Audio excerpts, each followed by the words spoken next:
Alright, so it is time for Faction Wars. We've all been waiting for the main stage. We've been waiting to see the conclusion of you know, some pretty cool teams. We've been looking forward to seeing how Legion performs in a competitive environment. You know, with me today we have quite a few people. We've got at least for this time we have Angry Strawberry and Rateswait, which you know you may know two of these people. You may have heard them before, but they are basically going to be casting our first few sets. If you missed it, the last weekend we have a schedule for basically the next 2 days, which will basically be the main stage is going to be today, where we do a whole lot of things. The bracket's convoluted, it's complicated. We'll show it in a bit, and it'll hopefully make sense to you. But the actual finals will be tomorrow. I know it should be pretty interesting to see. I'm hoping we see some good games today. Let me swap to the brackets and actually show you what I mean for the main stage. So we have the main stage brackets, which, you know, there's a lot going on. We got a lot of cool teams today. As teams start losing, though, of course, there is the losers brackets. So we have the actual loser bracket for the stream, which obviously no teams there yet. You can probably imagine why. We have only winners right now, no losers. But basically, as the day goes on, we're hopefully going to breeze through some of these best of threes, and see how they do. But Berries, Retweet, are you guys pretty good to figure this out? Figure out, see some good bar. Well, definitely I am really excited, and yeah, I hope to see some ass kicking and some explosions and some pretty Legion wrecks, right? So let's go. How about you, Reed? Yeah, hope to see some fun games, some weird tactics. We'll see where everything goes.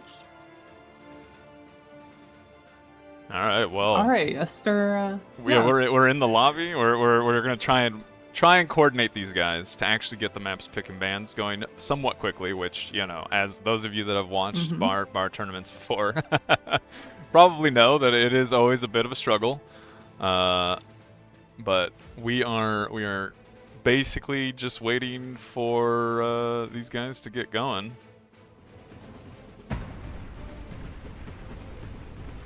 Yeah, so for the information, we are currently watching Team Kill versus Casual Newbies. We are. Yeah.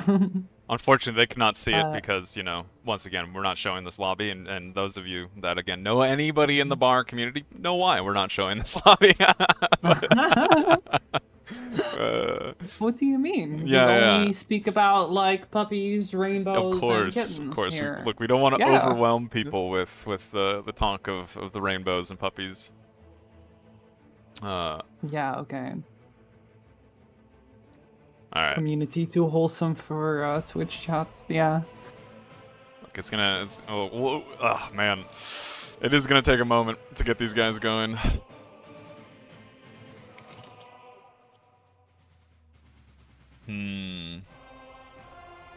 We are still waiting.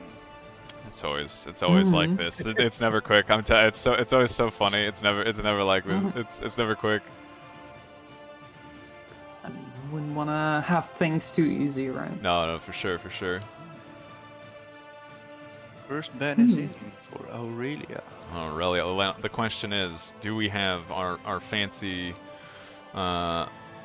maps pick and banner? I'm not sure we were supposed to have somebody running the Figma. I'm not sure if he's actually here. Whether or not we do, you guys will find out when I find out. I have a feeling he's not here now all of a sudden, which is very unfortunate. All right. Professional streamers. I'll be running the Figma. All right, because we do have our first few bans now. We do. It is running. Oh, you have your first ban. We do. That's why I was also trying to resolve a tournament. I'm sorry. No, you're good. You're good. All right. Look, there's been a lot going on today. Sorry, Berries. Continue. Okay. No, I know. I'm just looking at the ban. So far, we have a ban on Aurelia, Desolation, and Pools. Oh, goodness. Um, That's Yeah, kind of sad. I I'm- wanted to see more pools. That's a cool map. Like, Yeah. Yeah, I don't think I've seen it yet. It looks interesting. Oh wait, I have seen it. Yeah, last tournament. yeah, we saw it I, last week, and passed like, it to the game. it was Yeah, a really yeah. popular map. It felt like it was It picked looks quite a lot. fun. It looks fun. Yeah, I'm definitely looking into getting more into the 1v1s and stuff, and playing those maps too. I have Last been getting battle. very frustrated with team games. Look, 1v1s, you know, best thing. You don't have to deal with teammates. It is usually the best Yeah, part. definitely. I can just, blame myself for...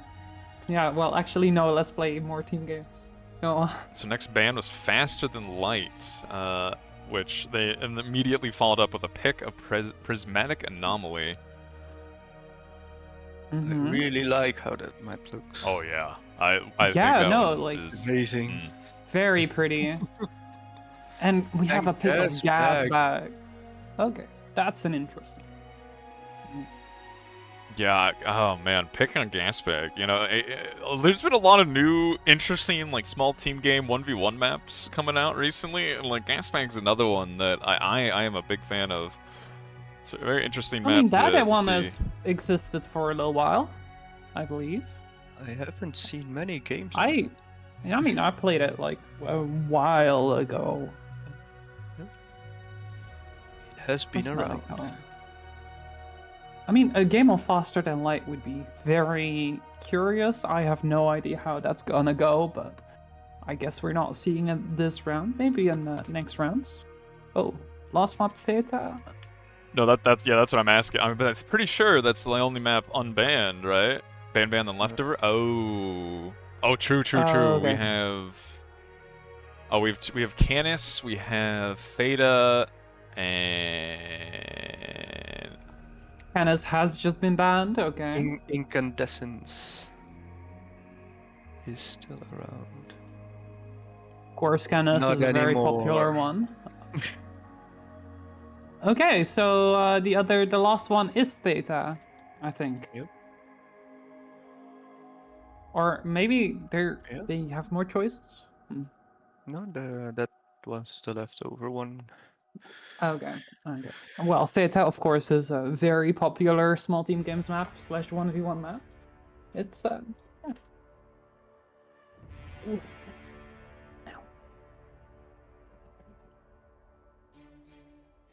well, we are gonna have to. Oh, it looks like they're actually ready to go. Oh, they're starting. Exciting.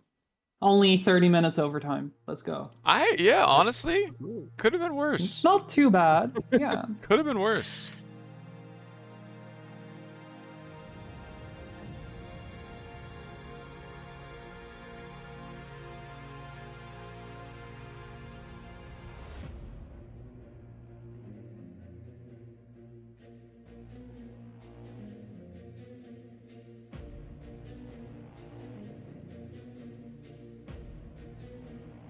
All right. Well, look. I am gonna hand it off to our two wonderful casters, as we have again Barry's retweet. They're going to be well, casting this stuff for us. Should be pretty fun, hopefully. Yeah, that's definitely. I hope that it's definitely gonna be fun. Ooh, I see spawn circles for some reason. Is that a bug? Spawn on this map? circles? Yeah. I see like a spawn circle for position 2 and 3, and no other spawn circle. Yeah, only for the. Oh yeah, what the? for Wait, the I do top see that. team. Yeah, Weird. That is a little bit funky. Okay, You know what? I'm I'm not sure looking that's at it. not. Yeah. Okay. Everyone, look away. Yeah. Okay. Instead, just zoom in on those beautiful lines that are being drawn on the map. The beautiful pyramids, crystal pyramids, or whatever. Maybe they they're are. going to wall those places off. I don't know. There are at least plans being made. And we have the kill team being the underdog, having to fight some of the best there are, so we will see what they come up with. I am kind of rooting for the underdogs, but you know, those those TMP players very strong. They actually changed their faction, their clan name. Huh. Yeah, it's Of course, all these players are also usually playing the pro team, so I am interested in seeing this. So we'll have blue versus red, orange versus green, and yellow versus light blue. The respective lanes. We will see if there is anything special going on when the game starts. Yeah, it looks like the Team Red already wants to like wall off certain areas to claim map expansion. Yep. But we'll see if the blue team lets them do that. I don't think we're going to actually see that happen. They will. Obviously, yeah, last game we saw a lot of a feeding of one player, just everyone channeling resources in that one player. Do you think we'll see that again this game? Depending on how it goes, I think if yellow actually gets that walled off, he can funnel all the rest of his resources to his teammate, right? If he doesn't have to fend for his own on his own. And as if the lanes are established, I think we will see more and more funneling for T2s and other things, probably. Yeah, I definitely have a feeling that the blue team is going to do that. They, like knowing a bit of their cheese plays, having played against it, I would not at all be surprised if we see that. For example, in blue, for right now, we don't see a lab, a lot of solars, so yeah. Yeah, that indicates. Yeah, I think Yeah. autopilot Oh. is going to be the one with the lab for their team. Yeah. I see And no. the red team, I would not be surprised if we... Okay, no, never mind. We also see a channeling strategy.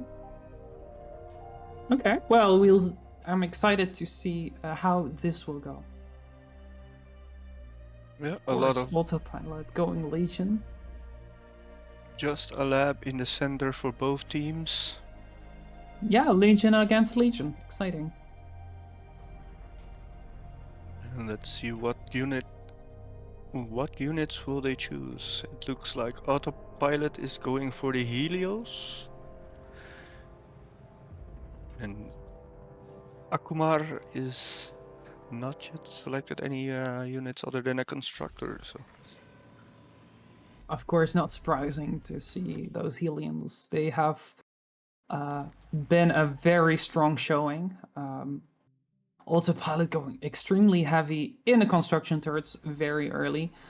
That's not crazy. Those channeling builds do allow a lot of overflow and a lot of sharing. yeah, the kill team not making any units, also making Ooh, construction turrets. I don't think this is intentional. This is not the way to go, I think. Okay, they're going to do it like this, with the sharing the turrets. Interesting. Yeah, already the blue team has their units all over the map, spreading out with their grubby little wheelies. So- and the wheelies are pretty good. They're pretty strong. You can deal a lot of damage if you don't react accordingly. Yeah, they are very cheeky, I think they're also very cute. I love the design.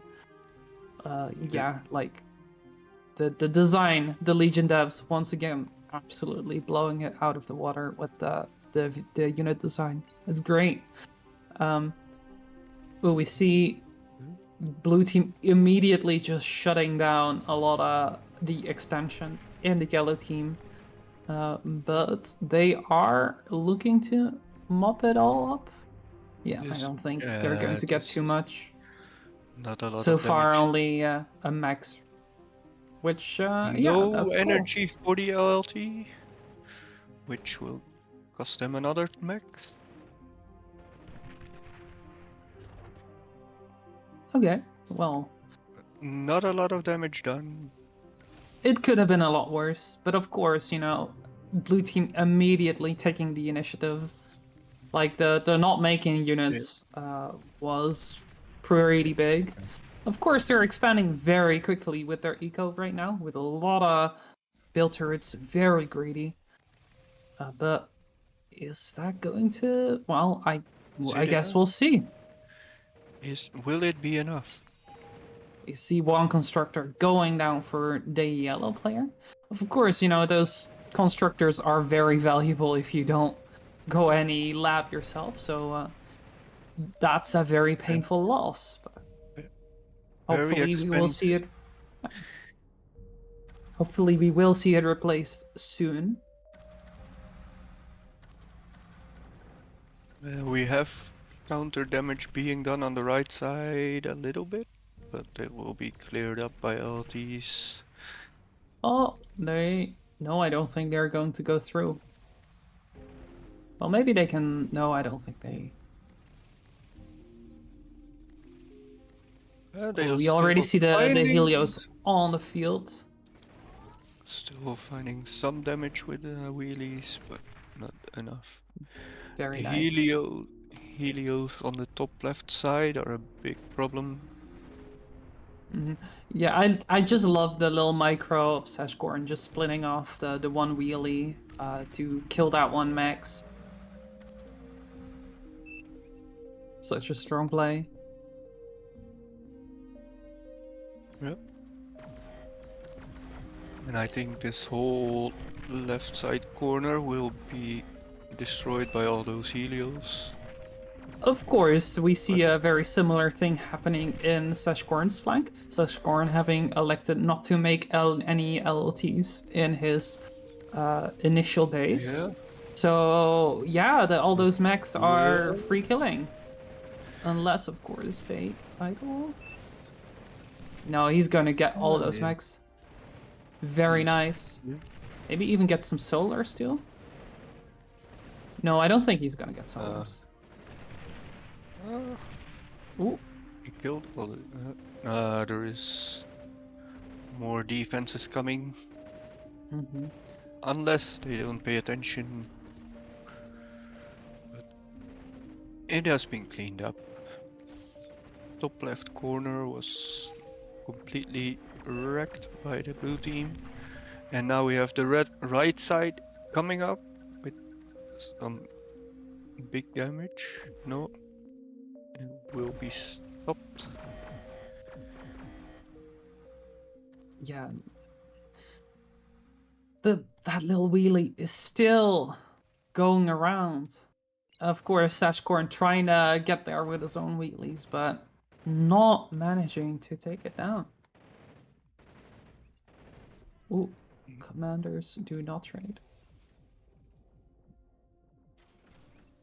Okay, we see Killa's commander having been cut off right now. That is a very dangerous position. You can see Zoe trying to box him in. Maybe we will see a commander pick soon. Yeah, I don't think he's getting out of that anytime soon. I could potentially go to the left side and try and make a run. But...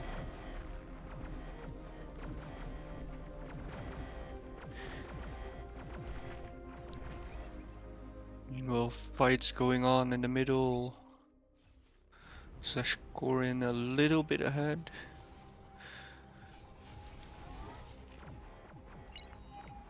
Now, if we look at the metal right now, we can see, yeah, currently blue team is producing a lot more than team red. Yeah, also, we have the mosquitoes out for the blue team. Oh, we love to see it. We love to see them switch up the labs. Of course, Autopilot is very familiar with this sort of play style. Been doing it a lot. He's actually keeping the air for himself now. I had almost expected him to just share them over. But of course, he's getting a lot of damage in, sniping those mexes with the mosquitoes. Yeah, that's so annoying to play against. And we don't see a... Oh, wait, we do see an air transfer. Never mind, it's my mistake. Mm.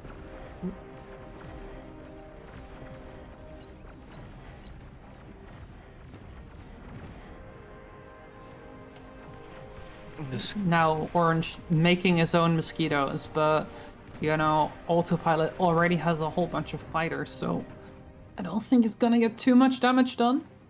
But we'll see. More the raids. Orange also completely reclaimed his vehicle lab for this, and will have the team will have no reinforcements on the ground. Mm-hmm. Well, Yeah, while the green team very. still has 2 labs.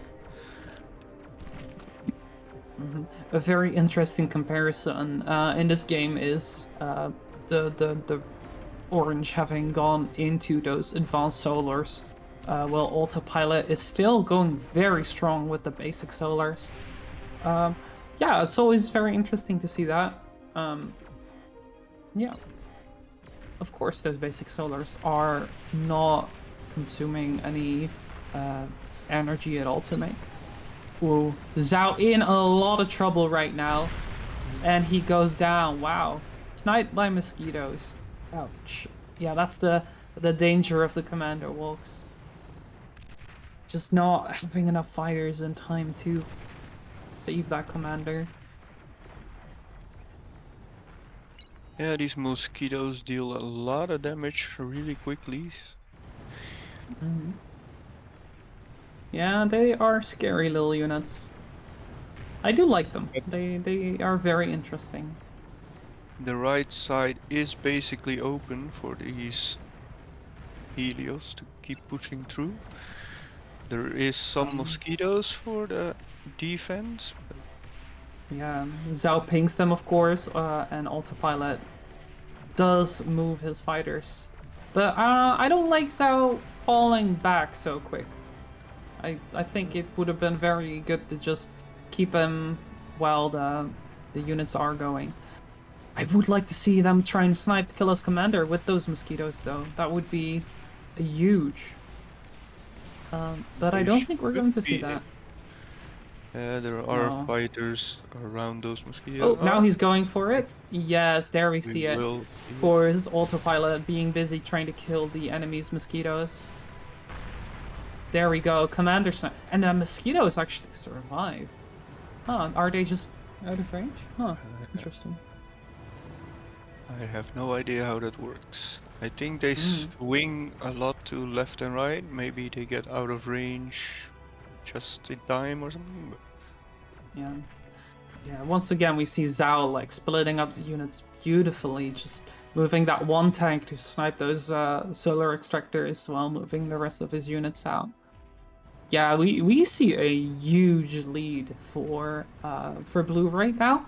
Basically double the metal production. More than double even, and metal or energy production is not far off from being doubled.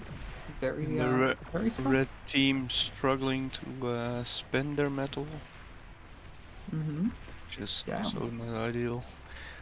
And we see the T2 coming out for the green team.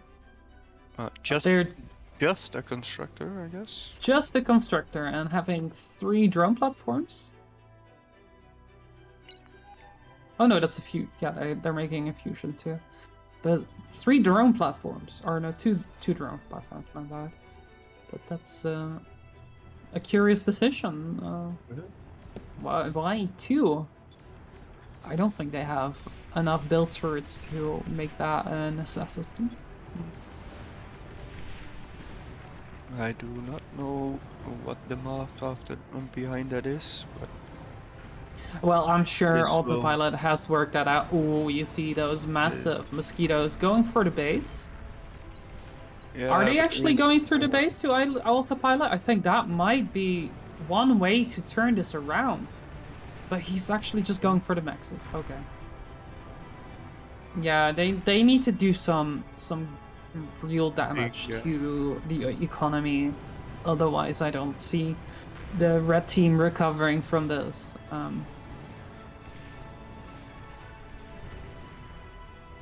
But yeah, those mosquitoes like spread out. That's must be quite annoying to play against.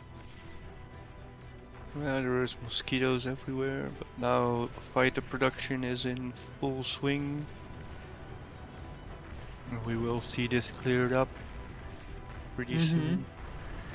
Yeah, those tier 1 Legion fighters though, they are absolute trash. Yeah, they don't kill anything quick. Sashkorin switching to Armada Air, I guess. Mhm.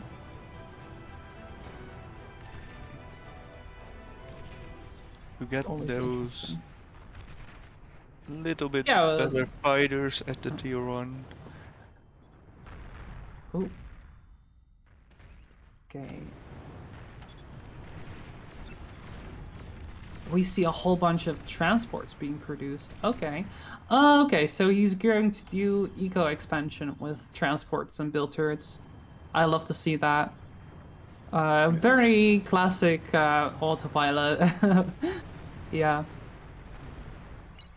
The He's problem is just the build turrets don't automatically help when they are from his teammates, yeah, it's unless they are on Rome. but autopilot quickly catching this very strong. But yeah, I think it's gonna be over in a little bit. I see that massive wave of Helios tanks moving in. We see quick shots being made to counter it, but I don't think that is going to be the right unit. I think, yeah, I think Yeah. you need a little bit more clunky, but I think it is enough to scare them off. I think the commander is actually scared them over there. Yeah, but what do they do to stop this? Well, they do No, this.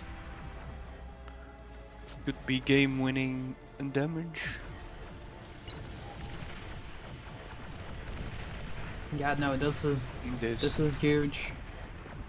Yeah, they should have been made the king those gladiuses and point defense in their base from the start. I think the point defense is actually the right thing to make when you see a massive army like that moving. Yeah.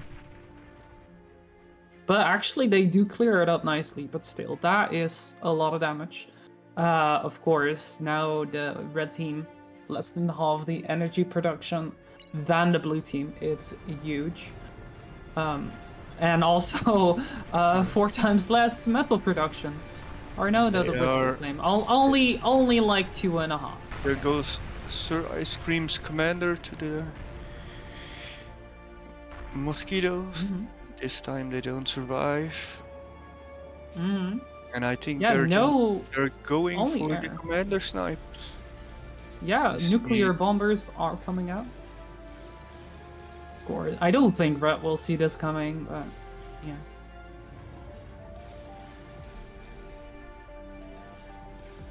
top right getting also cleaned up by mosquitoes. Oh, he's missing it. Yes, okay, and it's dead. It's just going for the little maxes. I don't think he thinks those basic solars are worth losing his mosquitoes for. We see the nuclear bombers going up with some oracles to spot the cloaked commanders. They only have to find one, and has been pinged. And this will be Oh, well, yeah, no energy to game cloak. over. Oh, GG, well played. Well Of played. course, blue team with expected a very strong showing. Autopilot being extremely experienced in this sort of gameplay. Love to Yep. see it.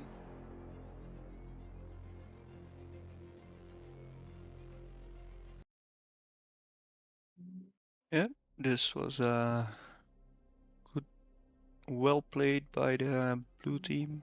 The red team with some early mistakes, maybe not making units, but Yeah, I they don't did think it would have made too much of a difference. I mean, the OS values, as you can see, are pretty big. All those players on the blue team were extremely strong, but I think Kill still put up a great fight, and definitely wasn't a pushover. They definitely pulled that game out for a while. Yeah, All right, they did. next map is Gasbag. A very interesting map. Very choky, in my opinion. Mm-hmm. Yeah, it's extremely choke points heavy, but also not at all. Like there are a Yeah, lot of sneaky little ways to go on that map. yeah, you can go around everywhere, leads to everywhere, but Yeah, no, it's it's choke always pointy, but awkward to move around. yeah, especially if you have tanks. So I think this time we will probably see something like bots. We'll see some Legion bots, or are we gonna see the Armada pawns coming alive? Because we do have all the factions, and we will see what both teams will choose. I wouldn't be surprised if Autopilot's team or the casual newbies will just go crazy with just trying out this new faction. Obviously, I think they already tried it out a lot, but of course, it's different in tournament settings. Yeah, they did have the qualifiers. They did have the rest of these games to go, and we will see if the knowledge of Legion outweighs any high skill play in other factions. All right, we are starting. Exciting.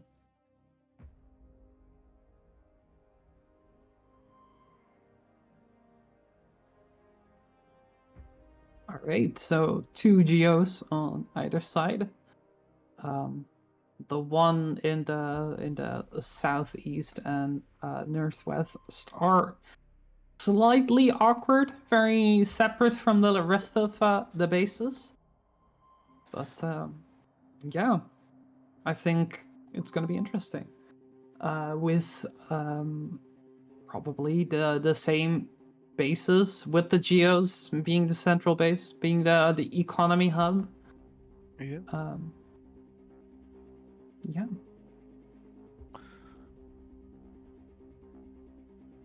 And with the right bots, you will have a lot of weird pathways through the mountains on either side of the map. It's yeah, you need to do hold on many different sides. They can go all around, but we already see Team Blue with the different strategies starting together at that high yield spots for the geo. Mm-hmm. Yeah, it's going to be a very quick start. Very heavy on the co-op, as usual. It's all we see in these tournament games. Yeah. I wonder if we're going to see non co-op games on the next one on Theta Crystals. If we are going to see a next one. We will. I kind of Probably. no, of course, next round, but Yeah. it's best of 3, so No, you know. this could be it. But the red team has everything to fight for. Yeah, I'm rooting for you, Team Red. Show these iOS nerds uh, what you're made of. Hmm. I'm a very neutral caster, by the way. Yes. Yeah, yeah. Mhm.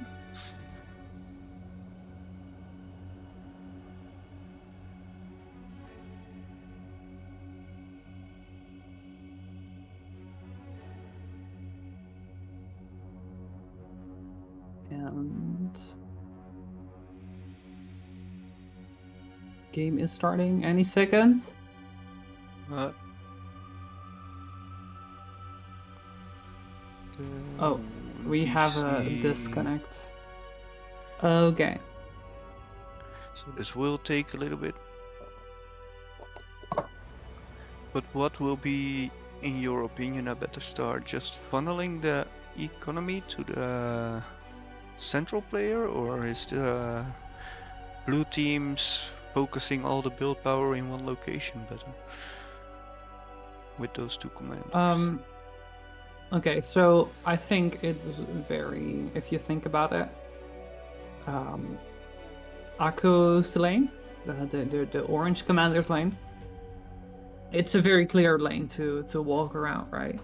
And same for the yellow one, but not so much for the red commander, right? So, and obviously, Autopilot and Sashkorn having elected to go work together on that lap, obviously, so Sashkorn can walk out quicker. Oh, And you're they actually are going an going air air. star. Yeah, so to answer we- your question plainly, it really depends on how good your teamwork is, how good your APM is, and how much you are on that expansion and communicating with each other. we For a s- team like Alta, the blue team, I don't think they're going to have any problems. I think it's going to be very efficient if they do a one lap start, and I we don't think al- that's going to be the case if you watch a noob game. we also see the air start from the red team, as indicated by LDM. Mm-hmm. But what is the plan going forward after a constructor out of the blue team? Will it be heavy transports? Or will it be... I think we'll see at least one early heavy transport. Cortex Air, I love it. Instantly going into the GL. Sashkorn actually being the backline player this time. Pilot moving out?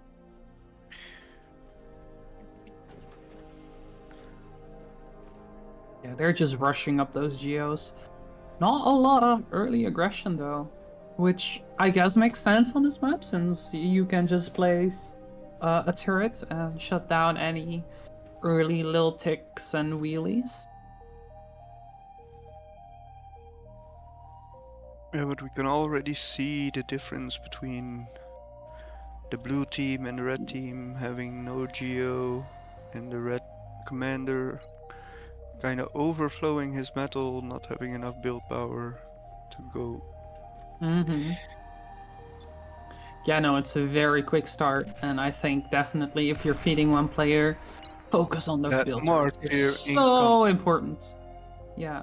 Those martyrs can do a lot of damage.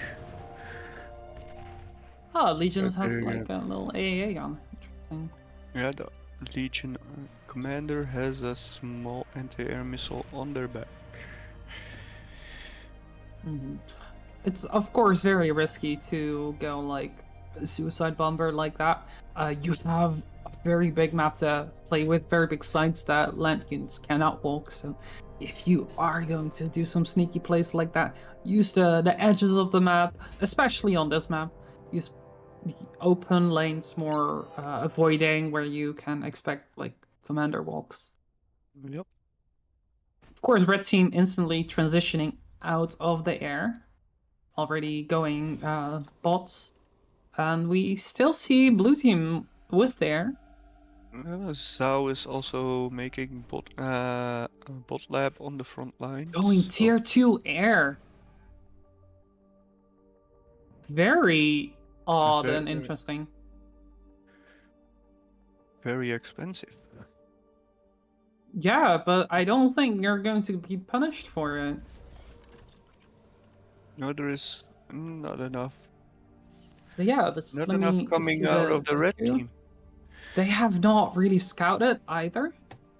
They're just, yeah, they just build a few LTs and a radar or something, commanders in the front, and they just trust it all to be fine. Zhao now making units, going into those little grunts or goblins. Excuse me. But we see the blue team not taking those 4 back maxes for this whole time. Yeah, that's No probably a bit of a constructor? mistake. We probably want to have moved that constructor over way earlier and make a second one. They're going for a heavy transport. Well, that makes sense. Then you can move the commander around, but I don't know. I'm still not sure. It's a risky play, Yeah, we need to and I see, but think blue team might be feeling a little bit overconfident with their last showing. But orange moving in with a bunch of goblins here.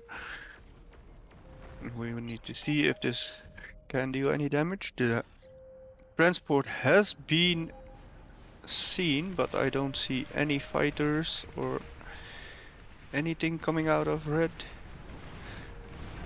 they're just going to do This is commander drops, like a heavy transport in the north and one in the the south. autopilot's commander is almost dead, but Oh no, he's going to live.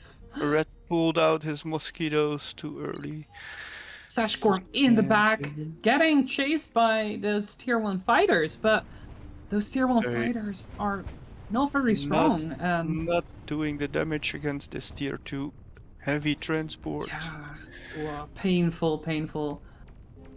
Is he just going to wait I till it's don't- done and... I don't think there is anything that here to stop it. yeah. No, we just need This to is see gonna more be a aggression from the lot. blue team. You can see, yeah, them moving in with their own units in the south, but I don't think they're going to do enough damage. They have just played a little bit too passive. I would have liked to see an autopilot maybe even drop in the main base. I think that could have been even stronger for them. Yeah, I think he landed on the... They didn't scout too much, so I think he landed on the Geo expecting there to be the base. Yeah, you're completely right. Now he is not... he just doesn't have the energy production to defend themselves against the goblins, and he does go down. I don't think that was worth it. I mean, the Geo was huge, but like... Yeah, Popping the scouting Geo people. and... Yeah. Well, we do see the big Geo coming up for the blue team. Mhm. Who will not have... Yeah, no, blue team playing very disrespectful and greedily towards their opponents. I think they are a little bit too arrogant. Ooh, Zhao doing his commander drop right now. Ooh, is he actually gonna do it? No. Yeah, he is. Okay. This is enough. The LLT's not having enough energy. No energy Zhao for also not D-guns for having enough. now. Yeah, it's a very yeah, greedy, bit arrogant, really, their play. But you know, it's pulling off, right? I just think the It's red team just dealing the completely damage. did not expect this. Both teams Yeah. kind of overflowing their metal, not having build power enough. It's But yeah, Zhao, of course, going to lose his commander, and with him being in a very vulnerable Where is spot he? right now. Yeah, no, he's in the south. In the south. Yeah, the transport doesn't have enough damage. Doesn't have enough health. Ooh, No, it's and gonna he's get going red. down. Nice. Well played, Red. Now it's just Autopilot's commander, and Yeah, he is... it- Well, he's half health, so it's not super low, but... Yeah, we just Yeah. need to see killed, mounting up the pressure. You just need to find that team- commander or find some damage. Yeah, honestly, you just do a little tug walk, you know? Resbot thugs, you can do it. Yeah.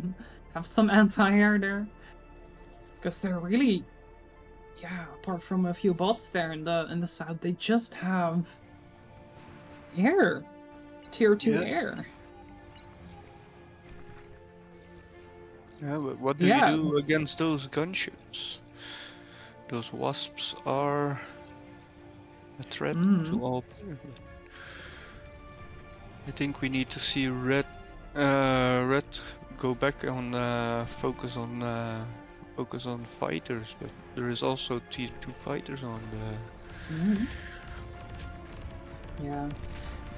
Yeah, of course, Orange having made a whole bunch of those Eradicator anti-air batteries. So I don't think, I mean, they have good DPS, but yeah, no, that is going to be enough to scare them off. But those gunships actually getting in some use. I do like people playing more with gunships in this tournament. Yeah, we don't really see Yeah, that in the regular games. yeah, we see the mosquitoes at T1, we see the wasps at T2. And these deal with bases rather quickly, so Yeah, those the the gunships are very strong.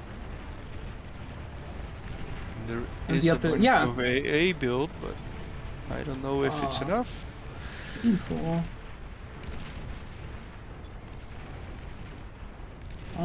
Do you think after this tournament we'll see them more in the regular games too?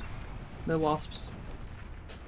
That completely depends on what style you're playing. Like 8v8, you kind of see them regularly coming out to defend Ooh, certain look at positions. those grunts in the blue base. Ooh. Oh, look at the drop. No, he just didn't get there. No. But it made an opening for these grunts to get through, but will it be enough? Construction turrets. Microwave. Yeah. Oh, Oh, so close to no. getting the build power down. He's not focusing. He's not focusing. He can do it. No. Okay, now he just needs to focus on maybe like 4 tugs and then moving again. He needs those thugs. He needs the stronger units to deal with the LLTs with the higher DPS, or he just needs to group them up into a big ball. He did switch to tugs. But yeah, now the But yeah, salamanders now the are units out. are out. Yeah. And the wasps are still going, cleaning up things between all the AA. Oh wow. I honestly thought Red would win this, but now, yeah. No, I think they were a little bit too slow to push through there. I think if they made a little thug walk earlier in the game, they could have done it. Yeah. Also, Zhao resing all the units he is killing to make the push on yellow. We have a Tsar out on north, so these thugs have slim to no chance. But Yeah, it's all totally. or nothing for red and the red team. They need to Yeah, he find kind of just needs to somewhere. go in and go for it, because if he doesn't, it's over, and yeah. They need to kill that base. That's the only chance they have.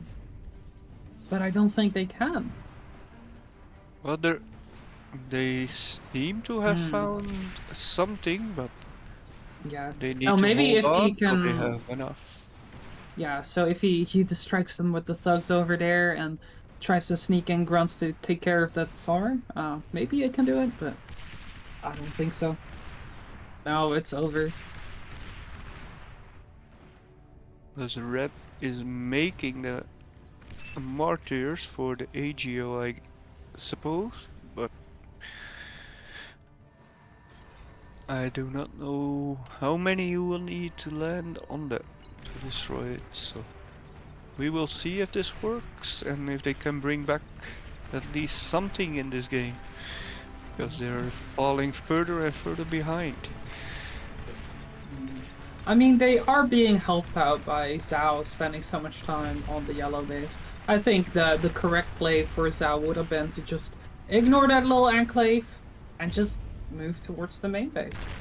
That's the like that choke point is so hard to push, and he can just walk around, right?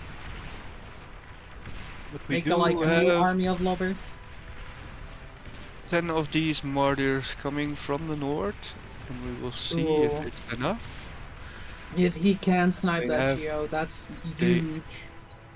They do not haven't scouted it yet.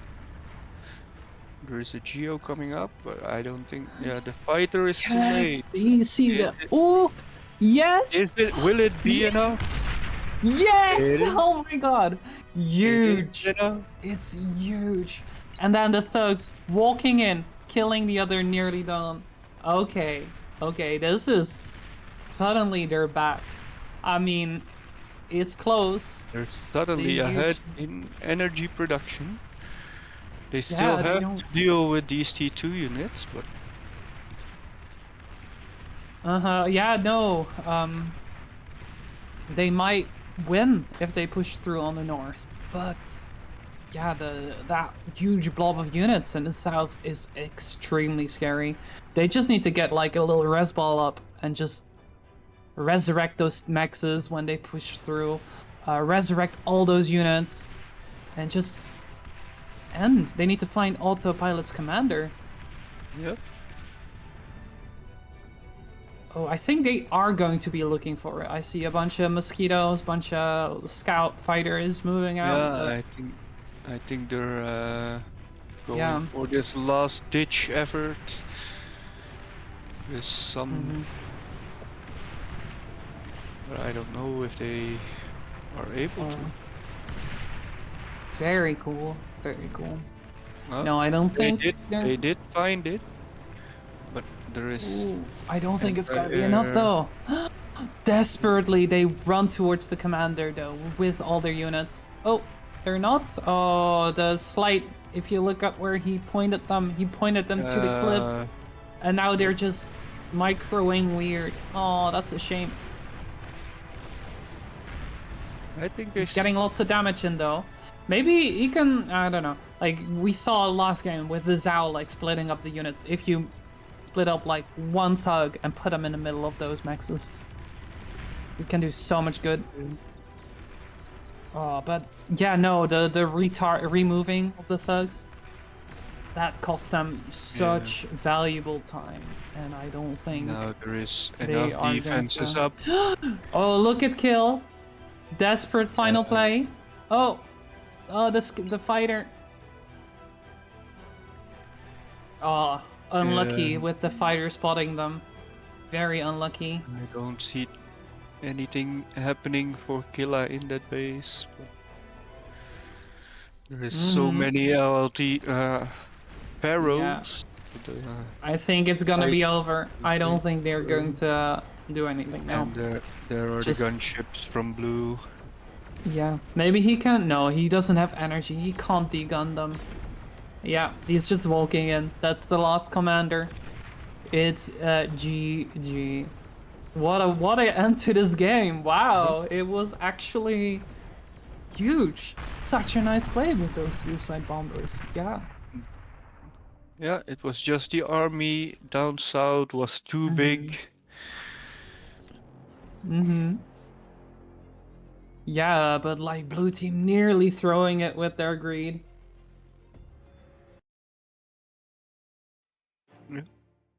Honestly, it was I would- a little stressful little last game there for that set. It was a little closer than I thought it would be. Which I mean, I guess they did go Yeah. tier 2 air, right? So like, you know, they were kind of asking It was for a it. bit of a silly play, but I love it. It was so much fun. Yeah, and like the comm drops, like that didn't even get as much value like as I think they were hoping. Like the base wasn't in the location they thought it was. It was just kind of awkward.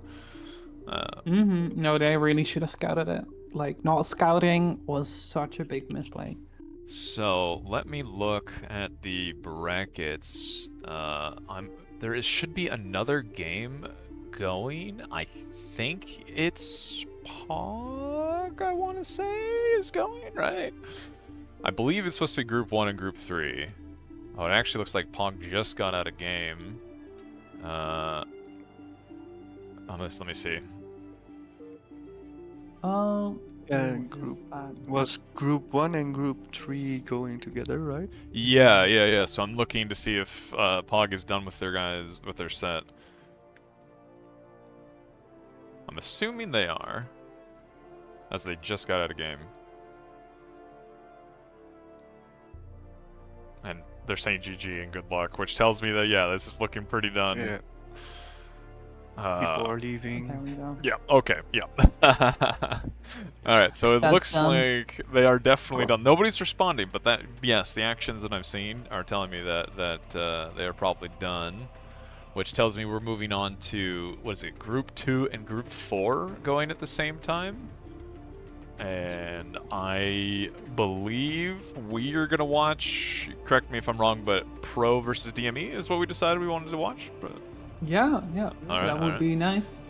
I'll have to see if we can find the Pro guys. Well, actually, I do see the Pro guys. I see one of the Pro guys. I don't know. That was definitely a. It was closer than I thought it'd be that last set. Yeah. It was good. The first game was kind of a grind down of the red team, but Yeah. the second one was they had a big comeback, but it was just slightly too late, I feel.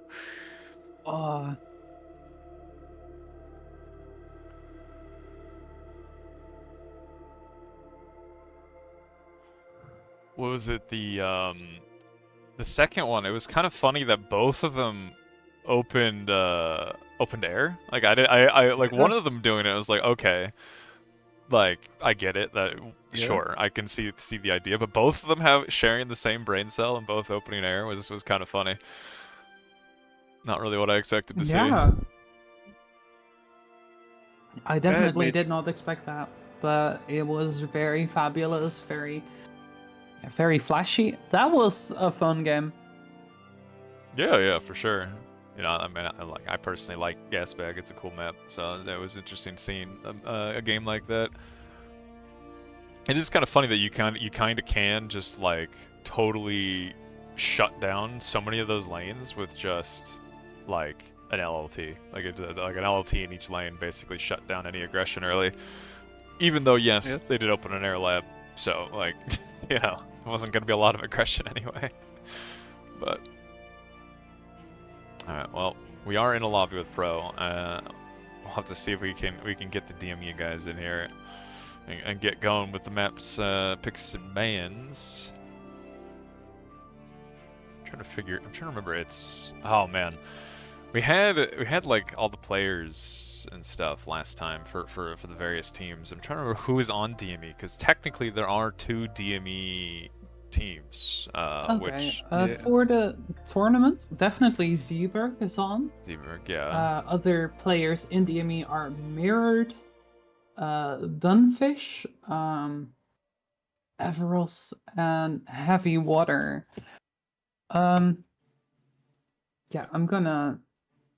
If I remember right, they did have a pretty good showing last weekend. If I remember right, I know there was Neb's DME team, which unfortunately did not qualify. But there's also we got some DME guys on what is it? I Will Meow, which once again that name is always gonna get me. But the DME team has been trying out Legion a lot lately. Yeah. Especially with like you know, I think Legion's gotten more popular in Fight Night, so we've got a lot more like people that are getting like a little more experienced with its units. I don't know. I'm gonna wait till the end of the tournament. I think to actually like form an opinion on Legion, because so far what we're seeing, there's some units that are absolute standouts, and then there are some units that I am not feeling like they're there yet. But we'll have to see we'll have to see. Yeah, no, definitely like an interesting one is the Lobber. Like, it being so cheap and so little, but also taking up the space of one of the other plasma bots you see in Armada.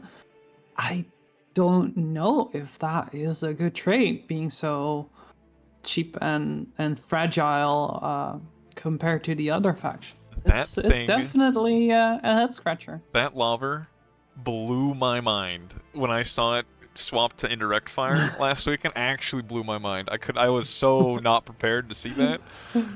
Yeah, I saw your reaction on the stream. It was so fun to watch. It was so. The thing just turned its little gun up and started shooting. I did not expect to see. Yeah, it's crazy. It's a little silly guy. Yeah. All right, they are banning maps right now. Oh, they're ready for maps picks and bans. FTL is banned. Let's see. Well, once again, we'll have to see if Nev is even here as our maps picks and ban guy. Well, if it's not, you guys are going to get to see this wonderful send him angry DMs. Not update, and I will once again tell you it's not my fault, alright, as I am not able to update this. Not easily, anyway. Alright, everyone, don't blame Lost Deadman. Yep. Whatever you do, don't blame Lost Deadman. I feel like the way you're saying that is going to get me blamed.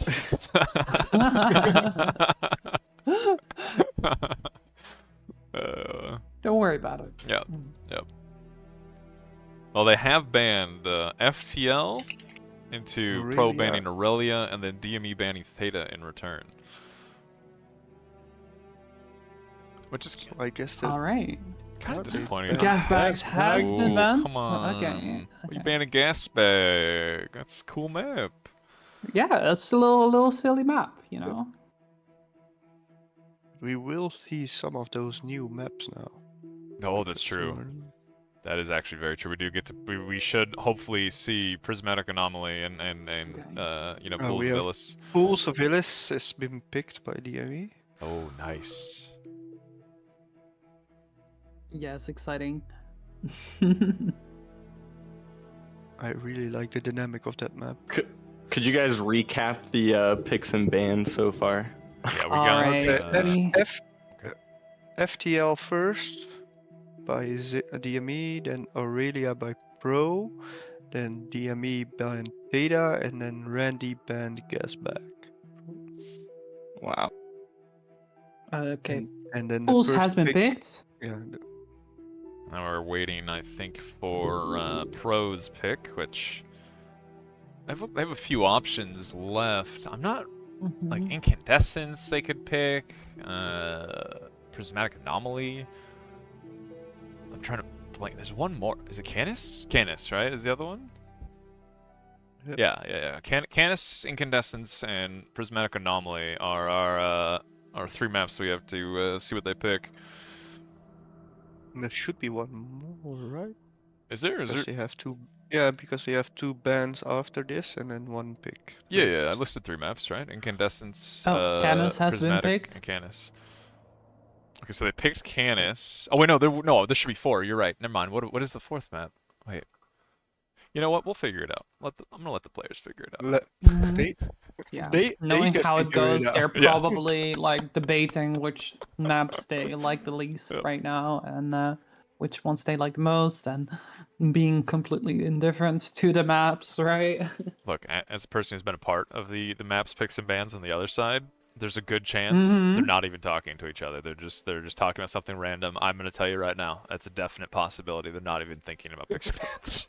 Yeah, when I was on that side, I was just quickly like looking up which maps there were and like not knowing which ones I could pick and choose, and just being like a little bit frustrated. You know? Look, these guys may in fact have pro in the name. All right, we may have some DME guys that are pros by osmosis, but who knows if we're actually anybody knows what's happening. There's no guarantee in a tournament like this. Remember, people, just But because you're good at bar doesn't mean you have a lot going on the brain. Wait, what are you trying to say? Oh my god, Barry's calling out literally everybody in this tournament. It's impressive. Lost. I'm just saying, right? I've seen your stream. Wait, whoa! Wait, you're talking calling about me my now. own stream. That's crazy. Oh my god. Alright, we got a ban of Desolation for our next ban. and Incandescence, so Prismatic Anomalies will be the last map if it goes to map number 3. Yeah. Wait, we got Prismatic, Anomaly, and Pools of Ilys? Sorry, we got both the cool looking new maps. I'm down. Mhm. Yeah.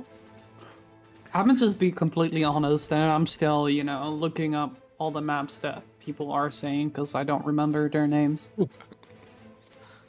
Yeah, I mean, a lot of these are like smaller team maps, right? Which definitely hurts a bit, I think, when it comes to like if you're an 8v8 primarily player, like a lot of these maps you kind of just don't see very often.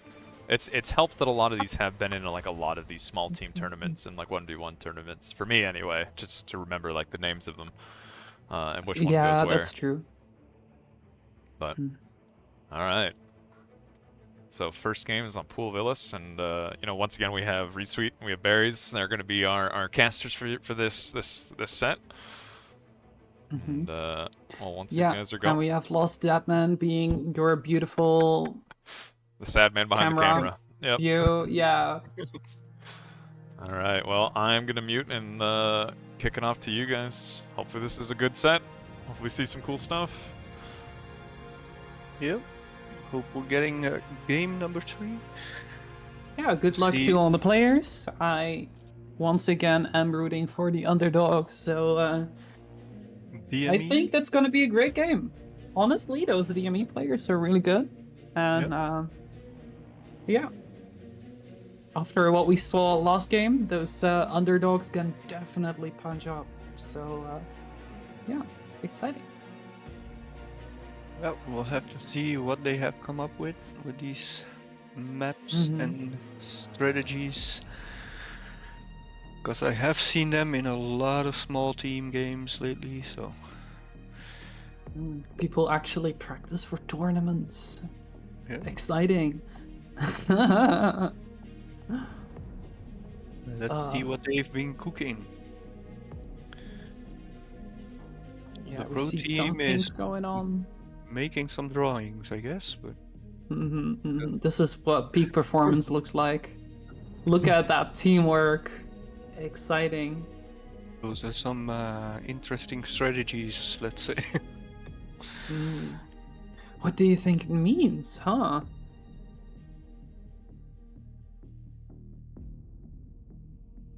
Yeah.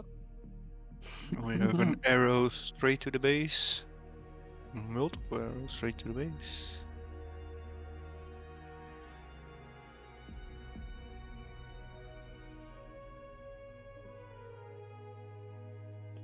I honestly have no idea what's going on, but I'm sure they know. Yeah.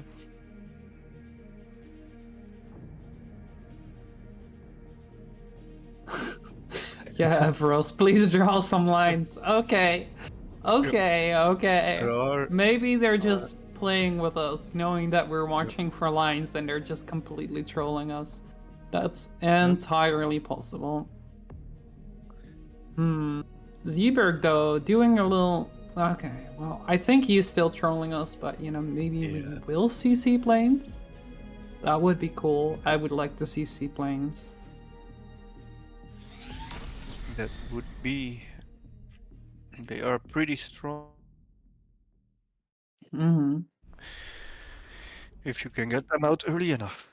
Mm-hmm. Okay, we see Mirrored going with the lab on the red team. Of course, once against the co-op communism strategies. Yep. Randy going on for the early lab for the blue team. We will have like Legion versus Armada units. Yeah, we love to see it. We have seen a lot of Legion against Legions, or now we see some Legion against Armada. Yeah. We can just blame it on the faction difference. Yeah, pawns being imbalanced and stuff. But we will see where this will go. The first units out are for the blue team. And Yeah. red still making constructors. first. Going for the very greedy the construction turrets. Going for that eco for the constructors. I mean, I think they can pull it off. I don't hate it. The units haven't arrived yet, so. Yeah, no, they have a few units out. I think that might honestly do it.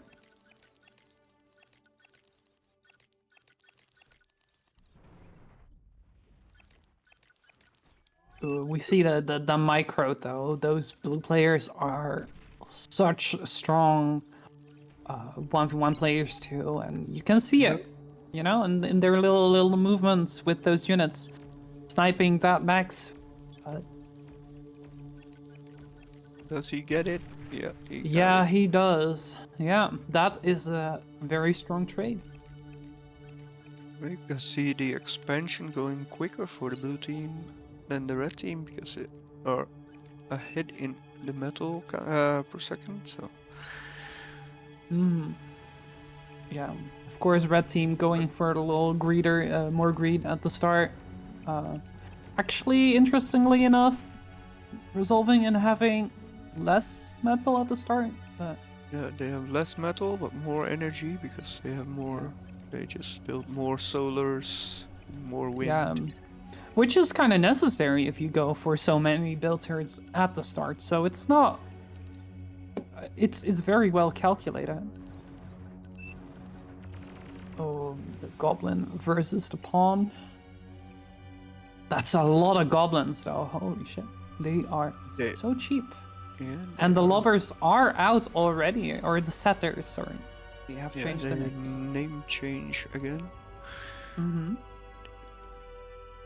But that's a lot of goblins. Do you think? No, the goblins are. Unless they can get us around, no, they cannot snipe that comp. It would have been so cool to see though. Goblins But- are for Mm, mass units. They are pretty strong. But Of it course, is- we don't see that many units being handed out. Randy electing to keep a lot of the units, not handing them off. Still moving his commander forward, not completely focusing on the economy. It's a bit of a risky choice. You might like forget to give them out. You might like leave in the club without units. It's a hard choice. And all the same unit with red the team south. hands all the units to yellow. It Mhm. seems. Yeah, okay, now they're also giving those lovers to the other players. Setters. Sorry, I did it again. Satyrs. Yeah, but yeah, they're getting a lot of plays in. I love it, honestly. They have practiced a lot. Yeah, A they very strong start. don't know. And of Yeah. course their metal is also going up quite quick. Yeah, now they are out on the map, getting those mexes up. I just want to see what they will do with all those lobbers. Setters, sorry. Again. I'm gonna keep doing this wrong And for a while. Legion devs, please remove rename them to lobbers. Yeah. They were so cute though before. Oh, Yeah, we They do are see actually a gonna go in? transition for a red. they're not firing? They're not. Oh, now they are. Okay. Not close enough because it's uphill. We're oh, Yeah. we see the high trajectory coming in. Some high Ooh, fire mosquitoes units. are out. They're going to snipe in the club. Ooh. In the And club, in the- Everall's getting sniped in return. In the south. Ooh. Oh, he's going to live. He's going to live. Barely though. Okay, back to the other side. Mosquitoes and lobbers in the middle. Ooh, I don't those think mosquitoes. in the club has any chance of surviving this. No, I don't These think so either. mosquitoes deal so much, a lot of damage. Oh, Yeah, yeah, that's huge.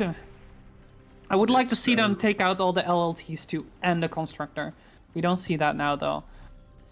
they are That would- moving. Yeah, maybe just going to snipe all the moving to maxes. the base, but now there is fighters in the air, so I don't know. I think a bit of a mistake. I think they should have stayed to snipe those. But Oh can they? no, he's Oh, just gonna try and go for the other comm. There we go. that's not gonna happen. Oh, and then the other commander goes down in the south. Wow. The enemy is punching above its weight. I don't think these pro players were ready for this teamwork, for this preparation. I think they just, yeah, thought it was gonna be easy. Huh. I don't know about easy, but at least. Wow, yeah, you're right. this- I definitely this- think they underestimated the enemy Yeah. by a lot. And this puts a lot of metal in the hands of the red teams. Mm-hmm. And we Yeah, see I that think. going up into a T2 lab, so. Of course, and the scaling, and you know, having those commanders still being able to build on those flanks, it's huge. And the constant threat of having those mosquitoes coming.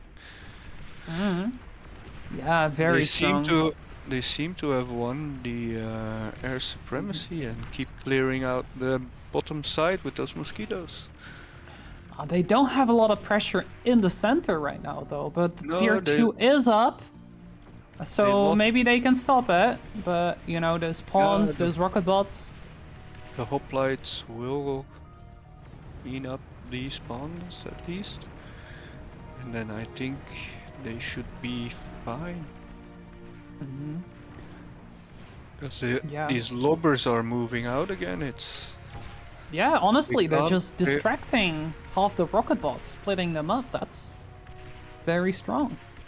I would like to see some of those hoplites handed over to the green player to do some raiding with it. But, or sorry, the orange player. I said things wrong again. What a Orange, surprise. yeah. But yeah, tier 2 mechs going up, fusion in the making. Yeah, that is a massive lead or it's going to be a massive lead for the red team. It already is, so Blue team Well played. responding with building a T2 lab, but this will be a hard battle to come back from. yeah, those rocket bots in full retreat from those hoplites. Honestly, they can just push those hoplites into the base, and blue cannot really do anything. There's so many little openings there. They are kind of waiting for something, I guess. I don't know. Maybe they're We gonna have clear out it- the north. They completely should be able to do that. Yeah, I do wish he made like 4 or 5, handed them to Everos or something. That would have been so strong. You can just see the power of those tier 2 units. Yeah, they're just... Oh, maybe they were going to try for the comp snipe, but who knows? Well, there's Arna out though, so Yeah. I think he's going to retreat them, trying to find a new way in. That's the power of the hoplites. You can go around those. He is going to force it. hits. Oh, he can. Oh, commander has been spotted. Oh, but he is degunning them. Okay, it's- okay. The range difference is too small to... Yeah, no, at this It's point too you difficult. just retreat, try and go into other flanks with those. There's so many little openings, but you know, you actually just gotta make use of that.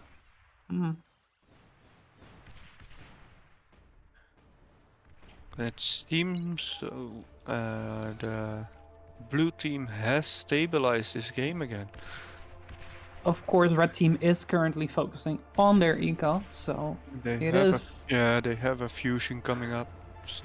Yeah, so while the front is stable right now for the blue team, that is not going to remain, you know. When those maxes are up, when the fusion is up, the fusion And is the- up. And those hoplites are gonna clear the north side, I think. of all the mexes that are there. That's gonna He be did- huge. So He did painful. miss the constructor that's walking there, Mm-hmm. but we can't No, forget maybe if about he moves this his commander. this push of rocket bots on the south side. Also seems pretty strong. Yeah, I think Renly is doing the mistake of not spreading the units out on his team enough. Yeah, But this I was- also think of that Averroes is not getting enough units to micro. It's definitely a mistake there.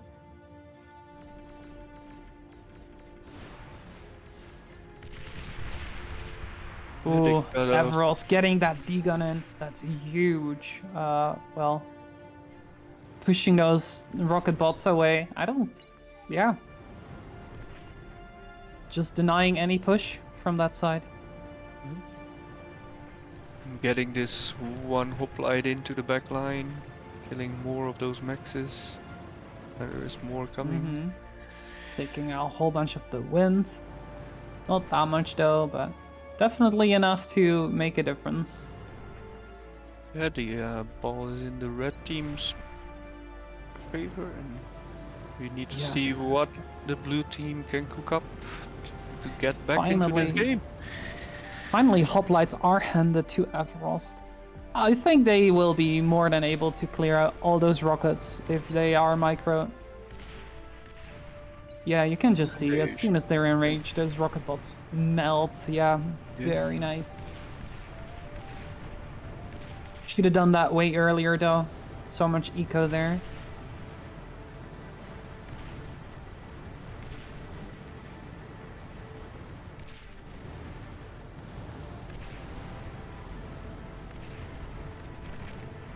Oh, music 1.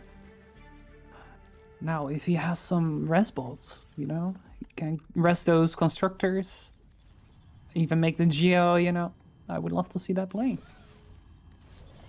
But yeah, they are going to do a lot of damage there in the south. So many maxes are going to fall because of that. They do have a beamer turret. I mean, if they And focus some it, they should LOL kill it. turrets, Yeah, but okay. I mean, welders are behind them, but welders are very slow, so I don't think it will Yeah, be too I much of a think- difference. I think they can't catch it. They're just gonna walk north.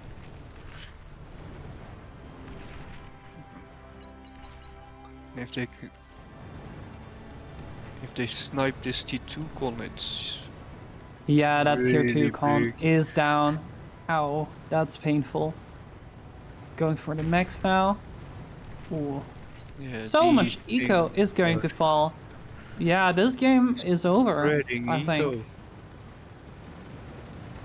Maybe they can still make some sort of play, but I don't think they will. Blue team is I just love- completely on panic mode, plugging on the holes, but I don't think they're going to be able to make a play.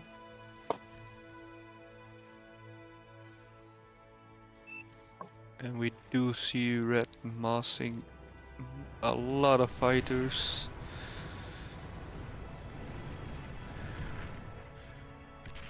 Maybe they're going to do another mosquito play.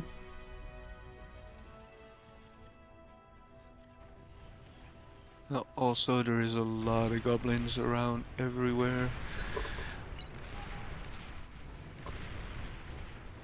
But at this point, I think there is too many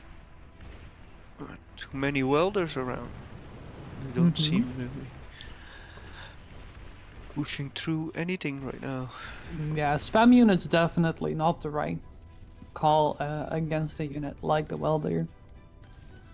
Are they going for the heavy transport? Are they? This will be very interesting. I would love to see this incinerator being heavy transported into the blue base. That would be something. You think they'll do it? Yeah, the incinerator is going to be airdropped. At least into the front. We can Mhm. also see that the hoplites have been too much with all the goblins, Mm-hmm. and they Definitely. are just The goblins not doing a lot of damage, but they're just so much, so annoying. They're sneaking through, doing that little bit of damage. Yep.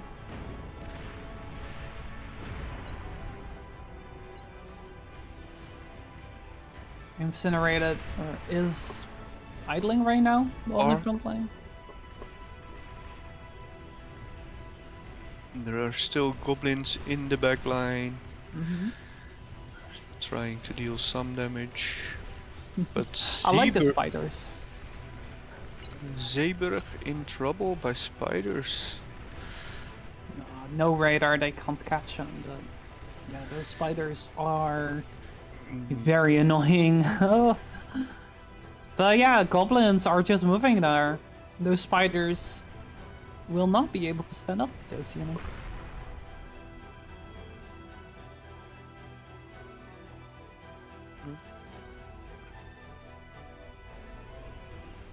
When the second incinerator has been put into the south.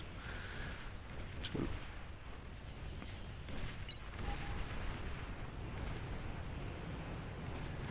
Yeah, I love seeing those big, slow, heavy units. Of course, I'm biased. I love my Mass- mammoths, but yeah, seeing these Legion A mass- equivalents are very cool. a massive laser is very imposing. Mm-hmm. Yeah, if you look at that unit, it just looks so heavy and intimidating. I love it.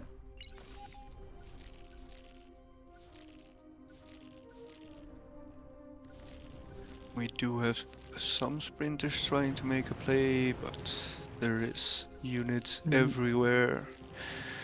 for the I red mean, team. I think they will push right through those goblins. Yeah, those goblins are just melting.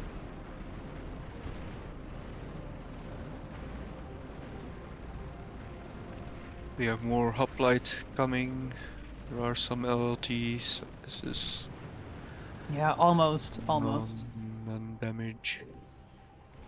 But it was a try, and they had to make something happen. So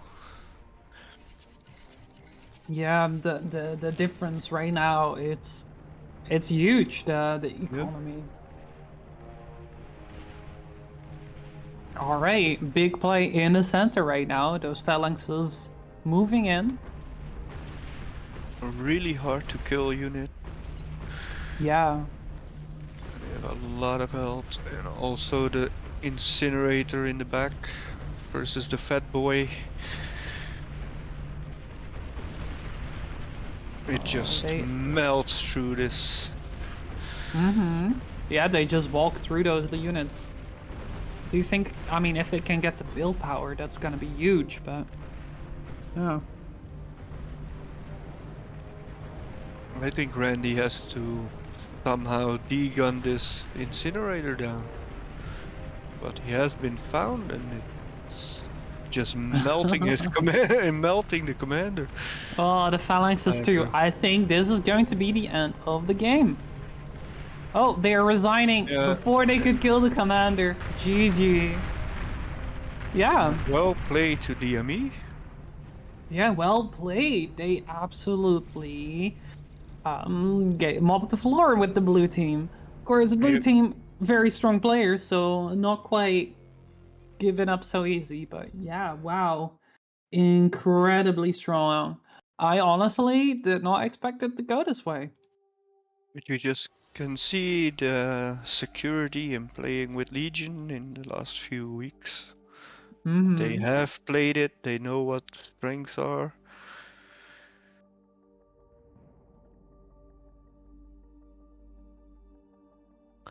But we will see if Pro can bring it back in the next game. Yeah, the mosquito snipes are so strong there. Those were huge, yeah. Yeah. What do you think of those hoplites? Definitely being like the unit of choice of this game. Yeah, if I need to like see it, it's almost like a fiend, but they just seem so much like they have more health. I think they seemed hard to Mhm. deal with, and the constant like pressure everywhere was incredible. Yeah, they seem very strong now. What does DME have a sub? So it looks like Erebos is leaving.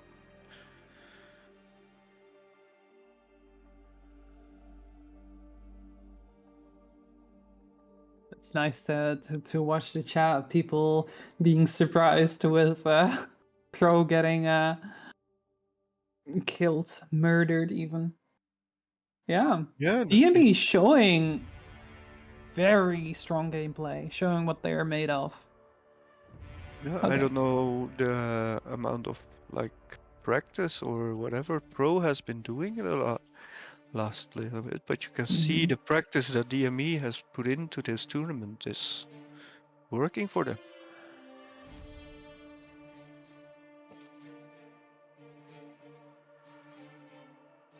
So now we have Erebos being replaced with Panfish. Yeah, different player, but hopefully not different performance. Yeah. No, we will see. It's always really cool to see like the old players, the very established players, yeah, being overthrown by yeah, more new players, less established ones. So great to see. Well, they're always solid players when you play with them. So it does only take a little bit of practice added to that, and you'll have a force to be reckoned with. Mhm. All right. We are in Canis River 1.4. Obviously, this map is a bit of an older map, so more established meta. So maybe the pro team this time will show the DME what they're made of, and maybe we'll see a third game. But honestly, I would be completely happy to see DME mop the floor with them again. It's gonna be a good game. I'm excited. Well, we will see if Legion brings some difference to that meta of Armada vehicles, or what we see if we have Legion vehicles, probably skirmisher tanks, or Hmm.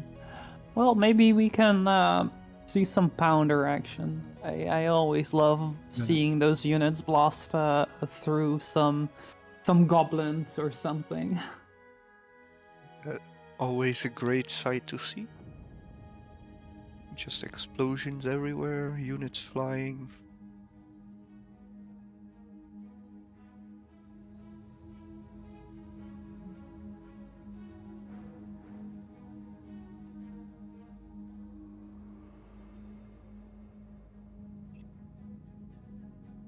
But let's see what DME has on the table for this map.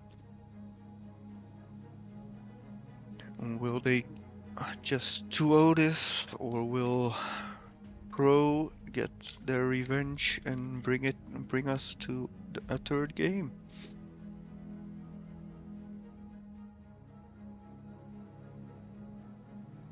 All right. And we have started. Okay. And we will Unicloud instantly placing down a lap very early. and we will see DMA mirrored going for the Legion vehicles. Mhm. Yeah, Armada bots versus the Legion of Vehicles. Okay. Zeeberg trolling again. So there is like an advantage that the newer players have with their new blood. Of course, the old players being used to a way different meta most of their hours, having been before the update that changed the things around. So I think, They do. yeah, they might just play a different game. they- Oh, they have Randy also multiple- going. Multiple labs going. Ooh. Maybe in the club is just going to quickly spam some units out to put on the pressure and then reclaim the lab. Who knows? But it's also a very open lab, so maybe they just feel more secure having 2 labs for like both sides of the map. Sure. Zeeberg has some units though around Randy, so scouting things out. Yeah, he can probably take that mix down. He leaves before. Yeah, no, the reclaim and the repair micro.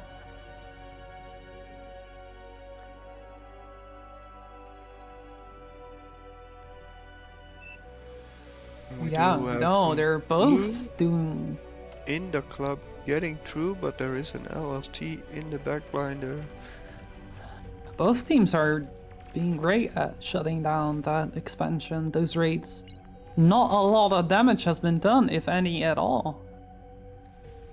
Yeah, you love to see it on those high-level games. It's great. Yeah. Ooh, We can see the Alaris. Alaris. Yeah, I love those little units. They're so cool, cute, and cool. But But I don't yeah, think they seem to be doing fine. They're yeah. matching up against the pawn. Yeah, no, the red team has definitely placed their LLTs also in a very good place, but oh yeah, in the club sneaking in that little pawn, but it does get shut down. Forgetting about the micro a little bit too long.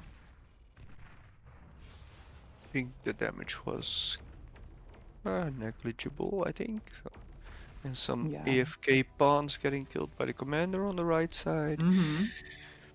One getting reclaimed by a mirrored. But we still have pawns running around everywhere on the red team. It's the Ooh, aggression just keeps going. I mean, they don't get too much done there. It will get shut down, all the aggression. Oh. Zeeberg now also going into pawns. Interesting. And a little Alaris rate going by Florio's commander. Very nice dodge on that D-gun. Interesting to see those Legion tanks stacking up to the Incisor. Incisor is very strong there, but those units are very light, so They are way quicker than the Incisor themselves.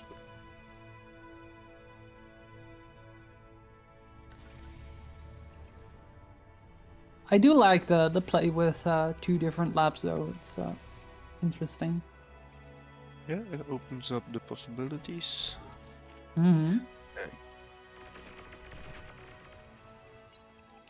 Both teams look very equal in metal though. Blue maybe. Oh no, never mind. There was reclaim happening. Blue is a little bit blue ahead is in metal, but red with energy. So we and have that's a these lot of pawns though. We have these Alaris sneaking by, and these could do some serious damage.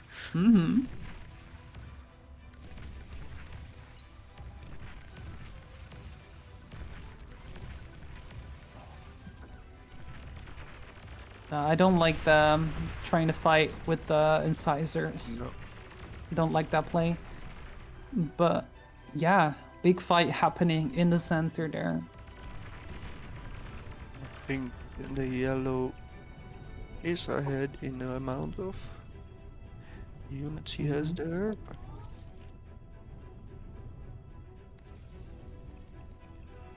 I just love those res bots being made. Res bots are amazing.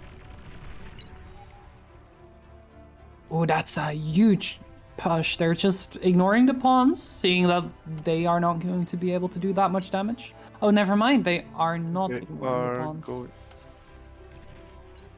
I Not honestly doing- would have liked to see them try and sneak into the green resources. And just let Red handle that push. We could have done it. Yeah. There is a lot of Alaris there, so. Mm-hmm. But this unit ball from yellow seems to be growing more and more every time. Yeah, especially once they get reclaimed or rezzed. Yeah. It's interesting to see like the Alaris as a little pawn equivalent. Yeah. It's interesting, rather than stacking up to the light tanks, they stack up more with the pawns and the grunts. Yeah. Maybe.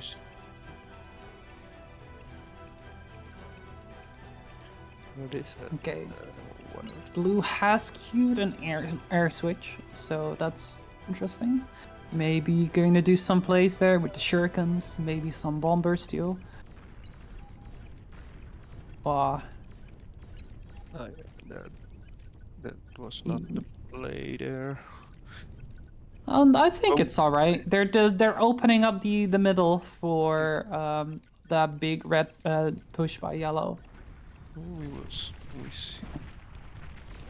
Very spread out. Yeah, that's gonna do a lot of damage, but The yeah, Shurikens though. shurikens.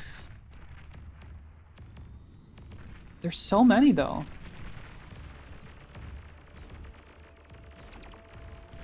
Yeah, no, shurikens are just extremely strong. Yeah. But the heat ray tower does go down, and that's a low mix knights. Ooh. Fighters are on the way, so maybe they will get more maxes. There's still Yeah. a lot of them alive. It's- Mm-hmm. Yeah, I love the Alaris play. Sunfish moving out though. Airlab has been spotted. A little bit of a lack of micro from blue in the backline. Mm-hmm.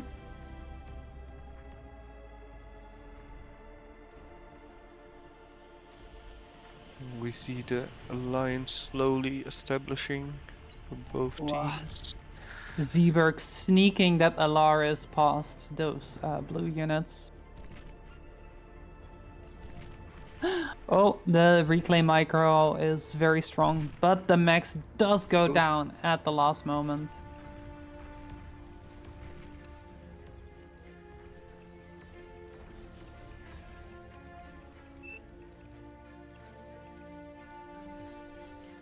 Yeah, but you can see the difference in those the teams. The blue has, even though they have lost a lot of backline maxes, they are ahead in energy. They are ahead in map control.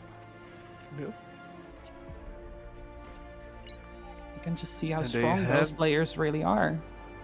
Yeah, the Shurikens coming out at the right time, just stopping a lot of the damage that could have been dealt by all those units. Ooh, commander play in the center though. Ooh. I don't. Oh, Zeeberg is not committing. He He's not committing. Not, He could have done it though. There's nothing stopping him. no. He could have. get in, He could have ended the game. He could have sniped the tier 2 lab. but Of course, not Red conf- already having a tier 2 lab up. But just not confident in getting through there. Ooh, big leak seen by blue on the orange player. Well, Oh, but it looks like they have caught it. Good. Well played by orange. they did Gladiators fall over. on the field. Yeah, now I'm... Oh, now he's going for it? No, he's just making LLT there. I don't know about the Gladiators Gladiator. look it- strong though. It feels like a little bit stronger Hound equivalent, but I mean, even if they were hounds, I think in this situation they are quite strong. Being able to poke down those incisors, doing a lot of damage on the turrets from a safe range. Yeah, that puts a lot of pressure on Florio. yeah, I think he's in some trouble. Oh, he's trying to snipe the commander. Very nice.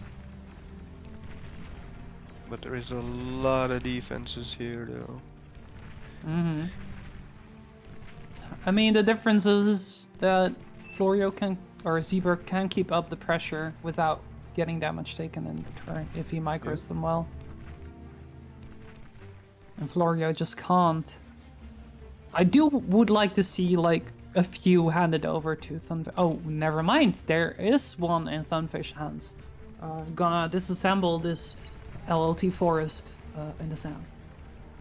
Yeah. And just slowly going away on the hill.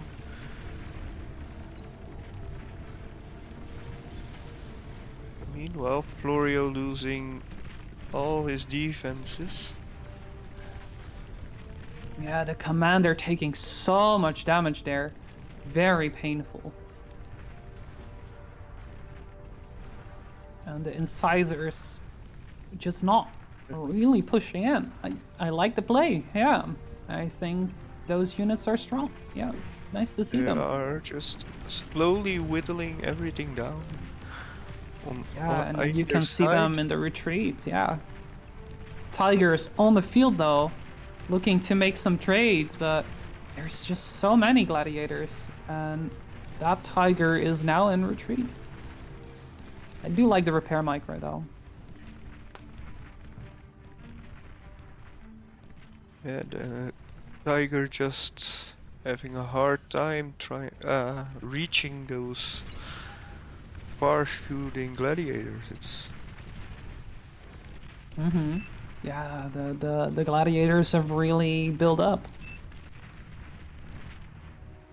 And then now the south looks like it's making a push with the gladiator pressure on in the club and Randy. Ooh, Sartanks though, up and about. and we have some Akeso.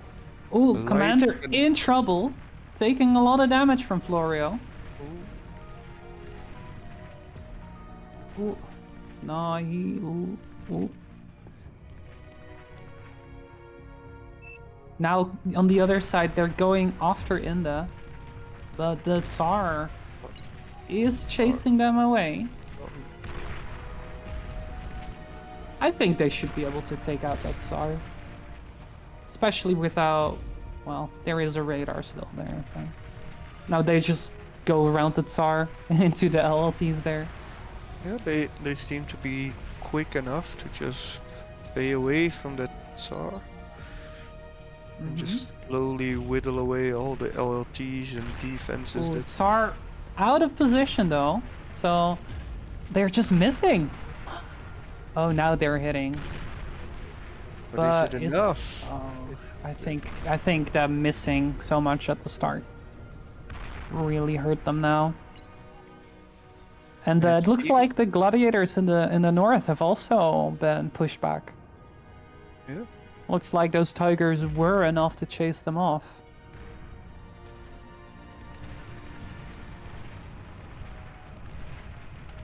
Ooh, Medusas are on the field though.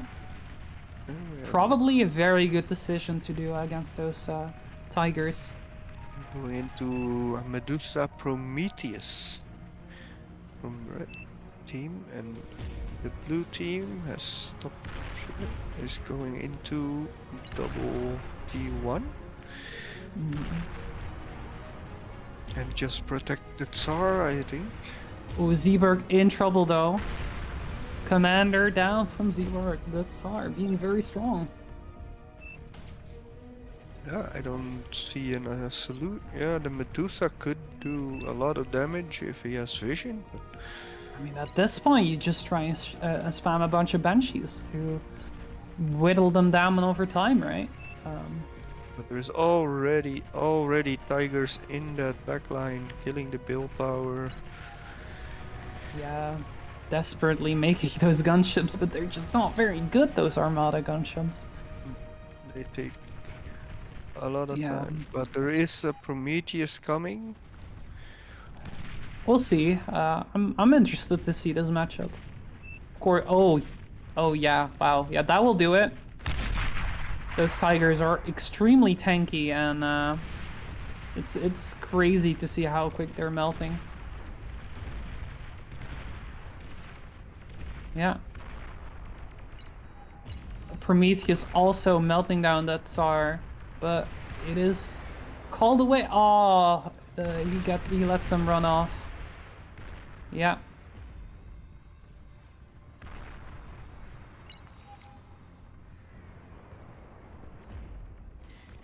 But this is a lot of damage done by the blue team. And there is Yeah. another Tsar and some tigers coming in from the other side. Yeah. No, it was relatively even for that huge tier 2 raid. This is painful to see. But we have a snipe on Florio's commander.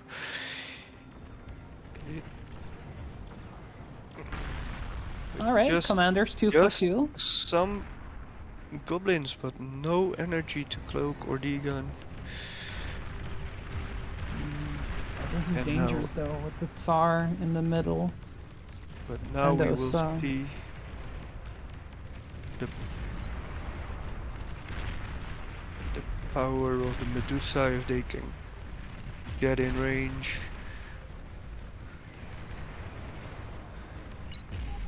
Yeah. We've seen a lot of like little pawns and such take Yeah, out the we have a- shots. Degun from Mirrored taking down the Tsar. Very nice, but those heavy tanks though.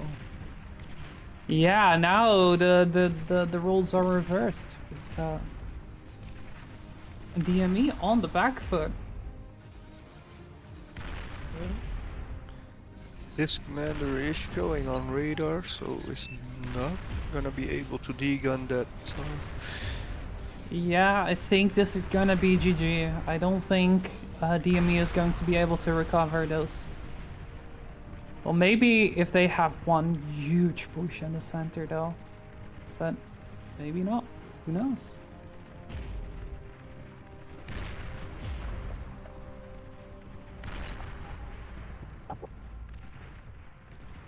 Yeah, the There's Prometheus is chasing them away though, but they're just too slow. It just cost them so many maxes to Mhm. hold on. But if they make a push, they are hard to stop.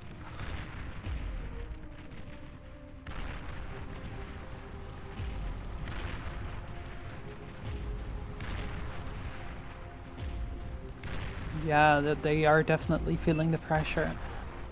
They're desperately sending out those constructors to try and reclaim as much of those, or rebuild as many maxes as they can, getting the reclaim in, but I don't think it's gonna happen.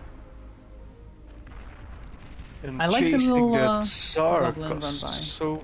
dealt so much damage to those Prometheus. Mm-hmm. Yeah, they just already didn't have an answer to pull them. back. Oh. Yeah, the radar not being quite accurate for the Medusa.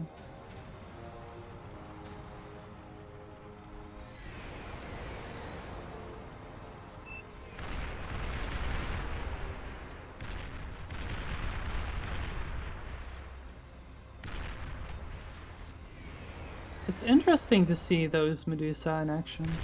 They're so strong against that Tsar, but they're so easily distracted. And they're just a little bit too slow, basically.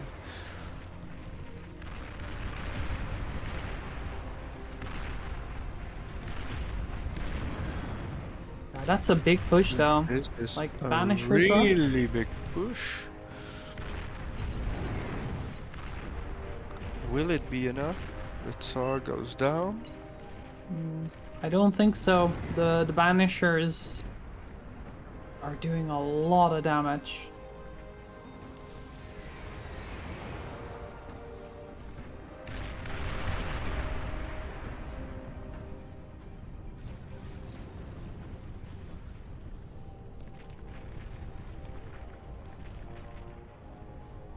We need to Yeah. see. Maybe they can make an airplay, but I don't think it's gonna happen. The blue team now being so far ahead. Twice the eco.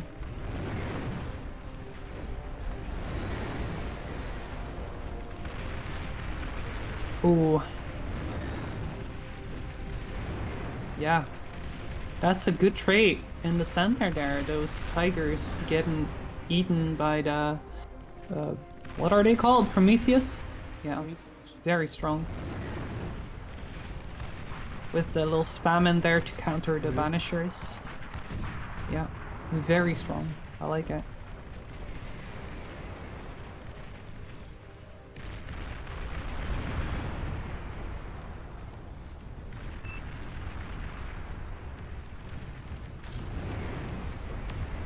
Blue team transitioning into a tier 2 air lab. Yeah, I'm interested to see. Will we see a dragon? Will we see wasps? We will see nothing for now. Just more The fighters. The Prometheus from Orange have been dealt with, and now there is a big ball of blue units coming towards their base. Yeah, you can just see how solid those tigers are. They're just so... Yeah, they're so tanky, they deal decent damage, they're decently fast. They're just a nightmare to deal with for... Yeah, for those squishy units.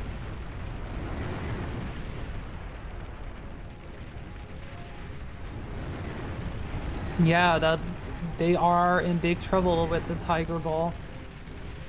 Oh, we see a resign vote going out for Red Team. Resign. Oh, failed, but they're doing it again. That's the GG. Yeah. And we will go to a game 3. Exciting.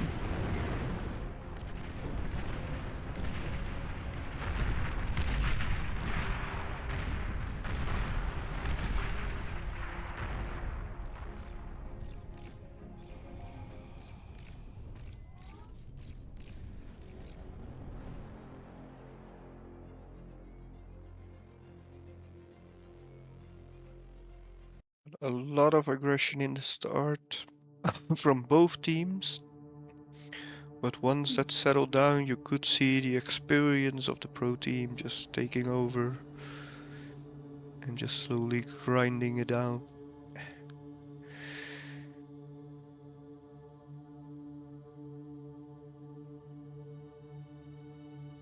Little toilet break.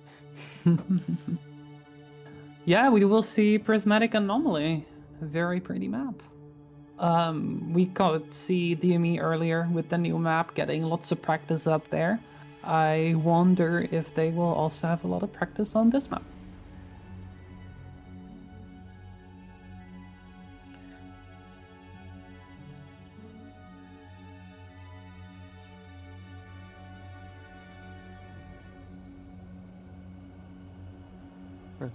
DME people concerned about their OS playing this on the ranked.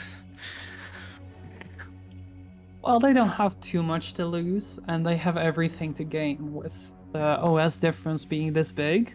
They will barely lose anything. If they win, they can shoot up like an entire point, maybe two.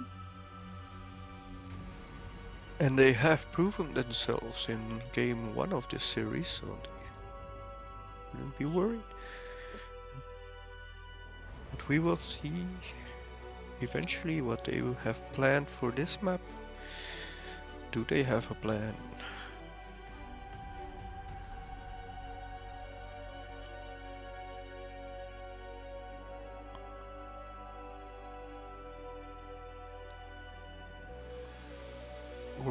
Pro be the one taking this one all the way. Well, who knows? Of course, it's a very different kind of map, right? We could see him in the first game, where the lanes are very spread out, right? And this is more of a gradual lane. So, yeah, it's easier to support each side compared to that other map with the big pawns separating all the lanes. So yeah, I think it's easier to make plays like the last one here, with like we've seen Pro being so good at. Yeah, just being all over the map and just doing it. Yeah, it's pretty open. It's only the crystals in your way, right? So there's not massive gaps between everyone.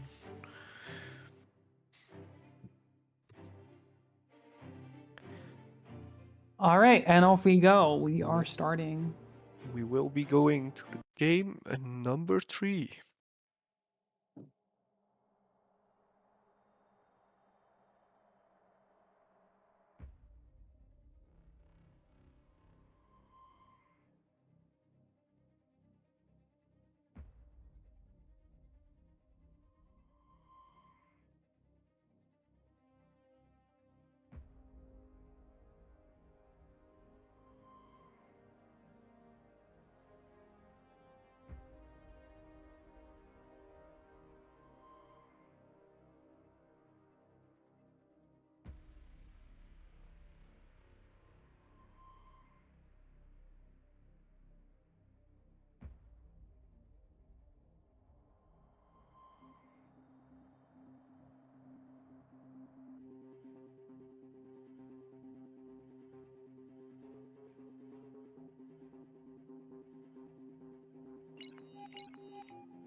Lines being drawn on where they want to hold, make stuff.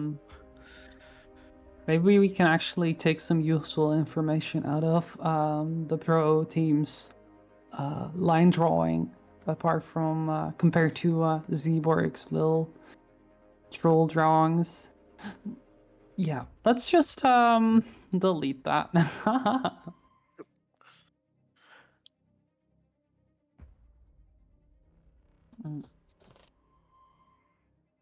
Will we see mosquitoes? Will we see vehicles? Will we... What do you think would be the best play in this map? Because we have seen a lot of success with the vehicles on this map. I think I think vehicles, knowing DME, I think they're going to go Legion vehicles. I hope we do see those mosquito snipes again. Those were extremely effective last game. Yeah, they Yeah, do it's seem to switch the game up a lot if you get some opening where you can push those through. yeah, it's gonna be a different game with the blue team. Maybe we'll see them. I think Randy will go make a lap this time. Randy very much in a central position, looking to maybe go core. I don't know if it's too early to tell, but yeah, maybe core vehicles against Legion vehicles again. Yeah, will be interesting to see.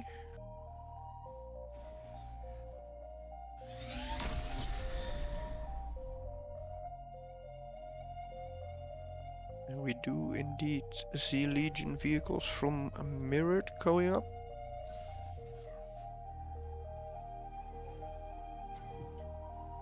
And no lab on the blue team yet. And Yeah, will Red be League as the lab. vehicle. Cortex vehicles against Legion vehicles. Yeah, we can see those cute little wheelies again.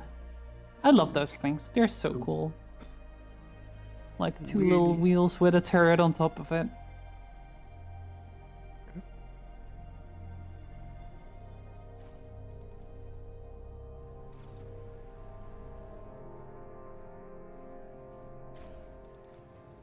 And then we'll have the buggies from the rascals coming out Yeah. for Randy.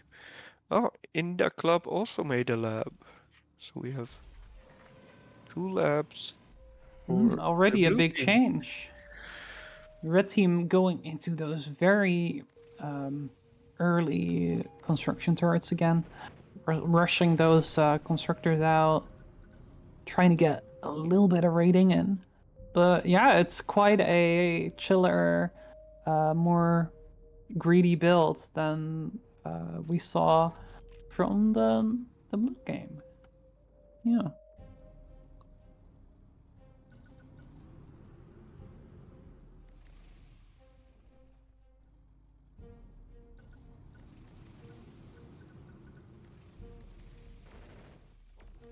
Ooh. I Oh, see the rovers just walk past the wheelies, but that's a lot of wheelies though, so yeah. there is a lot more coming. And we Yeah, start to see everywhere. the Alaris come out. Yeah, let's see how they do this game. They seem to do quite well into the bots, into the pawns. I'm very curious to see how they will go into the Armada and Cortex vehicles, since they are going both Armada and Cortex. Yeah, we see the blitzes coming out, and I expect we will see incisors coming soon.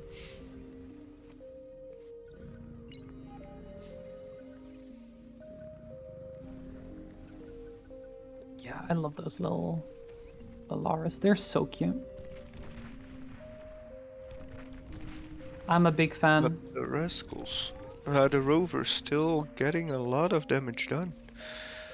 The Yeah, rovers. they're being very aggressive in their early game rating, instantly taking the initiative in the game. I'm getting curious to see how DME will try and turn this around. They did not get this constructor, but Very nice save indeed. But of there is course, more Protein coming. instantly coming around, trying to get that constructor for real this time. Splitting up the units. Oh, you love to see it. Yeah. Basically telling DME, like, yeah, if you want to keep this constructor, you cannot be aggressive. You gotta be passive on this side. They do have some wheelies coming around. Well, I don't but think the they are. yeah, with the incisors there, it will not be any. Yeah, Protein damage done. deflecting that aggression very well. And that's a lot of blitzes. That is dangerous. Yeah. That's... Yeah. If they can kill a base with that. Like, they need a lot of LLTs to quit that. I think they're just going to kill all that eco in the corner. Yeah, I think so. It's just 2 LLTs against 4 blitzes. They will do a lot of damage. But Alara is actually doing quite well into the blitz. I'm actually surprised to see how well they're doing. Strong little units.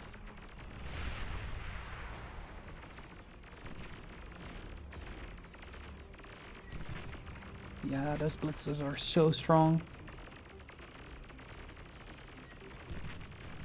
Just ring around the rosy All with the the maxes, the Alaris. LLTs. I mean, maybe they can get. Ooh, yeah, that's so much damage. They actually got everything. They actually got them all. Polars.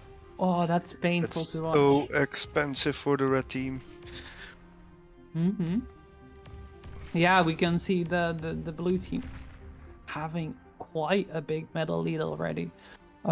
Energy being even, despite having killed all those red exits. So, yeah.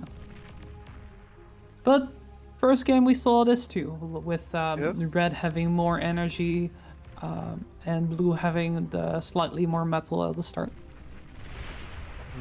Again, we see the pro team switching to air first.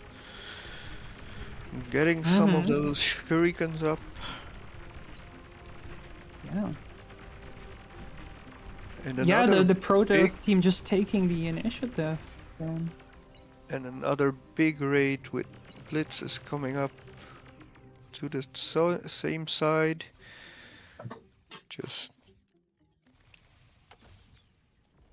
and the Alaris just don't seem to be able to catch up effectively. Ooh. Helios up now. We have Those are very strong units. I mean, we have seen them last week. they Those just are... melt those blitzes. But yeah, will they actually be able to stop it? Oh, did you see that? One nettle shot took out like 5 shurikens. That's insane. Nah, it can't have been fine. There were like 2 or 3. My bad. But yeah, that's so painful, all those raids. And Team Red just cannot really seem to be able to stop that aggression. They can't get their own raids in. It's dangerous. The blue team seems to be able to keep getting units through holes that shouldn't exist or that just don't exist. Florio's commander is in danger though. That is a lot of Alaris. I think it's safe for now. Yeah, those incisors should be. Oh, Right. incisors. Another- Very, very dangerous, that little game they're playing.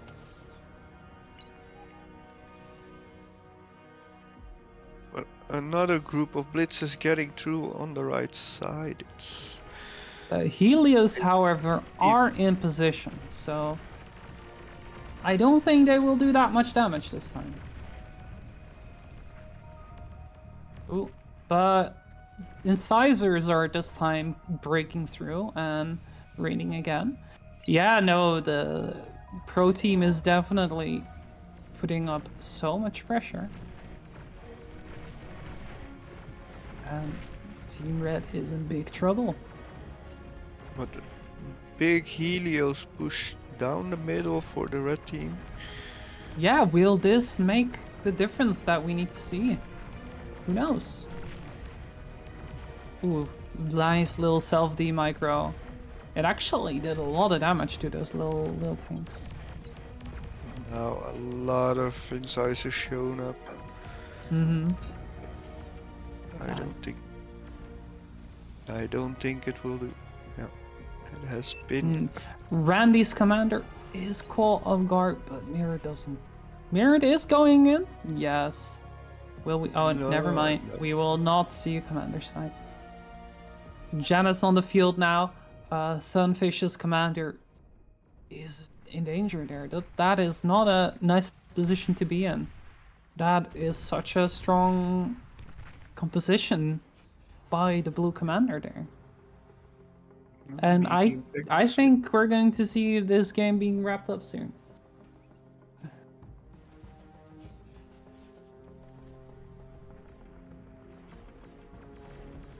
And just more and more incisors on the left side, just slowly cleaning up more and more of the map.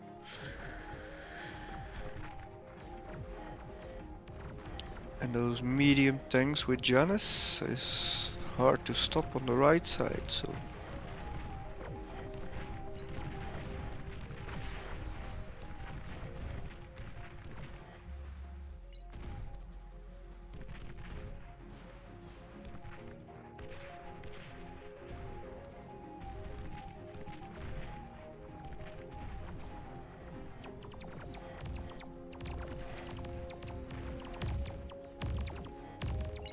So many Shuris. Yeah, Yes, that's yes. brutal to see. That's just Very clean up painful. for the incisor. Yep. They don't really have a lot of response to this. They can just stun all the units that go here. Yeah. The fighter production has just started up, but Yeah, but this I don't think it's gonna be a lot. I think this is a game-ending push here. there's not much that will stop this.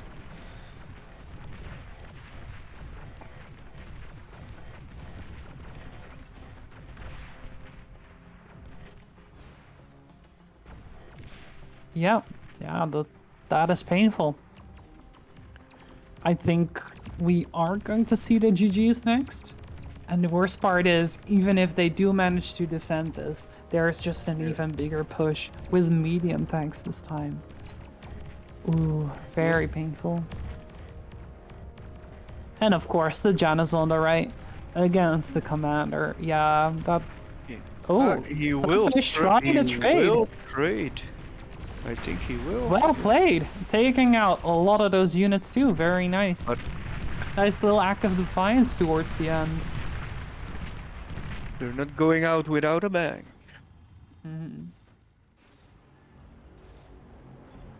So we have Pro taking the series with 2 versus 1. I did.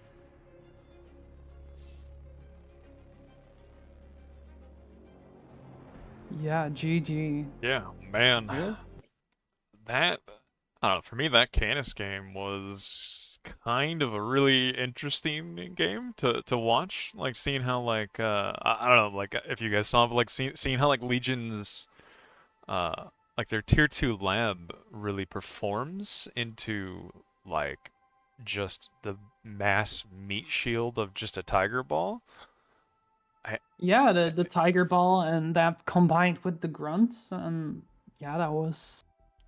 It Or no, kind it of was looked the like they didn't pawns, I have believe. any answer, right? Like that, No, nothing was exactly. doing that. Like nothing was fighting. Like Prometheus didn't do that. Like Yeah, don't. but It the was Legion interesting. doesn't really have their own like heavy tank that is not the Prometheus. Like the Prometheus is the heavy tank, right? But it just doesn't fight that. It just doesn't do it at all. Yeah, it's more like a mammoth. Yeah, it's very strange. It's that role, and yeah.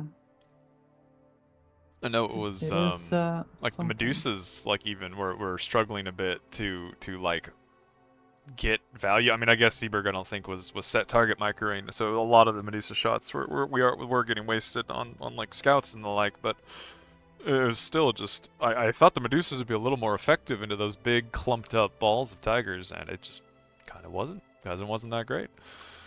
But yeah, no, they fire very slow and they either overkill or well, it was a bit painful to see, yeah.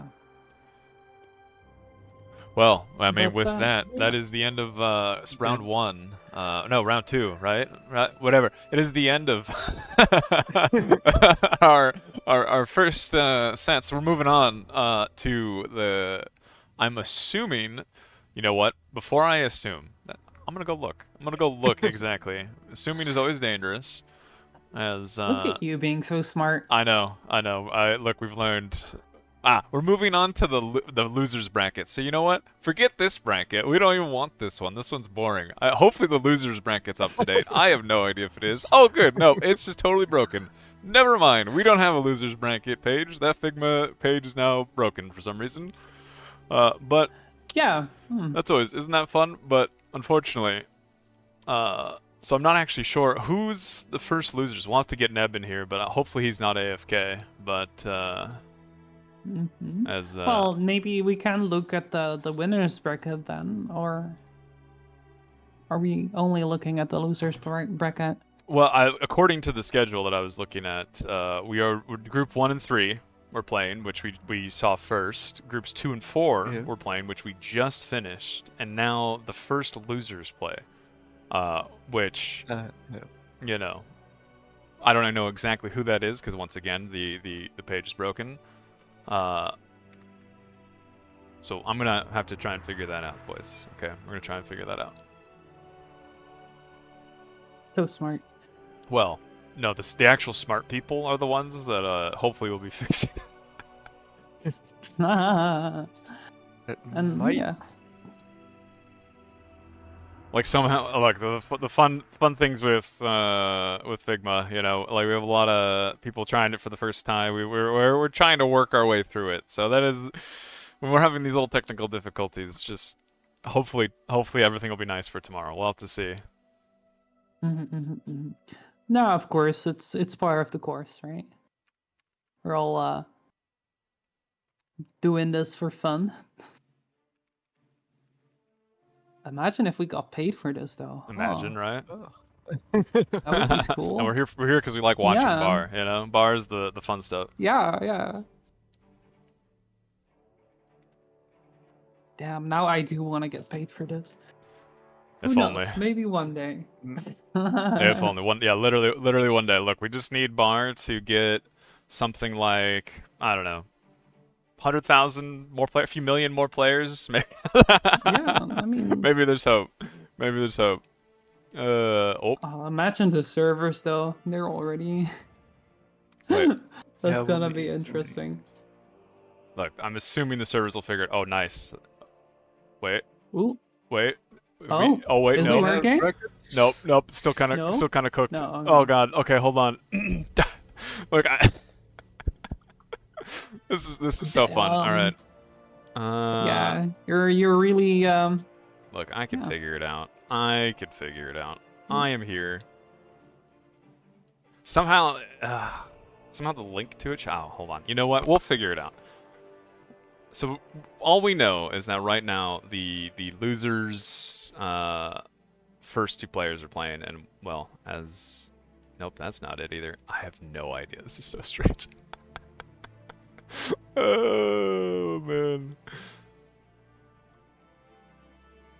so Okay. So wait, we just user okay. one that would be kill against Suicidal Grunts if we assume so. Okay, so Neb is I see at least DME has made their own room. yeah. Neb is telling me DME and Peace Through Power is what we're doing. Okay. So thank well, God I'm somebody already can in save us DME's here. lobby because they sent me an invite. Well, I believe Berries, as you had to go. Okay, I Yeah, believe we actually I have do new have to go. casters for this set. Which Ooh, exciting! Was it already? that was round 2. Yeah, Yeah. I even like Okay. was not Yeah. sure but I confirmed that that was actually 2 separate Okay, rounds. Okay. Yeah. Okay. But Okay. Well, So in we're that good. case, you guys are good, and you know what? It was a pretty fun cast, pretty fun. You know, I don't know about you guys, but that was some pretty fun games to watch. I was enjoying that. yeah, no, especially yeah, that was great. Was a good I game. especially so- loved that first game against DME. That was so much fun to watch. Yeah. So yeah, we and also the second game from the round 1, so much fun too. With the little air plays, that was so weird. yeah, I love it. I think we are seeing pretty confidently that like the mosquitoes are looking very good. Everybody's a big fan of the like early mosquito swap and just flying around sniping commanders, sniping mexes. Like it definitely seemed pretty Yeah. strong. Yeah, it comes out of nowhere and it's so strong. Yeah, I do like it though. I like it. I don't know if I'll like it if I play against it. But, you know, yes, that is usually how it looks goes. very interesting with costing. That's usually how that goes. It also, yeah, just stacking it up to the Armada gunship. The Armada gunship looks a little bit silly in comparison. Yeah, I mean, we saw a lot in like the 1v1 tournaments. Like Banshees definitely, they seem to be able to somewhat do that, but not to that extent. Like the amount of burst that the mosquitoes seem to have is frankly impressive. Yeah, no, I really liked seeing it also used on like mexes, seeing it used on static defenses, and it actually having effect, right? You just don't see that with the Armada gunship. You only really see commander snipes with them. All right, there we go. We got there. And we have a loser's bracket. The Volshank has Awesome. showed up and saved us. Thank God. So, as we can see, it is Kill versus Thank you, Suicidal smart Grunts people. and Peace Through Power versus DME in the loser's bracket. So, we are going to do basically those today. And once again, as we said, we are losing, unfortunately, Berries and Retweet, but we are gaining big fellas. And if we can find him, which again will be up to Neb, if we can find VDB, we'll get him in here. But Howdy, howdy. yeah, we got. Wow, we got some instant We- upgrade. I Instant need to up. figure out how Grades, to. baby. Okay, VDB well, is here. He just needs to get it. We need to get him into the tournament channel somehow. If you have him go into can you go in Bar Academy? Because I can drag him up here if we can do that. Here, I'll try to have him do that. I'll be right back. Yeah, yeah. Yeah, great job casting today, guys. You freaking killed it. It was awesome. let's These go. games have been sweet. They've been fun. I'm They've glad been to interesting hear to see. Yeah. Yeah, good luck on the next rounds. Yeah, Yeah, I'm hoping we continue happy see good to games. leave. I'll be watching. Definitely, I'm happy to leave the stream in your capable hands. And, Capable? I don't know. My hands? Sure. okay. Okay. Well, in that case, either way, if you fumble, it will also be interesting to watch. Awesome. But yeah, I Very believe in nice. you. I believe in you. You can do it. Thank you, thank you, thank you. Get With it, Tim. VDB's help, we're gonna freaking kill it, right, VDB? Yeah, boy. Okay. BDB, carry the stream. Show them how it's done. Blow give us it my out best. of the water. Good luck. And good luck. Yeah, And, so I just follow I'm LDM around, hungry. right? Yeah, just do that. Just do that. Yeah, we can. I wish you all a good night, and see y'all later. Bye bye. Bye Thank bye. you for your efforts so far. Bye. Bye bye. All right. So we live at the moment. I think we are good. Yeah, I'm gonna move to maps, picks, and bands, Neb. If you guys if you're good to do that, Neb. Yes, I am. We are good to go. I've given them the go ahead. Whoop, whoop. Dude, how's my favorite Kiwi doing today? How you doing today, VDB? Absolutely amazing. It's a tournament day today, and my wife's away on holiday, so I've got all day to watch bar. What more could you want? Sheesh. Nice. My pillow Heck yeah. may be cold tonight, but my heart will be warm with you guys. I'm glad. I'm glad. How's everybody else's day going? Excellent. I've got my pizza. I've got my Mountain Dew, and I'm ready to go. Yes, sir. It looks like we're actually getting bans out already. Ooh. DME with the first ban, Faster Than Light, gone. I'm always sad when I see that one banned. Yeah, I think last tournament that we casted together, we were thankfully we were able to see one game with Faster Than Light. But, yeah. I think everybody is going to be very sweaty today, especially the further along the tournament we go. So I think semi-meme maps like Faster Than Light will be played less and less. Yeah, Unless someone's trying to pull something out of a bag. After watching that FTL game 2 Alpha Cups ago, I don't know if I ever want to see that map again. You know what? I think I've seen enough. Hey, Actual you know what? trauma. It might give room for a lot more mosquito play, right? That we've been wanting to see. Oh man, I definitely do not think we're getting away from any mosquito play. That unit seems very strong. Aurelia has been banned. Everybody seems to be on a mosquito hype at the moment. Wait, did we lose Neb? I'm looking at the. We had a dispute. I'm sorry. Like, you're having to manage all of this and the Figma, man. That's brutal. Okay, ban FGL, Aurelia, and Theta. And pools. And pools, oh my They gosh. banned pools. I won't allow Oh, it. man. Yeah, that's I crazy. won't allow it. Tell them to redo it. Can we ban them? You're That's telling me crazy. they can't ban your map? Come on. No. This should be like it's no matter what, you can't ban this map. It is locked in.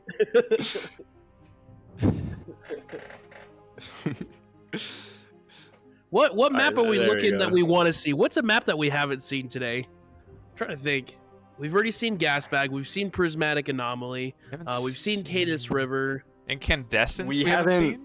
Desolation? There's a reason we haven't seen that, and maybe if we see that map, we'll see why we haven't seen Incandescence, because those games last like 5 minutes. Yeah, well, you know, a lot of these maps kind of tend to be on the small side, I guess, right? Like you get some medium-sized maps with like Theta or like Canis, I guess, but there's the smaller the map, the quicker the games tend to go when you get like team-based co-op play, right? Yeah, for sure. And it looks like our first pick is Prismatic Anomaly. Ooh. Back to the pyramids, baby. I love that map. You know what? I just gotta say it. It's very cool. I want more maps with strange, like, formations and buildings and other crazy stuff. Or just more I agree. And pyramids. with a map that's like so big and open, like you get some really cheeky strategies, and I friggin' love it. And second pick going to Canis River. Ooh. Yes, I always love a Canis River. It just feels like a classic. Yeah, I mean, Canis is, still probably one of the most played 1v1 maps, I imagine. Like, it is, it's definitely, I don't know, it's a cool map. It feels kind of homey. Yeah. It's just a good map. It's just solid. Like, it's fun to play. You see a good variety of play. It's a decently high macro map. Like, it's fun. Desolation getting honestly, banned by Zberg. Ooh, Desolation gone. I will say, I've only seen the map be played like twice personally from the 2 months I've been playing the game, and each time it's been really cool to see the unique plays that they've done through those 2 different choke points. And I love choke points. I love seeing, you know, the big pushes from both sides and choke, how they handle stressful situations with those kind of choke points that they have. And anything with water, dude, yes sir, give me some outplays through the water. I love it. I love seeing what people could do with it. So that little bit of water that Canis River offers, I think, causes just enough stress that forces them to do unique plays, and I love that. I'm just happy it's not a mountain range in the middle dividing the 2 bases. That would be pure torture for me. Instead of a river. Yeah, because then you'd have to use all-terrain stuff like, you know, the crabs or, you know, other things. Oh, and man. here we go, baby. We're starting it off. Prismatic Anomaly, baby. Yes, sir. All right. This has been a great map to watch because it's a new map. And the newer maps, people tend to take a little while to cook up absolutely perfect builds. So watching people slowly learn this map at the same time and then going straight into a tournament has been an absolute pleasure to see. I can't wait to see what people have cooked up for this. For sure, for sure. What I've seen different about this map than other maps, you can't really rely on one person to be your eco person and put everything on them. I've definitely seen that you have to put multiple people building units at once in order to defend each and every side. Because if you're not putting enough pressure on each side, then you know it's just not going to be good enough on this map specifically. Because you know you get pinched off from your team. If you know the enemy sends in a little wall of units, then you know it just takes forever for people to be able to react. Yeah, the distance from the center player out to the sides is quite significant, but the beauty of this map is the pyramids, where you can do things like build walls across these very small gaps, blocking certain pathways, and it's a bit tedious to actually destroy those walls, so it's easier to go around, and it allows you to funnel your enemy where you want them to go. Yeah, for sure. All right, how do you have this oriented? Do you have the green on top and red on bottom? I do, yes. We got our rights and our lefts. Yes, Heck yeah, we're no left and right gaming here. All right, no. Not moving anything around. Perfect. Yeah, Watch the right, watch the left. Here we go. You should just spin your map at least 4 or 5 times, and whatever you land on, that's what it is. We won't know what's up, what's down. Beautiful. Call it a day. I ended up that's how on I the play. bottom of the map. I'm I like to looking at play everything on upside down. diagonals and stuff as well. Oh, it's just so lovely.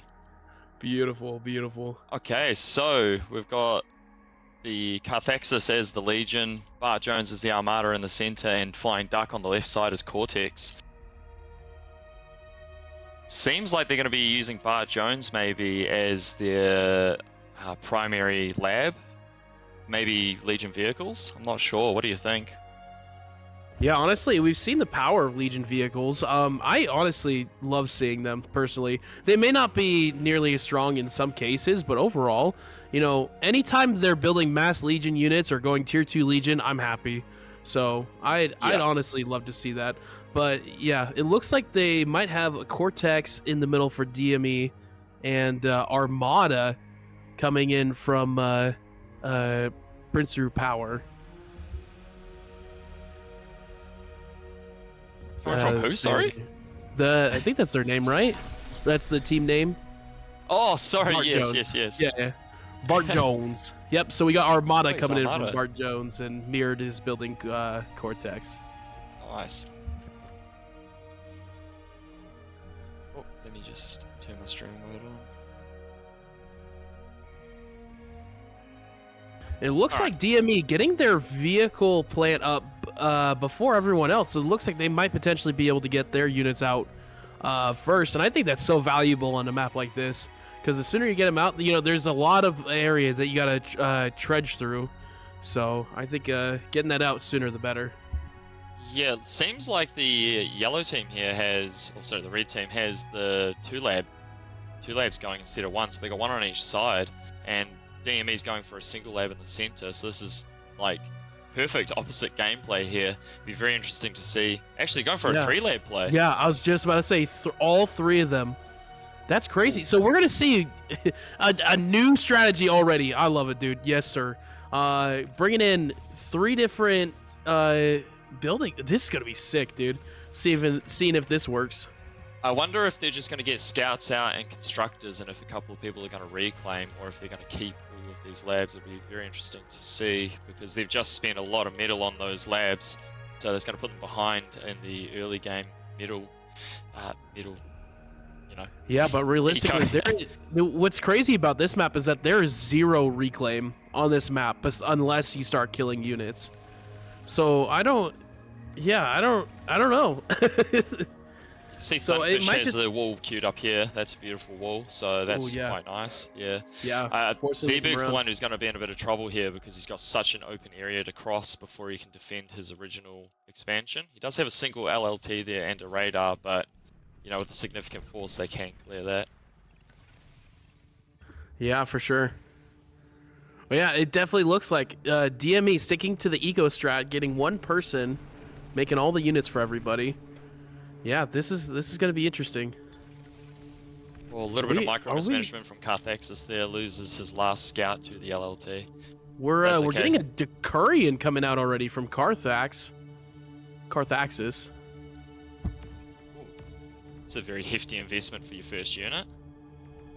Yeah, seriously. Very slow moving too, so that's going to be quite a while before he makes it to the front line. I have to wonder what the thinking behind that is.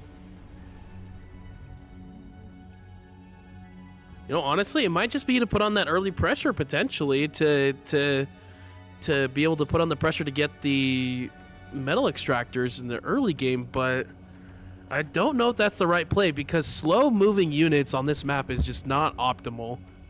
From what By the time I've he seen. gets across to any metal extractors, it won't be the early game anymore. Looks like the blue team DME are actually picking off quite a few mixes with their scout units, which is exactly what you want to be doing. You can see in the corner here, Flying Duck Space is losing a couple of energy production from getting solars shot. Because as you know, when you shoot them, they close for 5 seconds, I think. So that's 100 energy every time. Yeah, and with the fact that there's no wind, like that is you're losing all your energy production here. That's exactly what's happening. Bart Jones getting absolutely destroyed by this one tick. He's getting no energy coming in. Yeah, that's where the teamwork really comes in handy, because you can share across that extra energy to the guy who's losing it. But still closing those souls is still exactly what you want to be going for, if you can't kill the build power. Yeah. DME really pressuring the red team here. And the red team's seen a couple of raids here and there, but not quite finding any purchase with them. a little bit too busy on the defensive to pay full attention. Yeah, it seems like all the resources going to Mirrored on DME's side is allowing them to put on that pressure that's necessary. With the fact that Red Team's resources are all split between the three of them, they're not getting units out nearly as fast. And these Decurions, man, they're so expensive in the early game, so I'm curious what he was thinking about here. Yeah, I think like they are very strong units, but they are definitely not an early game unit. You need that mobility in the early game, especially in small team games, because it's all just open space and people will come around and find those gaps and get into your base if you're not careful. So you can see that Zeeberg and Thunfish have actually successfully blocked off these two sides of the map. Not completely, but they're working their way towards the center, funneling their opponents towards Mirror. I think this is the far stronger strategy than the red team has going here, just because all those labs building at once really create a middle sink. Yeah, I agree. Yeah. With red team's slower push up here, it's just not getting them anything. Like, you can even see like blue's resources are, far exceeding red side right now. So they're realistically they're just falling behind. Yeah. The constant harassment from the scout units is also imperative to the early game. It's so annoying to deal with, but if you can pull it off, it feels amazing getting that damage done with such a squishy unit. Yeah, Bart Jones relying on Flying Duck here to be able to come and save his butt, because these units, they're hard bullying Bart Jones here, because they realize, they're like, hey, he's just wide open. He's just standing there. Might as well. He's not making very much. He's only making, Lazaruses and construction bots. Yeah, you can see that, I'll just draw on the map for a second, that this is roughly the front line for the red team. There's a very big dip towards Bart Jones. He hasn't been able to expand anywhere, and that's putting him further behind. And because he's not getting fed from anybody, it's just, an uphill battle for him. Flying Duck getting a really good D-gun on those incisors. Picking off 3 of them, so that's going to relieve just a little bit of pressure. But, they got a lot coming. This big group of incisors coming out here. Just the constant pressure coming out. It's a lot. We got 12 incisors coming out of Zeeberg's lab, and then there's 12 incisors coming from Flying Duck towards Zeeberg's commander. Trying to find the gaps, but this is where we'll be able to see these walls on the left side really come into play, because you can see that Flying Duck's actually trying to maneuver past them, but they're automatically going around. Yeah, and he's forced to be put in this position, like either attack the walls or try. Yeah, he literally just can't get through. Yeah. Zeeberg says, you're going to stay in your corner, Flying Duck, and you're going to like it. He's putting him in timeout. Yep. You can see he is going to try and maybe get through the edge here. I'm not quite sure. Yeah, he is. But that's going to give them more than enough time to get units out from Mirrored's lab to that corner, and that's going to basically be a medal donation from Flying Duck to Zeeberg. Yeah, if I have a little bit of future... that future sight coming in. Yeah, future sight, thank you. Yeah, these guys, these walls, they could take so many hits with that 2,800 health. These incisors are literally doing nothing, but they're pinching right through. They're going to be able to get a little bit through into a couple of mines, maybe. Ooh. Yeah, I don't know if these guys are going to get too much damage done. You can see that there are reinforcements coming from the lab now, so they'll clean this up and just get that reclaim. Remember, guys, minesweepers can reclaim as well, right? Yeah, no, they can can they? They can repair. Yeah, they can repair if they're close enough, I think. That's right, they can't Bart reclaim. Jones, big D-gun coming from Bart Jones here, from these 12 incisors coming in. Oh, man, the fact that they split up those incisors honestly helped Bart Jones so that he can move their commander on over. He is going to lose a significant portion of his economy here, and that's basically going to put him out of the game for the foreseeable future. I don't think he's going to be able to recover too much from this attack from Zeeberg, even if he reclaims all the metal. Yeah, we can see tier 2 coming out for blue team here. Looking really good for them, honestly. Things are looking so good for the blue team. The army advantage is technically on the red side because Bart Jones has killed so many units, but his whole base is gone. Yeah, Bart Jones is pretty much out of this game. And the cost of the Decurions, you can see those Decurions that Karth has, sorry, he likes to be called Karth. Those alone are worth 900 metal and 8,000 energy. Wait, actually, sorry, excuse me. Those are worth 2,100 metal. That's a lot. Yeah, and look, they like those the Decurions aren't even able to keep up with the incisors. Like They're they gonna can just kill run around, do Funfish whatever they though. want. Oh, Funfish that's a good dies. pick. Yeah, it takes That's out a a few good of them. pick. If they're able to get these reclaims off on that commander, that would be so good for the red team. It's a bit of a shame that Funfish didn't get any energy for a D-gun there. That was, I think he panicked a little bit there and just decided to go for the comm bomb. That's fine. He's still got some value out of that commander. They just have to worry about Carthexis getting that reclaim and going T2 themselves. I think the blue team is far enough ahead here to feel comfortable, but we'll see if the red team can pull this back. Yeah, I think Karth is red team's best, most reliable person right now to be able to go tier 2 at this point and help them out. So honestly, they might as well put all their resources into Karth as much as possible.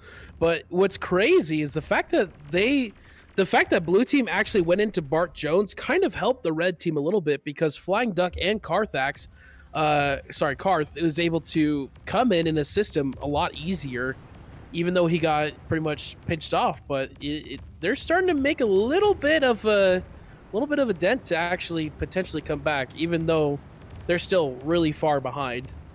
Yeah, I think once the blue team get a decent amount of T2 mixes up and start getting T2 units out, that'll be when the game's decided, I should say, because if the red team doesn't have anything to answer for the T2 units that are going to be coming, they're going to be in a very sticky situation. But if they can, they might be able to pull themselves back, but we'll see. Yeah. These incisors coming in from the blue side are picking off 2 Decurions with all these incisors. That's actually so valuable. Yeah, they're donating a little bit of metal with their wreckages, but it's so worth it to kill these the advanced Decurions. solar going down too. Yeah, that was a great pickup too. Absolutely amazing. Man, that might actually seal the deal there, because now Karth can't really do much now at this point. He was close to going to tier 2, and I don't seeing them being able to do that at this point.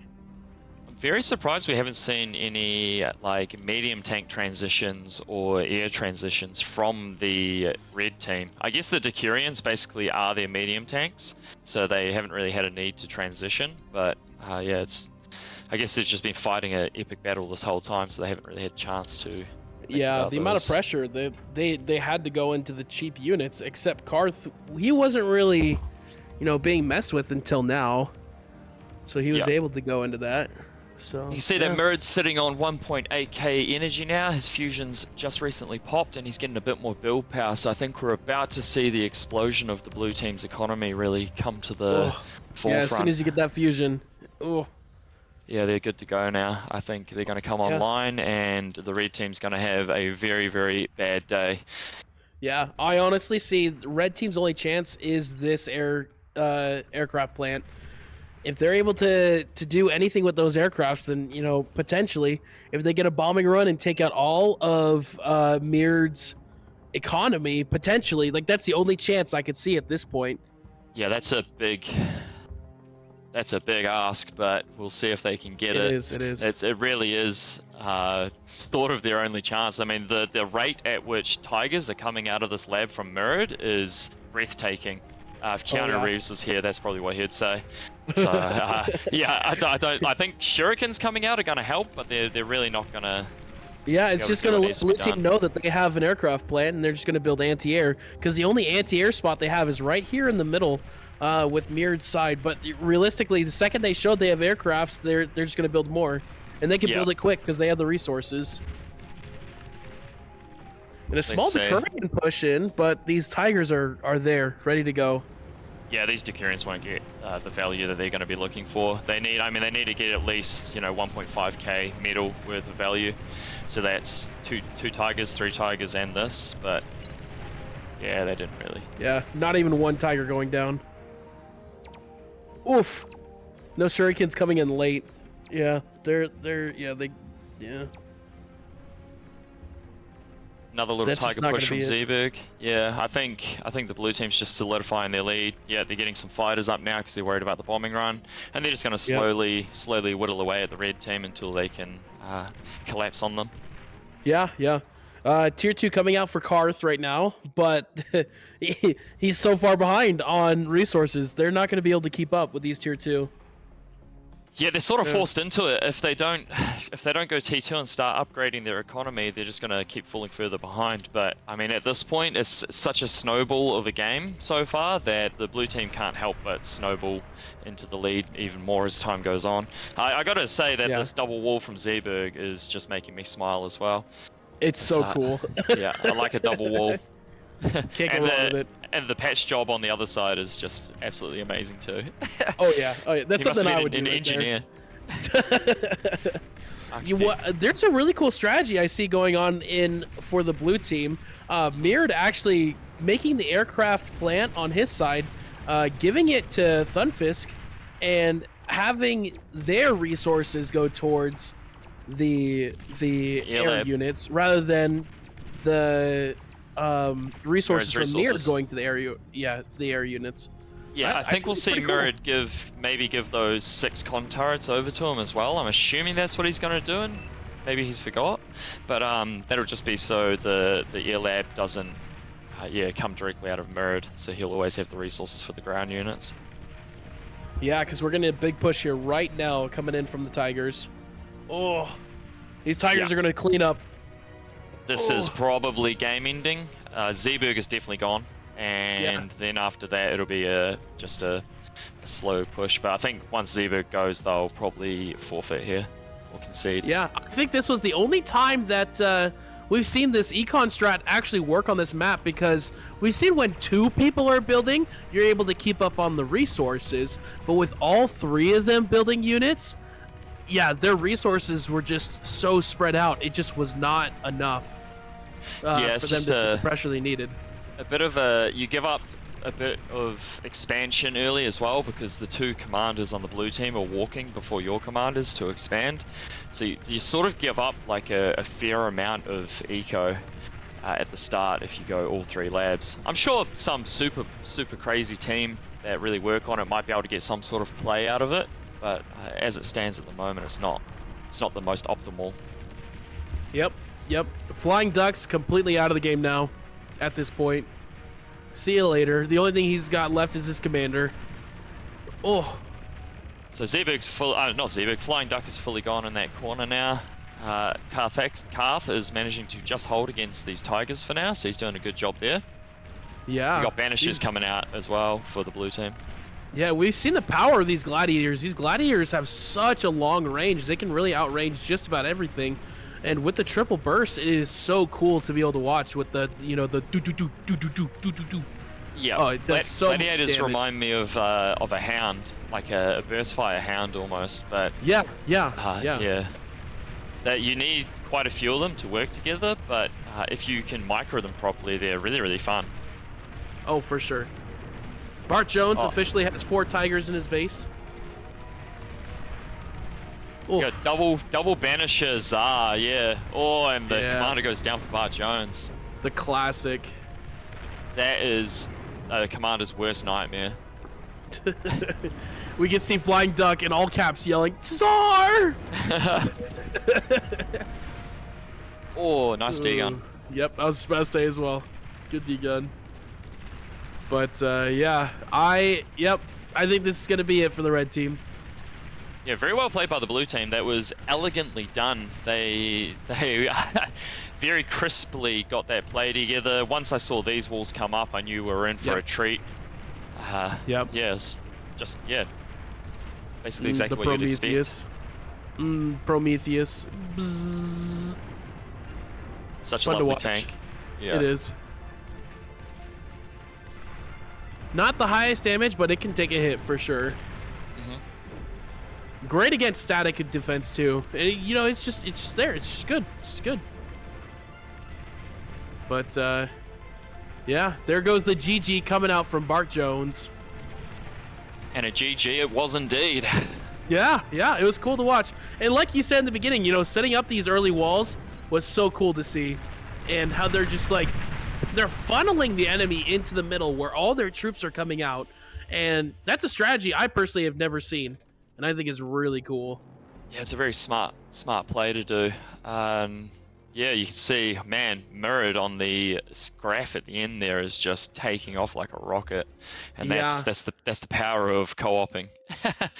Yeah. Realistically, normally you could see like there's two lines that are kind of chasing each other, but you can see with the fact that they're spreading out so much of their resources, like they're not able to keep up hardly at all. With turning those sliders down is very strong, very strong. Yeah. Cool. All right, straight into Canis River. Yeah, I love this map, man. Let's do it. It feels like a warm bowl of stew on a winter's day. I definitely need a warm bowl of stew right now because my throat is killing me. So I get stew it. For the throat. I need it. I'm probably gonna have some tea when I get home. Oh yeah. Oh, maybe I'll make a pot of tea. My wife and me just recently did some pottery for our anniversary, and she made a milk jug. So when we have a pot of tea, we got our own little custom milk jug. That's awesome. That is cool. Yeah, it's amazing. Pottery is on our list of things that we want to do too with my wife and I. Yeah, so worth it. Highly recommend. With our two kids, it's hard to get them involved too when they're so little. Yeah. All right, so the red team spawning up near, or Flying Duck spawning near the Geo, so I guess he'll be making a grab for that Geo as fast as he can. Carthaxis in the safe spot, so we'll definitely be seeing an LLT here early, and Bart Jones just blocking off Carth space and probably expanding everywhere else for everybody. All right, and it looks like DME with the same strat pretty much, so. Yeah, Thunfish spawning at the back though, so he's going to have a much longer walk time to the defensive choke point. And Zeeberg spawning in the... Yeah, that's the very aggressive. So I think what we're going to see here is Thunfish will be battery gaming, blocking off that gap, and he'll be boosting Zeeberg. And Zeeberg's going to be trying to kill Bart Jones as fast as possible. Interesting. Or we could also see a strat that we usually see in 1v1 where Zeeberg builds in the front and then makes his way back, right? Building up, potentially doing that way. But, you know, if it's an early aggressive push, I'm all for it. And we've seen it with DME where, just like in last game, they love to have that aggression. They love pushing in. So I'm all for it. Either strat I'm happy to see. So, yes, sir, please. Zeeberg giving us the love heart, but Mirrored crossing it out. What a savage. No. Not my Kiwi man, no. Oh, he doesn't want Zeeberg to love me. He wants Zeeberg to love the teal noob who's Mirrored. We love you, Mirrored. Okay, here we go. So yeah, you can see Thunfish will be going straight into Solars, and that'll be to allow the other two players here to go straight into their metal extractors without having to build Solars themselves, and that's going to be a little bit of extra metal there for them. Oh, that's cool. I didn't even think about it like that. That's cool. Yeah, and you can see Zeeberg's getting his lab up here, so I assume, Thunfish will be funneling into him, trying to get that early aggression out. Now, what this does, though, is it really opens them up to this side, so Thunfish really has to work on trying to defend these points. And Mirrored also building up a vehicle lab as well. So looks like they're going to be, double building there. Vehicles are great for expansions, especially in a rich map like Canis, because they cost extra metal, which is a drawback, but they have extra movement speed and extra build power compared to bot constructors. So they're very good for a quick expansion type deal. Yeah. All right, let's check out the red team here. Flying Duck dropping a bot lab up by the Geo. And Bart Jones going for a ARM bot lab, which I like to see. Very good for scouting. And a Legion vehicle lab at the back. So they're going for another triple lab play. Yeah, that's interesting. I mean, we saw how it cuts off a lot of resources for everybody on the team. But who knows? It might work out this time. Who knows? Yep. See if they can pull it off. The thing that this is going to let them do is quickly defend their own areas. So Flying Duck's going to have an easier time defending than Thunfish is defending here, because Thunfish has to come from Zeeberg's lab. True. No, that makes sense. So we got some scouts coming. I don't think Tix can cross this water, right? I don't know. Can they? Am I crazy? Yeah, I didn't think so. Okay, see. cool. No, he can't. Yeah, no. Yep. Alright, Bart Jones had me stressing there. So a few scouts get through for Zeeberg. Does get scouting information. Don't think he's going to get very much damage done. No, just a little bit of harassment. But he did scout all 3 bases, and that is super valuable information. Yeah, that really is huge. That's really good, yeah. Meanwhile, the red team has 0 information about what the blue team is up to. Oof. Yeah, but I mean, if they see how aggressive Zeeberg is right now, where he's at on position, like that, I think is going to be where they're going to need to put all their pressure is on that front right there. But, you know, realistically, they could also be looking to get more of a push down here on this side toward Thunfisk and try to get that high ground, because it's going to be harder for Zeeberg and Mirror to react to that side specifically. And it looks like that's actually what they're doing, is pushing up here on the bottom side. The thing they've got to watch for is this bad boy here. This is the scariest unit in the game at 3 minutes in. If you come through a gap and he's standing there, well, you don't have units anymore.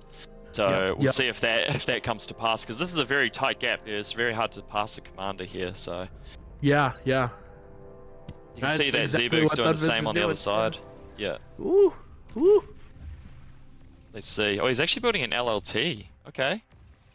Just in case they try and get past the commander. Let's see if what he does Perfect here. timing on that LLT too. Yeah. He's going to be able to stop this. Yep. Those Alaris are gone. Didn't manage to get all the kills, but that's fine. He's done his job, and these are going to have to come back past Zeeberg. And what's interesting is it's actually not an LLT, it's an LHRT. You know. That's right. Yeah. I refuse to just do more acronyms. They're all LLTs. I thought it was funny. Yeah. I like that the red team's actually managed to get through. It's a bit strange having units from 2 different players in one spot like that, but we'll see if they actually manage to get some damage. They're slipping units through quite expertly here. Meanwhile, Zeeberg's pushing on the other side, but he's not finding significant damage. Okay. No way. Oh, the Pharos just survives with 4 kills. Great defense for the blue team. And the red team at the same time. Both teams successfully just defended raids, so that was amazing. Not much damage done. And Thunfish with the wall. So that is basically a safe eco spot there now. Oh yeah. That's what I was thinking that Karth should also do, is build up that wall. That's what I was thinking. After I saw that Thun was building it up, I was like, oh, wall game right here. But Thun actually having his commander on the other side of the wall, not defending anything on that side. But I mean, I guess you don't really need to when you've got Zeeberg there. Yeah, he's also got a wall there, so there's no reason to have a commander. So he's just going to carry on expanding. It's looking good. It's looking good for blue team. Honestly, I think the blue team just needs to work on regaining those expansions they lost. You know, there's a few mixes missing. I think Mirrored might be on that now. I'm not quite sure, but they're doing a good job. Flying Duck and Mirrored are in mirrored positions at the moment, which is exactly where their commanders want to be. So everything's going pretty good. It's a fairly even game so far. Yeah, honestly, overall though, it's pretty even on both sides, so it's really cool to see. You know, I can't complain there. Yep, it's nice to see a 3-lab play really hold up against this. I like 2-lab play here. Gives me hope. Gives me hope inside. Carthaxis is in a great spot here to get a D-gun on these 2 unsuspecting pawns. No! Oh, but just like we saw with last game, Tier 2 coming out for the blue team first. They are getting it out because Thunfisk's all of their econ is going straight into Mirrored, and so you know Mirrored is able to get these out much faster than on the red team. Red team, like we said last game, they're just falling behind with where their resources are going because it's split between the 3 of them rather than just one person or 2 people in this case. I think what we're seeing here is the clan DME, the blue team here, are just a little bit more of a cohesive team. I think they've got a bit more time practicing together than the other team. So they're just a little bit more in tune with each other. You can see that the blue team has their geo up, and they've had it up for a while, but the red team doesn't have it at all. It requires a little bit of co-op to get that up. Yeah, It's 500 metal, which isn't insane, but in the early game, you know, if you build units. Yeah. Yep. No, I agree. That's crazy. So I think we might see a repeat of last game where the blue team just slowly pull ahead until they hit a critical point and then they'll start to snowball. But there are a lot of options for the red team. A bombing run right now would go savage because as everybody knows, when you transition to T2, you lose a lot of momentum. But now that the T2 is up and running, that like loss of momentum is slowly going to revert itself like a pendulum swinging back the opposite direction. Yep, as soon as you get those metal extractors that make your metal extractors, 4 times as effective, yeah, for sure. They're going to be able to skyrocket on the material side, even though they're slightly behind on the metal per second, technically. Yep, but you can see metal produced, they're 1,000 metal ahead, and that's with no T2 mixes up. So once these 3 mixes go up and the Geo, we'll be seeing a whole different game. But we'll see if the red team can do significant damage before this point of no return, and they're still in it. It's just whether they can get that damage it done. looks like they kind of don't want to take the aggressive push, even though Bart Jones has a strong enough army here to really, help put in a lot of pressure that's necessary. But yeah, I don't think they want to take the aggressive position here quite yet, is what it seems like. The way their movements are showing. Bit of a fallacy that you see in people playing Bar quite a lot is when they feel like their opponent is a bit ahead, they double down and try and catch up on eco by out-ecoing them. But if you apply the extra pressure to them and just reclaim all the stuff you're killing, you can catch up that way. But obviously it's a fine balance. If you just overbuild units and don't get value, then you fall further behind. So yeah. But Bart Jones is prepping for this big push, starting to put in a little bit of pressure with these rockets. What are these, Rocketeers? Yeah. These guys, these Rocketeers, they're putting on that pressure. They got to get in there quick and get into Mirrod's base as fast as possible because here they come. Here comes the Tigers. They're starting to get made. Yep. Oh. I was expecting a Banisher or a Tsar would be kind of awesome. But like more of a slow push unit, but it looks like they're going for Tigers again, which is more of a it's not a slow push or a fast push unit. It's just a unit sort of thing. It's like the bulk of your army is made of Tigers, so it looks like they're just going for size over strategy. Yep. And tier 2 coming out now officially for the red team. Way behind though. The the blue team, they already are working on their 4th advanced metal extractor, so they are officially starting to take over on that metal per second much sooner than the red team. You can just like see we that were saying earlier. The red team still doesn't have their Geo up, and they've actually accessed 48,000 energy more than the blue team, because the blue team's been using their energy, they've been using all their resources a lot more efficiently, so they haven't really wasted anything. It's all been methodical. So that's why they're a little bit further ahead in eco. Yep. Bart Jones putting on the pressure. Front line. Flying duck. Yeah. Big push here. Yep. They now officially know they have tier 2 up. They officially see the Tigers. Yep. This is where I think a Tsar would have been amazing, stopping this push and just absolutely tearing this army apart. Yeah, they'll be able to outrange those Rocketeers and absolutely shred them. But it looks like the Tigers are going to potentially be enough because they're coming out fast enough. And with a slight flank of 2 more Tigers, Bart Jones' commander is a little bit out of position. But able to recover there. You see Thunfish is getting pushed off his position by Flying Duck, which is really good for the red team here. It's really going to bring them a little bit back into the game. The blue team's actually going to have to start working on getting some more units on the field to defend multiple directions, which I think this is a good reason that they went for the Tigers, is because it's a massive unit, so they can actually send them to different locations. Yeah, honestly. They're fast enough as well as bulky enough to do whatever they need them to do. But these Tigers were able to hold off Bart Jones and Karth's push here. Yep. Man, Flying Duck has to take advantage of this fast, but it looks like Thunfist is trying to set up their commander potentially be able to get a good D-gun spot here. Yep, that's a juicy 2,000 metal reclaim for Zeeberg on that front line. And then now on this left side, we're going to get Mirrored bringing units across to Thunfist just to try and help defend. They're going to lose a few mixes, but they're only T1 mixes, so you got to remember for every 3 mixes they lose, it's technically every 4, but 3 plus the 1 that you build up. So the D-gun. Yep. Beautiful D-gun. He may lose his commander here, but so worth it. Oh, not even that. That's crazy. Yeah, he'll get away. Beautiful. And he'll be able to push Flying Duck back off this position with these reinforcements that are coming. Yep. And just like that, the blue team has stabilized themselves. Yep. This might seal the deal for the blue team unless they start actually building up these tier 2 metal extractors. Instead, they're building a Prometheus to try to push up the front line, which is not the right choice in my opinion. You need to get these tier 2 mexes up yesterday ago. Like, that has to be your main priority, or else you're going to fall behind, which is exactly what's happening. They are falling behind on the resource aspect of things. Yeah, so it's exactly the opposite of what I said just before about trying to match your opponent's eco. Like, now's not the time to be...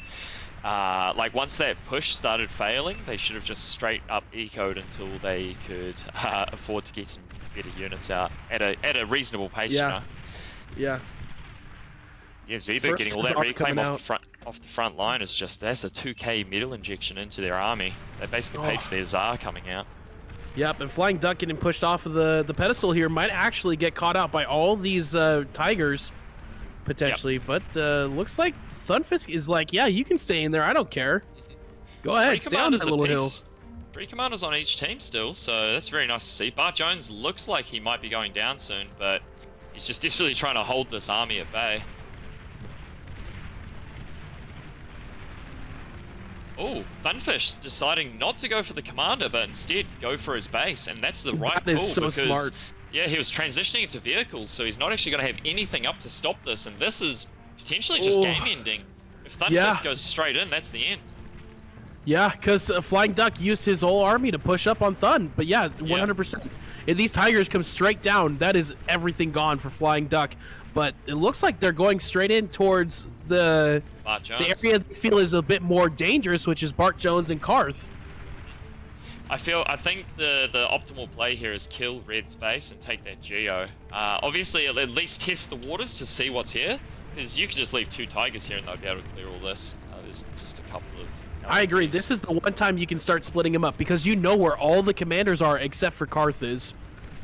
You know where Bart Jones is. You know where Flying Duck is. You might as well split them up and start pounding into them. But Bart was able to react with all of his maces, so might just take red at this point. Yeah, that's game. There's no coming back from this. Well done, DME. That whole side is that whole side is done. Yeah, and you see a Tsar coming out on the front line, and there goes Bart's commander. Nice slow shot from that Tsar. Oh man. Damn. Excellent plays here. This was really just clean overall. It was very well done. That the only shaky time that the blue team had was when they got pushed from 2 directions from Flying Duck and Bart Jones. That was sort of their last ditch, attack of a dying man. It was an all or nothing sort of play from the red team, and sadly it just wasn't strong enough to pull it all off. But honestly, it was great. Yeah, amazing. Yeah. Really good map awareness from Thun, being able to react to where Flying Duck was, saying he pushed up with his whole army, he left his whole base open. Excellent job holding up on blue side with Mirrored and Zeeberg, holding that choke point down from both people. Zeeberg, honestly, primarily the one who held it down until Mirrored was able to get those tier 2 units out. So overall, great job from the blue side, 100%, and a big commander trade there. Yeah, a little bit of Christmas colors. Flying Duck and Thunfish just having a little hug to say GG, brother. Pretty much. It's like, hey, we had a good fight up there. Good job. Yeah, I think the red team knows that it's over, and there's the resign vote. Yep, and GG's there's the going GG's. Out. Well done, team. G's. Yeah. And that's going to be it from these guys. DME taking it away, 2-0. Very even for a while there, and then the T2 transition from the blue team was just so clean that it couldn't be detected, or maybe it could have been, and the red team just missed their chance, but it really paid off for them.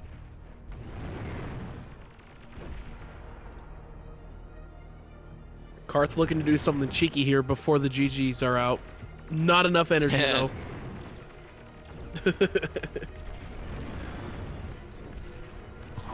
He wants to fight to the last man. Or robot. If I'm I wonder going what's down, going to get the go kill. down Do with you reckon me. it'll be a Tiger, a Banisher, or the Tsar? Tsar. Czar. Oh no, it's Tiger! G friggin' G's. Well done, guys. Well done.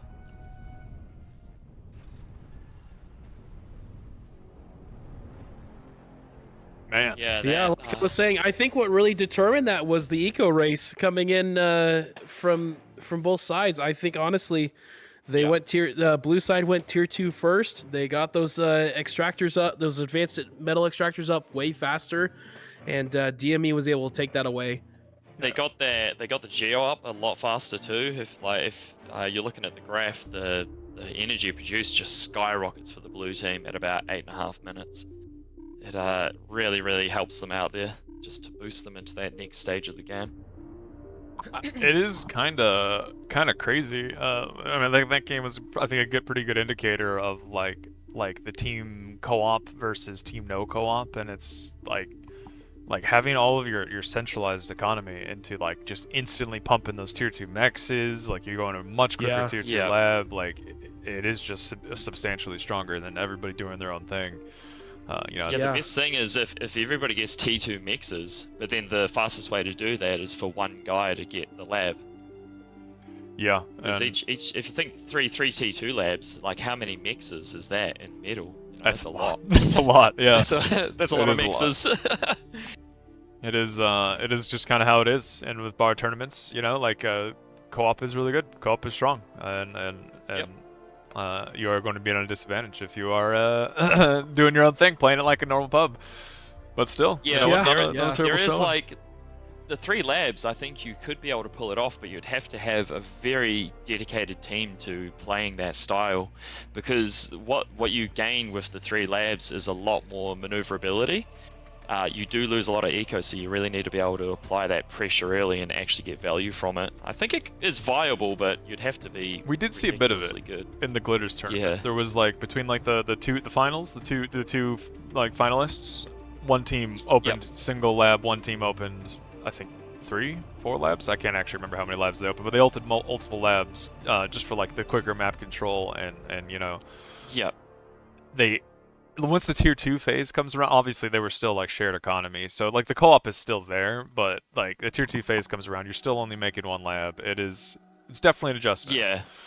Yeah. It's that communication, and that's like something that's really fun in bar, is if you can get yourself with some like-minded individuals and just share some communication while you're playing. It doesn't even have to be super strategic. It just becomes that next level of fun. And realistically, it's you can take a look at this like any other multiplayer game that involves a teamwork, right? You're able to funnel your resources into the person who you think is going to carry the game, and realistically, this just shows the power of true teamwork and support.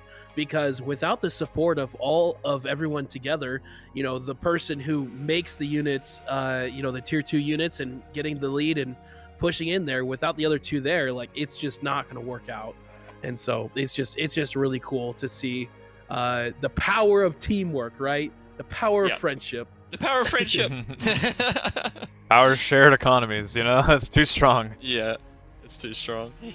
Well, I mean, with that, that is the end of the losers bracket. I believe Kill is doing their set still, not being streamed, unfortunately. There's a little bit of a confusion with the start times and all that, but we are moving on to the next section of the winners bracket, which I believe. Oh baby. Yeah, I believe we still have VDB, big fellas, and we get to watch what is it?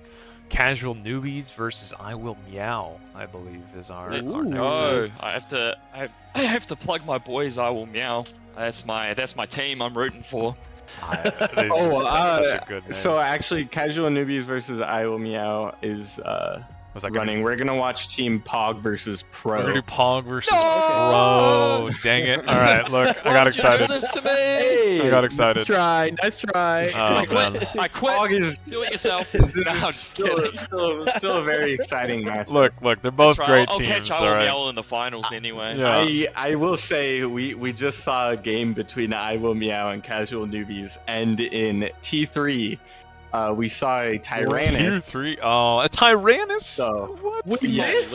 Oh my We missed it. god. Oh, but I think we'll see some great games in Pog versus Pro as well. Heck yeah. I'm sure we'll see great Oh, for games sure. no matter what games we watch. I agree. Yeah. Yeah. But of course, the fun part We just now gotta- is getting the we just pro and gotta- pod guys yeah, we gotta- together, right? We gotta corral some Yeah. kittens. That's always, Yeah. that's always how it goes. Where's your lobby? I'm gonna join on you. Yeah, they're technically here, but some of them are here. Not all of them. We have one half of them. Yep. It's a little rough. Well, I guess while we wait, we can figure this out. I don't know. Have you guys seen any like hype moments? I guess this tournament in the B stream, Nev. I know you've been keeping track of it. It was a Tyrannus had to be it, but Tyrannus has got to be the highlight. The game we just saw is Casual Newbies versus I Will Meow on Gasbag, and we saw a bunch of 2-3. Gasbag. Oh man. Yeah, and that game's also like great because it was a Cortex Spot Lab start versus Legion vehicles. Ooh. So Interesting. kind of interesting. Cool Yeah. bot. Pretty good game. Aside from that, I feel like the first couple of games of the main stage, as we expect, it's a lot of just like getting teams are kind of getting ramped up. Yeah. I think we're gonna see the really crazy strategies come out in the semifinals tomorrow Yeah, for tomorrow's sure. gonna be good. Oh yeah. Yeah. Oh yeah. Oh yeah. Oh, A lot on the line. it looks like I will be they're- there. I will be there in spirit. Yeah. It looks like they're ready for picks and bans, Neb. If you're ready, once again. I am put ready, all the and I pressure on won't you. be called away this time. Yeah. No, I do apologize. I dropped the picks and bans on the last one because There's a lot going on. had to handle that dispute, but we're smooth sailing now.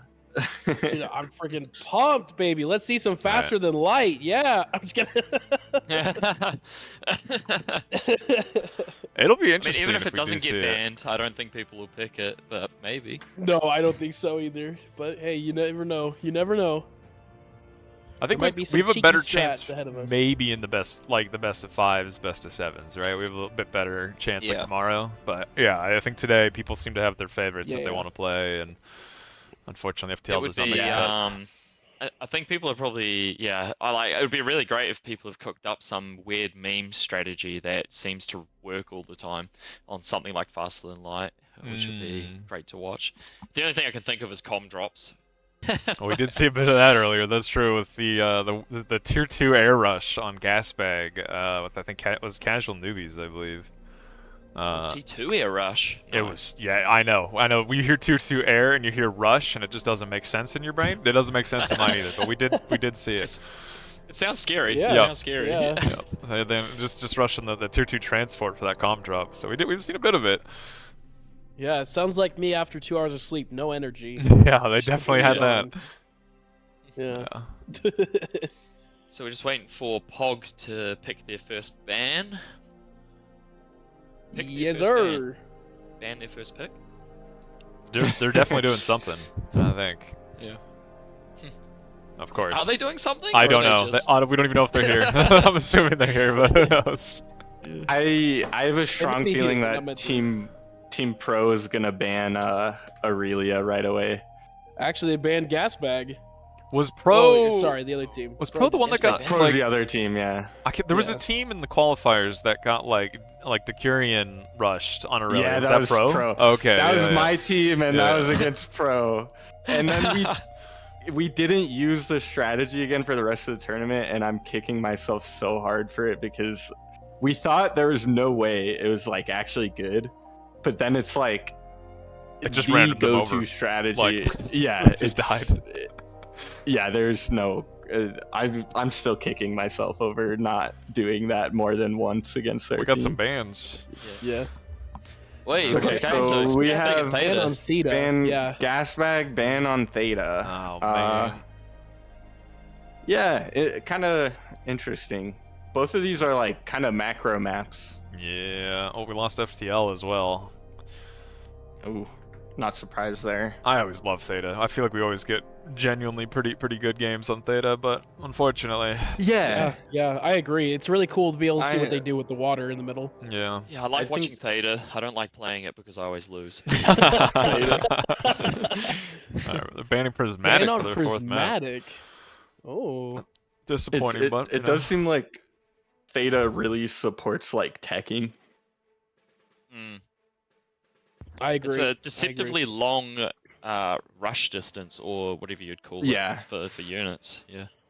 And if you win the hill, you don't necessarily like you still have to push past the hill. It's not really like you can just win the hill and then hold the hill and win. Yeah, there's a You big know. desolate field in front of that hill that's got like a couple of mexes, and that's it. So it's Yeah, not really yeah. like you're gaining a valuable position. Yeah, you get like it's one okay. mex. Yeah. Yeah. Well, Yep. first pick going to Desolation. Desolation. Oh my gosh. Ooh. Okay. Desolation.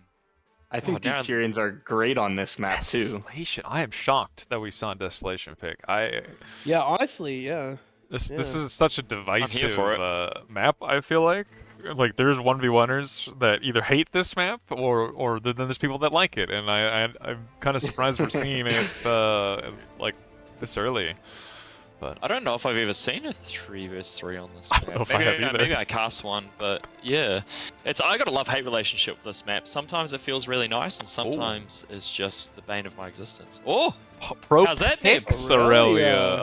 Okay. Heck yeah. Give me May- some maybe pro, they- Who baby. picked it? I'm kind of shocked. I'm like Maybe they're gonna steal genuinely it. shocked. They're gonna They got steal something the in their sleeve, I feel like. Well, the thing Incandescence is, been banned. the thing is that Team Pog and Team Casual Newbies took the Decurion build and made it even stronger. So Oh no. yeah, Maybe Aurelia. Maybe on Aurelia, Team Pro have a secret strategy and they've been banning it so they don't have to reveal it. yeah. Do you think we'll see any games played on Incandescence? I've played that map based one on what time in I've the seen, 2 probably years not. that I played Bar, and I did not like it. So I'm gonna go with probably not, but that's maybe a Probably personal not. preference. Yeah. The only time I've played is in Fight Night, and yeah, I didn't like it either. It was- Yeah. Uh-huh. My team, what we would. Sorry, go ahead. Oh, you just walk your commander at the enemy basically, and the game's over in like 3 minutes on that map. So I'm not too surprised. I mean, yeah, we're taking notes for what we need to take off the map rotation, right? Oh, we gotta sneak in some like Rosetta or Flats and Forest or something. We gotta test these Rosetta. guys. A man We after should my do own a, heart. Yeah, 1v1, all that glitters. Let's see. I'll do it. I'm ready. Ban of Oh, pools. Pools is banned. All right. Oh wow, so Team Pro has been disqualified, I guess. yeah. They're immediately getting kicked out of the tournament. How dare they? This just in. Something's come up. All right, Canis last map, and hopefully we're good Okay, to I was go. trying to figure that out. Yeah, Canis, last map. Wow. It's a great decider. Yeah, just a Yeah. little more normal game after 2 kind of strange-ish maps. Like Aurelia, I feel like a lot can happen. Desolation, I have an idea of how this game is going to play, but Yeah, I'm excited honestly, for Desolation. What Neb said it might just be Decurions coming out. Hold those lines. oh, maybe. Yeah. Does Yeah. anybody know how Desolation plays out for 3v3s normally? Does anybody have any idea? I definitely think we're about to find out. I was. No idea. Desolation plays out very similar to like Aurelia, I want to say. Oh, kind of choke pointy. That kind of makes sense. Yeah. All right, well, I'm gonna mute and leave it once again to VDB and Big Fellas. Let's see what we get. Appreciate it, fellas. Appreciate Thank it. Thank You you. guys are studs. They're letting us off the leash. Let's get it. Just start slinging the worst cuss words you could think of. Fudge. Fart bucket. The fart. Frickin' frick heck, dude. Heckin' dude. Gosh dang. Shocks. Gosh dang, I love it here. Real goobers out here, you know what I mean? All right, I'm freaking ready for this. We got Pro on the red side. And Man, my brain's drawn a blank here. Pog. Pog? Pog on the blue side. Yeah. Pog. Pog and Pro. Pro. Yep. We got the Okay. PP game here. Oh, do you have any predictions? Do you have any guesses on who's going to win here? Oh, Any favorites? I have no favorites. I'm still relatively new to all these people. The only people who I know I've seen play are the players on Pog, and I've seen how well they all play, and so I'm really excited to see these different kind of strategies. Like we said, it seems pretty choke pointy. Honestly, who knows? And it looks like we got arrows, we've got lines coming out. I don't know, Florio, Randy's telling Florio to go up, pick him, and go back. I don't know what's happening here. They're probably in voice comms, so what they're saying could only be deciphered in many years' time, or we could ask them at some point what they're saying. Yeah. But we'll just leave them to their drawing for now. Potential walls coming out. We see a big line. Yeah, I love a big line. Yeah. The blue team has 2 tournament winners on their team, whereas the red team only has the 1 tournament winner, Andy. Yeah. Do you reckon that's going to lend any bonus? Do you think having won tournaments before, they'll be a little bit more cool, calm, collected? Yeah, potentially. We'll see. Honestly, who knows? Team Pro's a very formidable clan, so it's going to be a good game. I'm just freaking ready. Yeah. I will say it's a little bit interesting how Randy and Florio both taking the one side, but on Pog's side, Darth Revan is taking more of the econ approach. It seems like sitting in the back, getting that up, and it potentially Team Pro might be looking for more of an aggressive push into the choke point and holding that area rather than in the back. So I think what we're going to see is with Team Pro, the 2 commanders on the sides are going to do a bit of eco. The lab's going to be Randy, and then yellow and orange are going to try and take those corners, and Randy's going to expand backwards to that 4 set of mexes. Whereas the blue team start with, I think they start with more mexes because they take that 4 set at the back. Yep. But they lose a little bit of maneuverability. I mean, Kuchi is still very close. We are going to have to restart because Kuchi chose the wrong faction. Awesome. I wonder if they'll probably start in the same spots. So as long as the game starts before 5 minutes. Yep. Yeah, they're straight back in. Beautiful. Set your factions now. Get it. Get them set. Kuchi, tournament winner, ladies and gentlemen. It happens to the best of us. He's like, I'm going with the best that I have, not what's required of me. When I said they were all going to be cool, calm, and collected, I guess I was wrong. He's panicking already. He's sweating. He's got a shaky hand. Okay, it looks like it's going to be the exact same spawn points, so I think we'll see a very fast start here.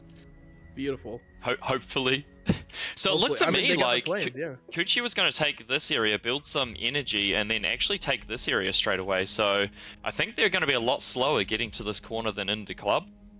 Now, I don't know if, I can't tell if Florio's going to keep going and try and take this, because Xerxes going to get there very quickly. So I assume that the front line should look something like this, right? Yeah, potentially. I know that what they showed, right, with their markings, they had lines throughout here. They had lines throughout here, so they might be setting a wall up in this area, and then just fighting for this choke point up here potentially. And so like you were saying, I think that might be what they're doing, is just kind of like moving it in and then relying on into club for the backside. Yeah, I think like I said, I haven't seen 3v3s on this map before, but I think these points here are gonna be the points to contest, because it's like the most mixes with the each team's gonna have the high grounds. But I'm not sure. We'll see what happens here. It looks like the blue team is going for the single lab start, vehicle lab Armada, and the red team, Team Pro, doing the same. So very, very similar starts, just different spawn locations. Yeah, Team Pro getting them out much faster, and also just sending them straight in. They're ready to go. They're going in. I love this. This is awesome. Yep. Kuchi has been fully scouted, and so has Xerxes. Xerxes might lose something. No, I think he'll be fine. Oh. Florio mismicroing the rover, not getting the scouting information on the back player, Yeah. but does get it with into club. So each player actually had their own scouts there, and that's really nice because that's 3 times the APM, I guess. You know, Yeah, as long as somebody, it's pretty good. Full scouting from the red team. The blue team instead has absolutely 0 scouting information, which is exactly what you want at the start of the game. This really couldn't have gone better for the red team. Well, it could have. They could have got damage, but yeah, but realistically, you could see even their commanders, Florio and Into Club, already pushing out and moving up. You know, Kuchi and Thurxie are just kind of hanging back and protecting Darth Revan. That's what I was predicting, that the blue team seem to be going for a more aggressive eco, and you can see in the production tab that they have a significant eco lead. But what they gain in this early game eco lead, they're gonna slowly lose out on, because the red team has aggressively expanded forward and they can establish their front lines much quicker and expand backwards, whereas the blue team's gonna be expanding forwards the whole game.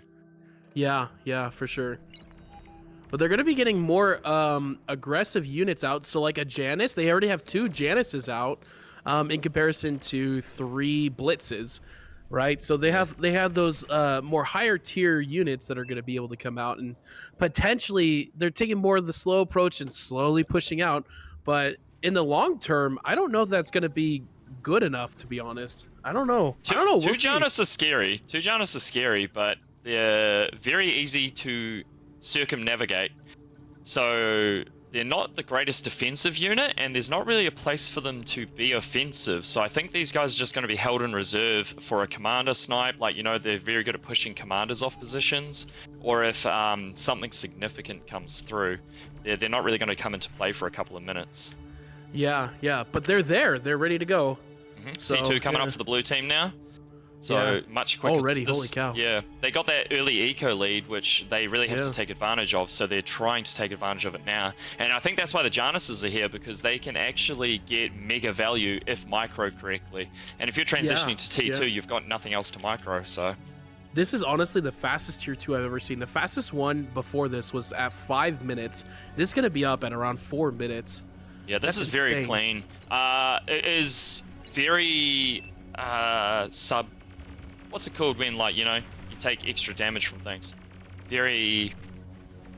Take extra damage? It's it's very susceptible to early pressure, which the red team is doing. That's not the word I was looking for, but I'll take it.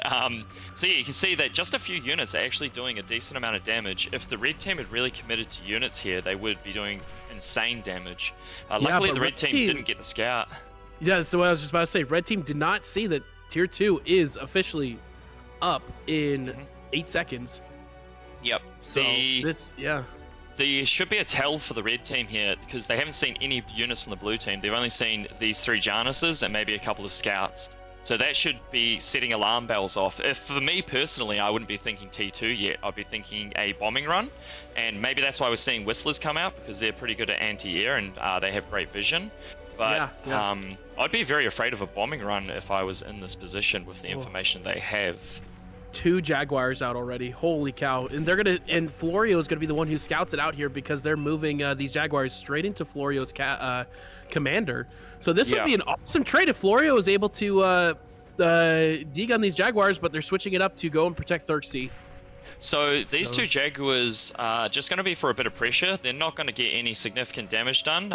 Janus can kill these Jaguars. Yeah. So they just have to be very careful to use them to keep this army away from their base. I'm not too sure about the 2 Jaguars. Like, I would have gone for a different unit.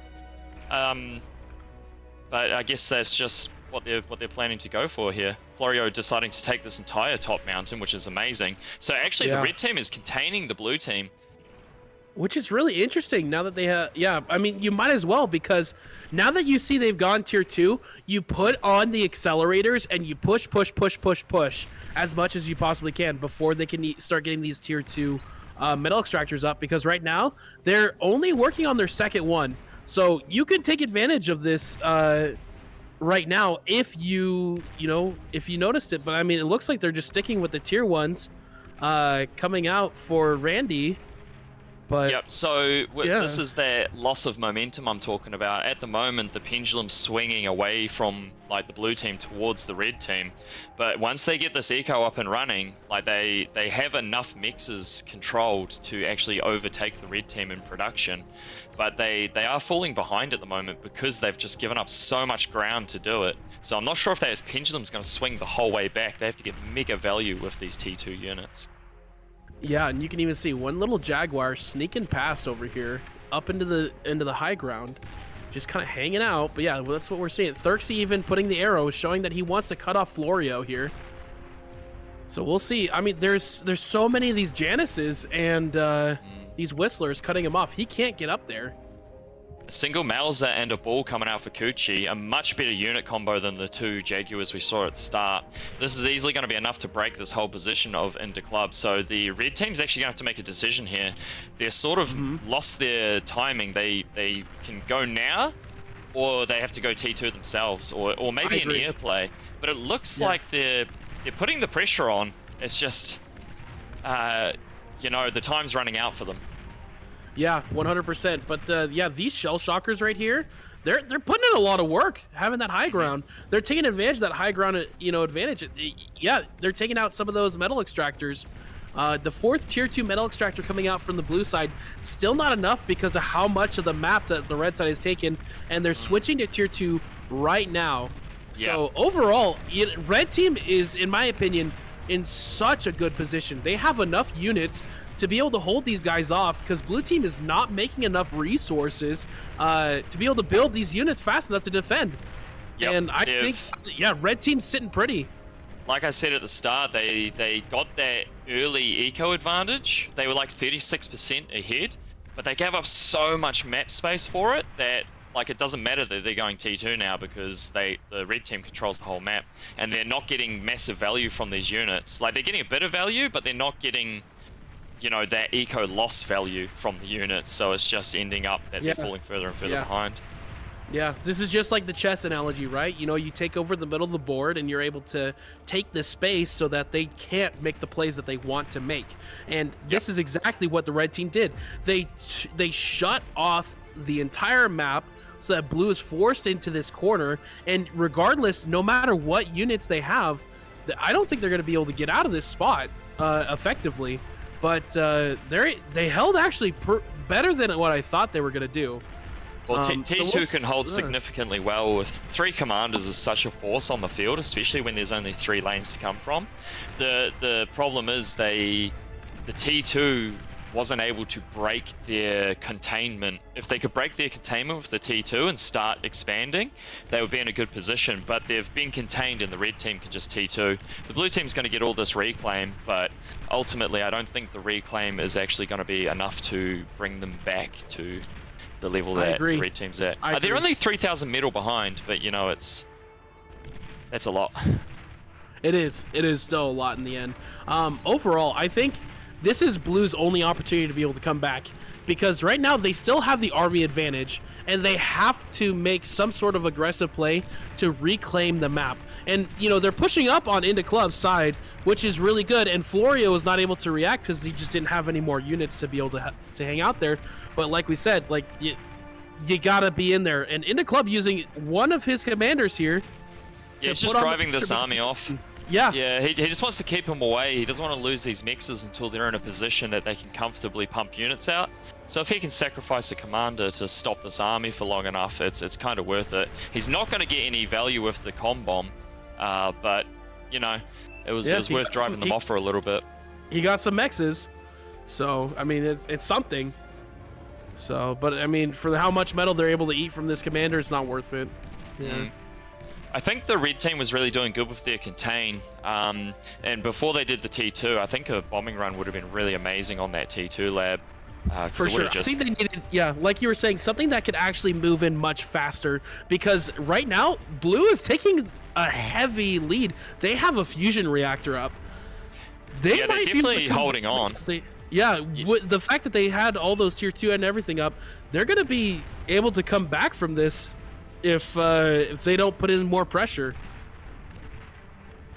Yeah, they are contained, So the red team does have the potential for a far stronger eco boom, but it depends on how much resources they allocate to their army at this point in time, because you can see they're building bulls, and currently on the map there is -3, so that is 8. There's 8 bulls for the red team. That's a lot of metal. That's that's a lot of metal. Those 8 bulls are more than a fusion. So I mean, you know, you've got to decide on where you're spending those resources. Yeah. I think they were just too late on putting on the aggression with the tier 2, to be honest. I think some sort of air run would have been much better than tier 2, some sort of bombing run, because you knew you could get your units back there and scout it out, figure it out what's going on, and there's 0 anti-air except for this side over here. Well, now there is there, so, but, I mean, yeah. Bombing run straight through the middle would have been great. Of course, the red team did end up doing the right thing, going T2 and getting their eco up and running. But and they've contained the blue team, but they're slowly whittling away at them, and it seems to be working. But I don't like how slowly their eco is booming. I think the red team ultimately will take the win. The blue team's just not in a position to get any significant damage done. But you know, anything could happen. They might pull something out. I would have really liked to have actually seen 2 or 3 starlights from the blue team, seeing as there's been so many bulls on the map. Even just 2 starlights would have been amazing. I agree. And now the tick spam starts from the red team, Team Pro. Yep. I agree. I think they overall, I think you're right. They're gonna be able to they have very likely to take this win. I just don't like how much space they gave blue there, right? From seeing what we see, I'm like, I don't know if I would have given them that much space, but you know, that's just from the spectator point of view, right? Yeah. You know, red team, they probably felt a lot more comfortable than how I feel looking at it. Yeah, these guys as well, really, nice. Last commander into club, so he's going to have to run back to base. But these players here are all, like, obviously really, really high-level players, and something about high-level players is they're afraid to take bad trades. So this trade here, these blue and green bulls, this is technically a bad trade if they chase them, because you never chase, like, placement vehicles like this. But, everybody's afraid to push in and lose their army and donate a bunch of metal, because you know if you do that, the people you're playing against are good enough to turn that to their advantage. So sometimes that works to their detriment, where they are too afraid to push in when they can take that win. Yeah. Crazy how red team has lost 2 of their commanders here. 1 commander snipe and it's all over for the red team. But blue team taking a lot more aggressive position with their commanders now that they know that 2 of them are dead. It's very scary for the red team. I'm expecting a snipe of some sort from the blue team. I'm surprised nobody's gone air, but I guess we're watching a full-on bull battle, so it's going to be a dangerous place to go air. That is a lot of bulls. Yeah. Starting to swing into blue side's favor with the army value. It's at 130% swing into blue side. It is looking so good. They are reviving all these bulls, I'm pretty sure, right? No, they're just repairing them. Yeah, it's really anyone's game again. Like, sometimes it seems so sure that one side's going to win, sometimes it seems so sure the other side, and then just either a mistake from one person or a good play from another person, and you're just back to pretty square. So looking at what we're looking at here with the total metal produced, it's really evened up. They're at 56k-ish apiece. The blue team's slightly ahead on 57. And the energy produced, the blue team's far, far ahead. But that's honestly, that fusion reactor swung it huge towards blue side, in my opinion. The fact that, like, red side just got their fusion reactor up, like, when I see a fusion reactor, I'm like, okay, their econ explodes after that, like, because you can use so many of the converters to get yourself more metal that you're not getting from having that map advantage. So it's realistically, once you get that up, you are skyrocketing in potential. They're getting their 2nd fusion reactor up, and realistically, once you have 2 or 3 fusion reactors, you can potentially go into tier 3 at that point. Yeah, this bull push is ridiculous, and I have to say this now, that the blue team has absolutely exceeded my expectations here, because they took a big risk and it actually paid off. Like, I can't believe they were able to hold that and actually turn the game down like this. Yeah. Honestly, this is so awesome to see. The power of microwing properly and seeing the power that resources can give you if given enough space. They didn't put enough pressure, and they are now dealing with it. Last com as well. Yeah, there's a couple of points there where I thought the red team could get in and do, if not win the game, but do significant eco damage, but I felt like they're just a bit too timid about pressuring, trying to get through those places. And with the map being so choky, you know, there's not like there's a commander here, there's a commander here, and there's a commander here, so it actually benefits to, if you can work together really well to eco like that. Well done, blue team. Well done, Team Pog. They played that phenomenally. Yeah, made me eat my words. To Team Pog. Yeah. Yeah. Let's check the graph real quick. Yeah, we gotta see this. Metal produced. Yeah, look at the blue team's metal produced. Yeah, that's insane. Yeah, that was clean. I thought they had that loss there a few times, but they managed to hold with the absolute minimum, which is what you want to be doing. Like, that was, Yeah, the fact that they went tier 2, you can see right as soon as that first tier 2 metal extractor goes up, you see that big jump at around, actually, no, that was before the tier 2 went up. Where is that big jump from? Oh, probably from eating dead units, you know, that big jump, right? Because of the fact that they were on the defensive, they had the defender's advantage to be able to build up all that metal and then go straight into tier 2 and skyrocket that metal production. I honestly thought that production increase, that eco increase in the start, that gave them that step up, I thought that was not going to work out for them, because the map control is such a big part of Beyond All Reason. But I guess they've proven that if you can really knuckle down and get that eco booming from a tight position, you can actually make it work for you. Yeah, honestly, there's two main advantages that you can have in this game. That's army value as well as your production value. And if, you know, army value, if you're not taking advantage of your army value, what it looks like is that you're going in, you're hitting where you can, taking advantage of the map and, you know, pinching them in and doing what you can to take away their resources because they probably already have the econ value. And, you know, as you were saying, right, the pendulum, right, getting it swinging. But the fact that that blue team had the resource advantage for almost the entire game, and the fact that they were able to take advantage of the fact that, you know, red team was giving them so much metal, they were able to take advantage of that and just skyrocket their resources and push to take the advantage of the army value in the late game. Yeah, it was very, very well played, very expertly done. And this map, I'm really excited to see. After watching that, I'm really excited to see this map. This is a cool map to watch in 3v3s. You can think of it as, I always think of it as like 4 lanes, even though it's technically 2. Oh, excuse me.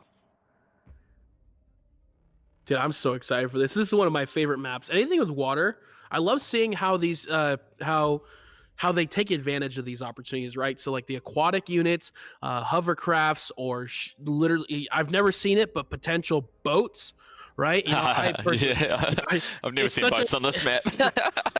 Hey, you never know. You never know. Flagship in the middle there. Metal, you know? Cinema. You'd have to put in so much metal, but you know, hey, you never know. You never know. Yeah. So yeah, on this map, for people who don't know, if you start where into club starts, your objective is to pretty much have a battle here and try and control as much of this like area down here as you can. Randy's job is to hold this front line, which would be this front line, and Florio's job is to hold this front line. Obviously, you want to be pushing as far as you can, but those are roughly where you want to be at. Yeah, it's going to be really interesting to see what they do here. It seems like potentially Darth Revan taking more of the eco spot again, and Team Pro taking the aggressive position once again. You know, more power to them. I hope to see that it works out for them. But we've seen how Team Pog is able to take these really stressful situations and still be able to hold and react accordingly. So, you know, we'll see. It's actually inspiring to see a hold like that. It's like something out of the movies where you hold for as long as you can and then reinforcements come. They actually managed to pull it off. I'm dumbfounded. Yeah, Very yeah, well done. no, it's awesome. It's awesome. So it looks like Thurxie's going to be going up against Florio, and Kuchi will be where Into Club is. So yeah, Revan and Randy will kind of be in the same. Yeah. I think Kuchi will be up against. Oh yeah, I'm not sure about the blue team here. We'll see what happens. I don't know what their plan is here. You know, if Randy's able to get this high ground area up in here all controlled, you know, honestly, I think that that's going to help out a lot, because if you're able to get, we've seen it in their last game, they went for the high ground and built artillery here on the sides of the mountains. So we'll see if they're going to be able to do that again and put on that pressure and just shoot. This time they're going to be able to shoot directly into where Kuchi's starting, right? Yeah, I think the blue team will really struggle to play the same way they played last time, so I don't think we'll see a repeat of that, because playing purely defensively on this map it's too short. It's too short and easy to get to each other's base to pull that off, I think. Like, reinforcements come really quickly. It's almost like you have defender's advantage when you're attacking. So it's just very hard to just defend with static. Oh, we're getting an air start from Into Club. That is amazing. Is it going to be a single bomber? It looks like it's going to be... Oh, he's Legion. It's Mosquitoes. Oh, is he going for yeah. anti-heavy transport? Wait, what order's this in? 10 Mosquitoes, Scout, heavy transport. No way. He's going to go for a comm snipe comm drop. If that's a comm snipe comm drop, that's play of the day in my opinion. Let's That's see what it. he does. I'm all for it. Let's go. Maybe he's going to use a heavy transport to take mexes with his commander. I'm not sure, but I'm hoping for a comm snipe comm drop. Yeah, normally we would see that the commanders are moving towards the metal extractors in the water by this time. Usually, I've seen them moving out, but both Kuchi and Into Club both kind of just hanging out for a minute. Yeah, Kuchi's boosting Revan, so Revan can get scout units out quickly, but you can see Randy's got a single LLT, so no scout units will get through here.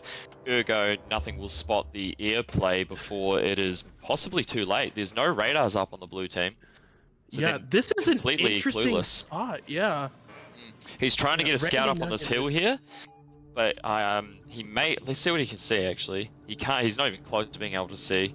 He may spot a plane if it flies over the wrong area, but Into Club is putting his planes in a good spot, yeah. I think he's probably going to be safe and go around this way, or he might just come straight through here, because the commander's most likely going to be where Kuchi's walking, as you can see. Yeah, yeah. So we'll see. He's almost at the 10. This is a lot of a delay, to be honest, at the start. If this doesn't get value, like... That's not going to be good. Yeah, that's all I can say. Into Club's putting so many resources into these mosquitoes. I don't know if you saw that, but that rover over by Florio was under the water, so it couldn't get shot by the LLT or the commander. Oh, really? Yeah, that was cheeky. It almost made it. Okay, so yeah, not a whole lot going on. Just everybody expanding, a little bit of battery gaming, basically stock standard gameplay. I'm really surprised there's no expansion on the red team. First con coming out now for Randy. Oh, that's the cost of this play. Yep. In the club looking for Kuchi. They're actually going to get him. That's literally perfect timing. Yeah, that's literally perfect timing. Unless he lands a perfect D-gun and hits all of them, yeah, this guy is done for. He's going to make a break for the water, but... He is Legion. He has anti-air on the commander. He's walking towards the water. This is... Oh, he's not even going to go for the comm. They're going to spot him on the radar. They don't. They do. They spot one, so they would have got the warning. We should see AA dropping down now. There's the pings. We see a Whistler coming out. They have to kill the Whistler. They have to kill the Whistler and the build power. Commander as well. Whistler and the build power. Let's go. They go for the build power first. Not being built up fast enough. There goes the build power. This is awesome. This is awesome. Go, go, go. And the comm drop. The comm drop coming in as well behind this. Yep. Yeah, I'm calling this play. Even if he doesn't pull this off, play of the day, I'm happy with this. This is the type of stuff I love to see. This is putting Revan so far behind, too. Yeah, all the build power's gone. He's overcommitting to AA because he has to. He has to, yeah. Yeah. It's just, yeah. Do they spot in the Is it? club? Not spot. Now it's spotted. Yeah, now spotted. I was gonna say, is this enough though? Is this enough? We're gonna see. I think it is. There's one metal extractor down. Because there's nothing that the blue team has that they can use to push the red team. Like, they've got no response to this. That's gonna be very hard. You can see, air. Air going down. Damn, they were mad about that last game. They were mad. He's gonna drop the air lab? No, he's not. Okay, he doesn't know it's there. What's going on here? He needs to get this commander on the ground. These fighters are gonna come and shoot him down. Yep. He has to drop. He's just trying to get away from Revan's commander as long as he can, because that's really the only thing that can stop him. This Janus can stop him, but I mean, it's going to take a while for a Janus to stop him. Yeah, but you know, it gives Randy and Florio the opportunity to be able to push up here. Randy knows exactly what's going on. All of Revan's units are in his base. The only thing I can think of is Kuchi doing a comm drop onto Randy's base might even it up, and it looks like that's what he's actually going to be going for. I can only assume that is what he's doing. That's insane. And the club's going to get the lab. He gets everything. That is the best result that the red team could ask for. That basically takes Revan out of the game. Yeah, if Kuchi doesn't get the D-gun on the lab, if Kuchi doesn't destroy this lab, then it's GG. But I think Kuchi might pull it off, and then it's going to be like they're going to just base trade and start rebuilding. They kind of have to at this point. And the club goes down and Revan survives. That's huge for the blue team if he can kill Into Club without dying. This is so much value here. What a game! And Randy's coming over to support the commander. If Randy can kill Kuchi before he kills his lab, then the red team win. But I don't think he can. They haven't noticed still. They still don't know. And Florio putting the pressure on Thurxie. It's a base trade. It's a straight up base trade. Yeah, commander Revan finally going down. Yeah, Revan kills him and survives on full health. Like, this is a great spot for blue team. They're down, but they're not out. Yeah, she's going to D-gun this lab. He needs to get picked up and D-gun the other lab as well. He needs to D-gun the second lab. Making the right choice here, for sure, on trading this way. OP. Holy. This was a for sure loss, and now they're actually back in it. Unless he gets shot down. No, he won't. Ooh. He's fine. Wow. A complete base trade, ladies and gentlemen. We've seen it all today. Oh my gosh. I called it. I told you. Honestly, this is a really interesting position because the win condition are commanders, right? Revan and Thurxie are stuck in this corner. Florio and Randy are been shoved in there. Yes, Kuchi was able to trade a base, but they are still stuck. They are not going to be able to get out of this corner. I think the win condition was Kuchi managing to kill this stuff without losing the commander. But now that the commander's gone, the red team has the army value. Yes, it's only 1%, but they've got Whistlers against a solo commander. And, you know, like, the red team have the equal commanders as well. I mean, there's the Pounder out, which is scary for the red team. Actually, I don't know. Thurxie's like established. Revan's gonna die. The aim of his game is to survive as long as possible. I probably wouldn't be building this bot lab if I was him. That medal is for Thurxie to just murder Florio as fast as he can. Yeah. Damn, what a game. This is so interesting. Yeah. And honestly, at this point, Into Club has nothing to really worry about. All he has to do is micro at this point. So he's going to be able to use these Whistlers to the best of their ability and just micro. Yeah. So, you know, realistically, that's all they have to do is just give the units to Into Club and they can micro them how that's needed. This is a classic case of what happened last game where it was, you know, red team taking the space, but if they let Thurxie start scaling, then who knows? But I did. Yeah, they're in a bad position here. But you can see that Kuchi's actually got a Mosquito flying around the back of Red's base, slowly evening up that eco. So as they lose mexes, they sort of come more in line with the blue team's economy. And if they don't stop this Mosquito, then they're actually going to end up behind on economy. You can see there's actually anti-air bots coming from Randy across the map because that's the only answer they have. They have a construction bot here building some AA too. But yeah, the blue team definitely not going down without a fight. And honestly, Mosquitoes are great. We saw what they can do, the potential of them. One Mosquito by themselves is not going to do much. It's too slow, in my opinion. Like, it's a great idea, but it's just too slow. I think what the red team's done here with all three commanders going forward is a bit of a mistake. like if you've got a commander com dropping, I can see the value in both your remaining commanders walking forward to get favorable trades, but keeping one back at base just seems like the safer option. I mean, yeah, safer may not be better though in this case, because I think them taking the heavy aggressive stance was the right choice here. Xerxes is incredibly stuck here. Like, Xerxes cannot leave. Granted, technically, because we know this, but they don't, Xerxes could come out this way and start setting up over here as well, but that leaves what he has built vulnerable. So realistically, like Darth Revan, he's stuck here. He's not going to be able to move at all. But if they push into Darth Revan, Xerxes needs to take the advantage and go take something else. But, you know, I don't know. Yeah, the blue team the only way. Doesn't have the income. They're like 8 metal, maybe 10 metal ahead per second. And the blue team is building from 3 labs, whereas the red team is building from 1 lab. So, you know, like, it's just, they're not going to be able to get unit. I think Revan building that lab sort of was the nail in the coffin, because that's 650 metal plus the metal cost of all units he was bringing out that his team can't use. I think it's like game now. Yeah. But, you know, anything could happen. Yeah. Like I said earlier, the trade with Kachi and everything just wasn't enough, because they didn't gain any presence with Xerxes and Darth Revan. Like, they were pushed in the corner from Florio and Randy because they took the aggressive stance first. Like we saw in the last game, they took that aggressive stance. They did it. They really applied it a lot better this round, because they put the other 2 commanders in such a spot. They are not getting out. Yeah, and they killed their entire like economy and main lab early in the game, and that just means they can't get any units out. That was absolutely beautiful from Indie Club though. Like, can we get a moment of appreciation for that? That was just cinema. If you're a Pog fan, let's get some Fs in the chat. If you're a Pro fan, let's get some Ws.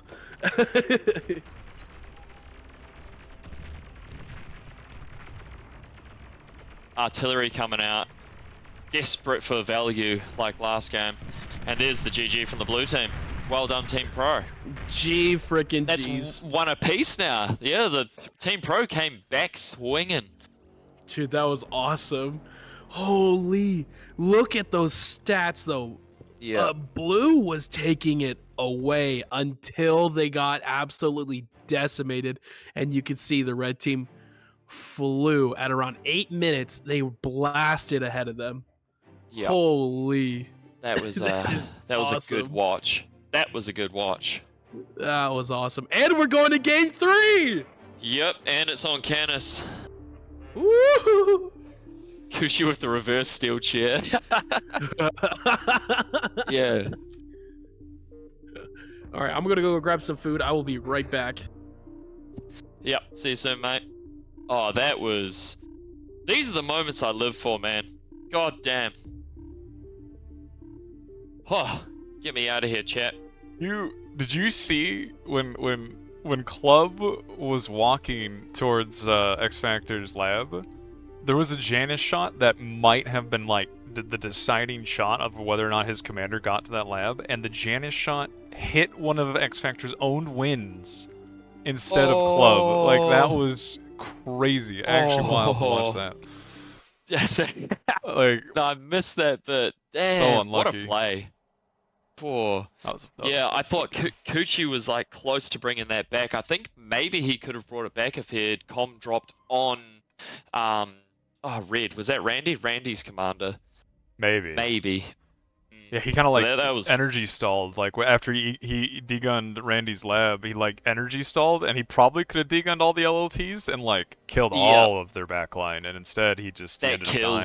It was just so unlucky. It always hurts when that happens. Yeah, it was close. That was a good try. Like, most people would just smash their keyboard and give up after the com I'm drop, glad they didn't. That was a fun game to watch. That was probably not a fun one to play, but that was a fun one to watch. Those are the ones you walk away shaking and crying. Yep, you're just unhappy at everything that just happened. But man. Yep. More of those, please. Straight into game 3, baby. Welcome back, big fellas. Thank you. Whew. Okay, one apiece, man. These guys are all really fighting for this position.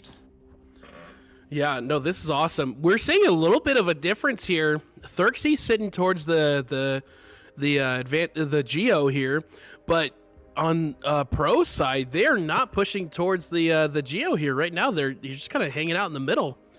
Just interesting. This is a strange lineup because I like to sort of think of it as like a line of wear.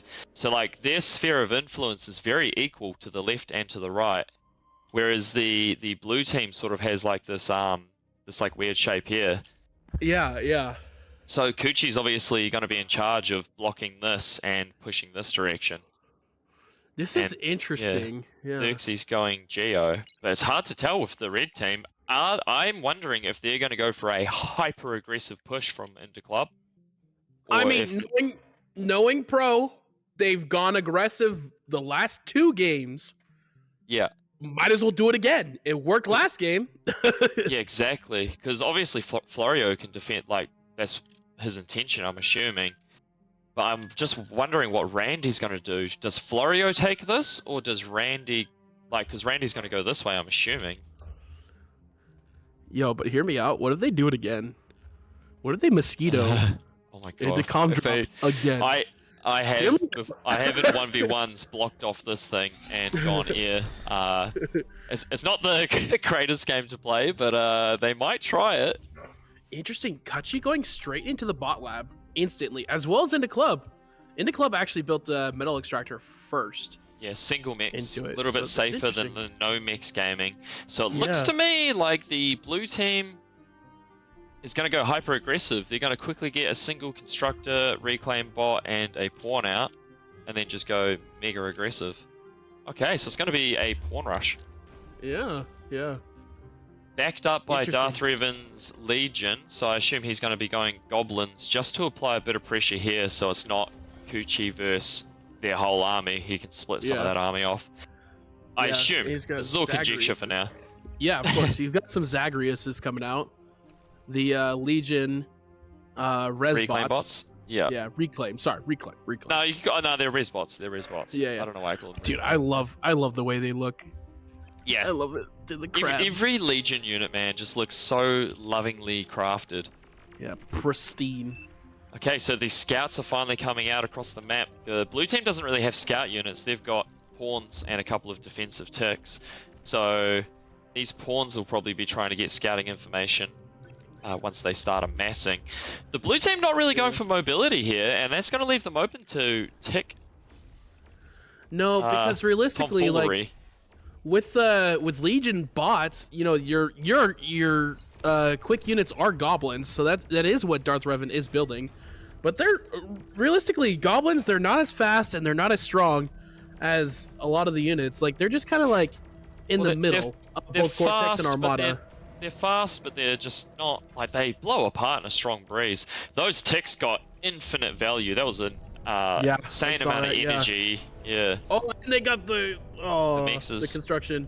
They got the Yeah. construction bot as well. They Oof. did not destroy the wreckage though, which I would probably recommend in a position like that. These ticks can't get much more value. Everything knows where they are, so they're going to be defended.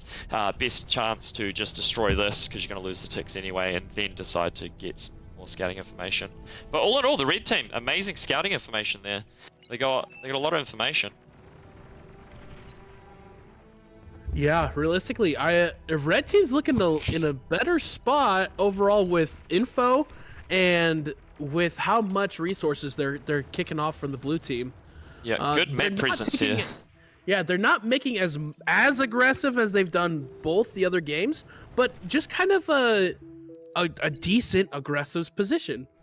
Yep. I think what sort of threw the blue team off on the start here is the only 2 ticks for a 3 versus 3 is quite... you're really hoping that your opponents are not going to get any value of their ticks. And just going straight into pawns is very...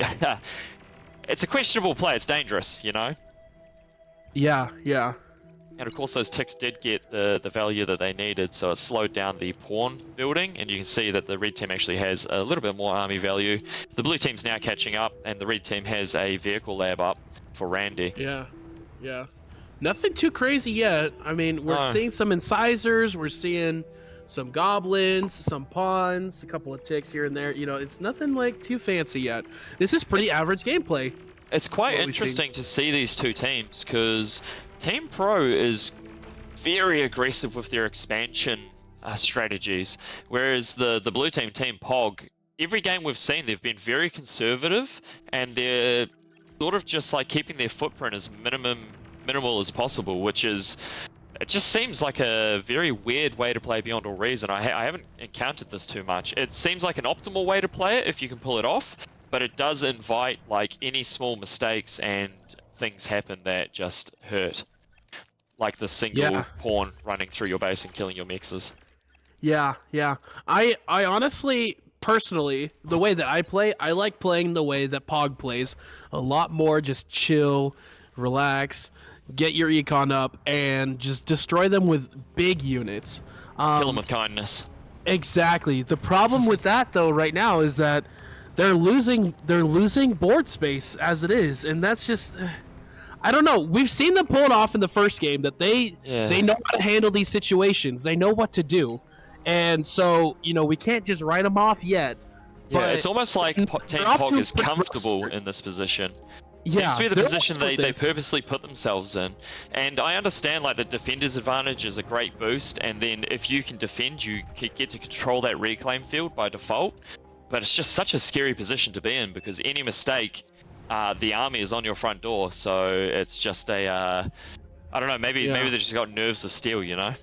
Yeah, with the metal produced, really 2,000 metal ahead on red team. That's not a small amount of metal in the early game.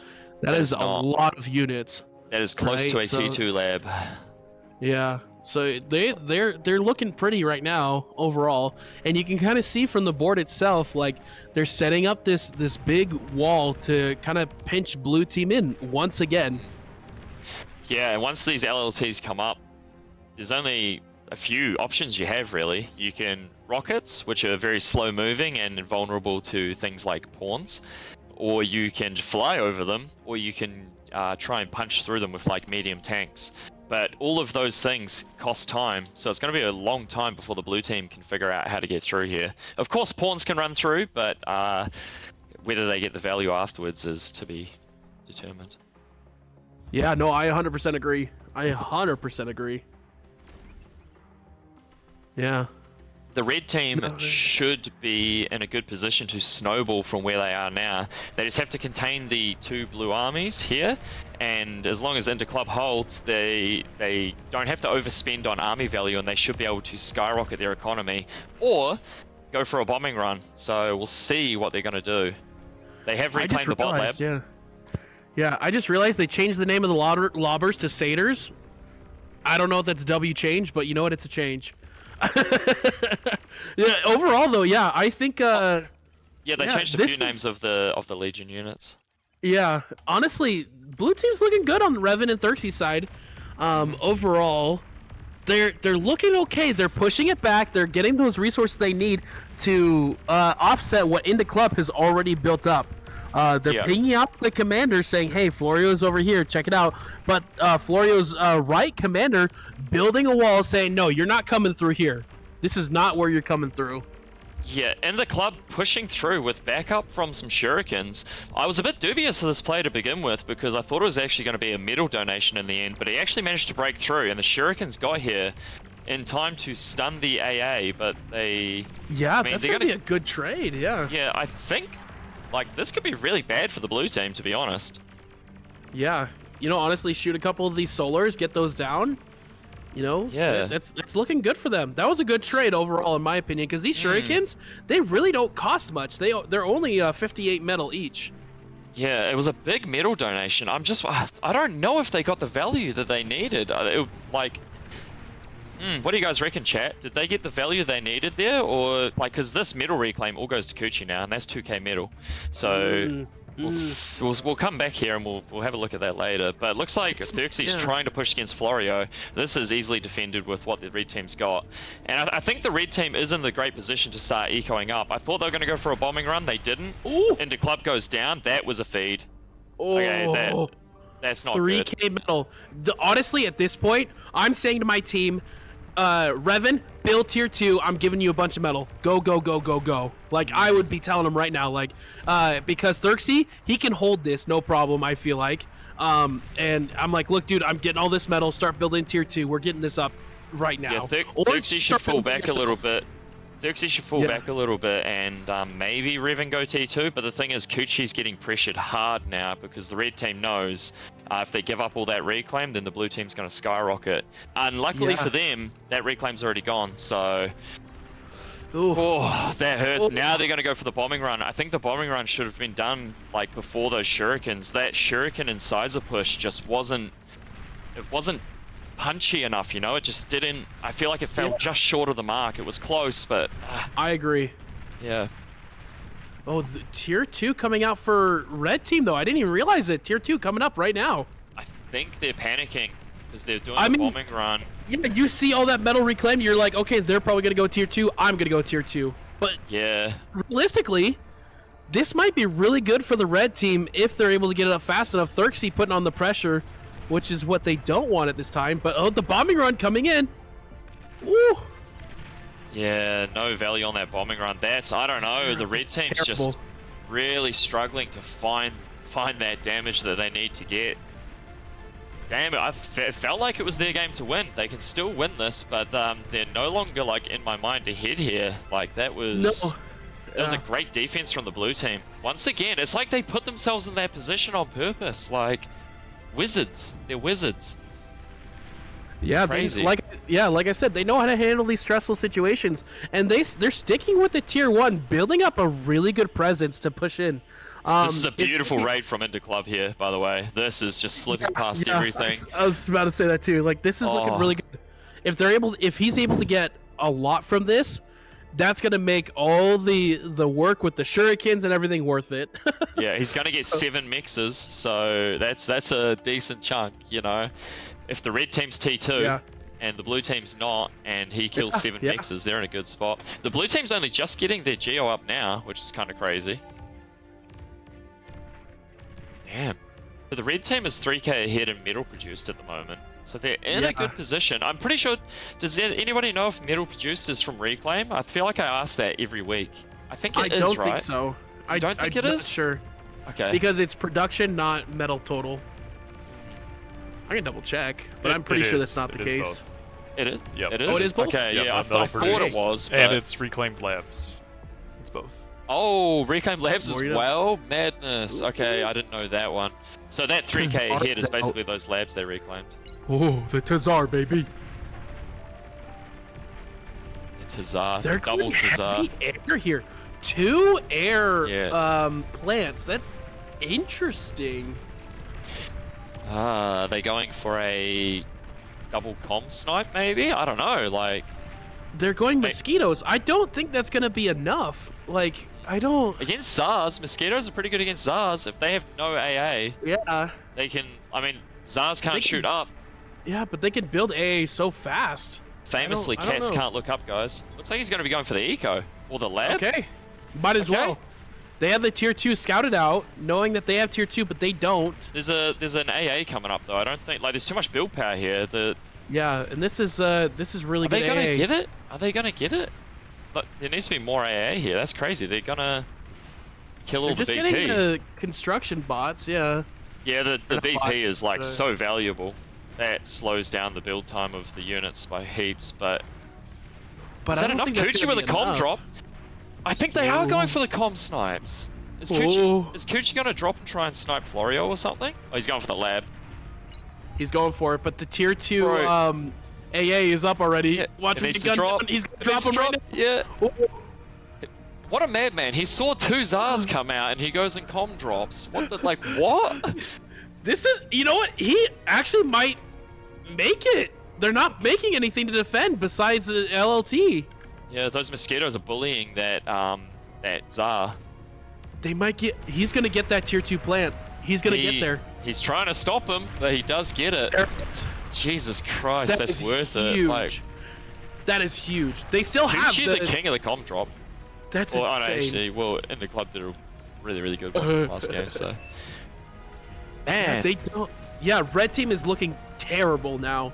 after losing that is so much metal lost. And yeah, you can reclaim just the commander here. That's it. Yeah. That's not even a T2 lab. It's not even close to a T2 lab. Yeah, big push coming in from Thurxie here. Gonna catch off Florio. Yeah, he's going down. That's the last commander. No, there's two. There's two for Florio. Sorry. Yeah. Commander, they haven't pinged. They haven't pinged, yeah. And here comes Kuchi. There is a lot of AA here. Wait, that's the last commander for... Where's the other blue commander? I'm blind. Thurxie. Oh, it's Thurxie. Right It's Thurxie, yeah. Yeah. Is Kuchi gonna try and com drop on Florio? He's insane if he does. Funny. Yes, he would be insane, but little does he know, there's no AA right here. So if he brings him in right here, right now... Whoa! Yeah, he's folly, so he heard you. He knows! This is the spot! Oh, he's just building radar. He's seeing where he's at. Yeah, where he's just running seeing if to. there's anything around, and then he'll pick himself up. Oh, if he saw what we saw. Man, the Tsar is slowly pushing, but a Tsar on each side is a force to be reckoned with. But when you're on the last comm, and Kuchi's flying around in your side of the map, it's a wild. And Kuchi actually expertly keeping the transport on the ground, so he can drop instantly. Very good micro there. He's just gonna. What's he doing? I think he's hunting Randy. No, he's looking for Randy. Little does he know the commander's already back at base. Commander's long gone, brother. Oh, that's a Kuchi bad... basically sacrificing his commander, but he is going to break this position for an army to come through. Damn, red team's coming back. Wait. Yeah, those coming in from, into club side. They're pushing up a little bit, but they got tier 2 Arquebuses coming in and just picking everything else off here. Those D-guns from Kuchi are getting mega value. He's killing tigers with them, which you love to see. These Arquebuses are so cool, man, with those railguns. Oh, yeah. Mass pawns on the Tsar. Man, those mosquitoes barely tickled that Tsar. And the pawns go down. Oh, big rush here coming in from the ticks. Yeah, I don't think they're going to get too much damage, but let's see. Yeah, honestly, red team is in such a tough spot here. They're definitely on the defensive. It wouldn't be so bad if they controlled this reclaim field, but currently the green team does, or the blue team does. Team Pog does. Interesting. So we're going to probably watch the game balance out a little bit. If the red team can hold, we'll be watching that pendulum swing a little bit, but currently it's a blue team's game to win, so... Yeah. I just find it crazy how they start from so small, and they just, it's like they invite you into their homes, and then they just explode outwards on you. It's a very nice game style. It's a sudden outburst where they know what to build and just put on that pressure. And this is what's really cool is each unit they build or use, they use them to their near maximum potential, which is the reason why they're okay with these defensive strats, because they're like, yeah, go ahead, come on in, because we're gonna micro the crap out of these guys, and you're not gonna get much out of this. Yeah, I think the red team was looking so good, and then the failed raid over here, and then the cherry on top was the death of Inda Club.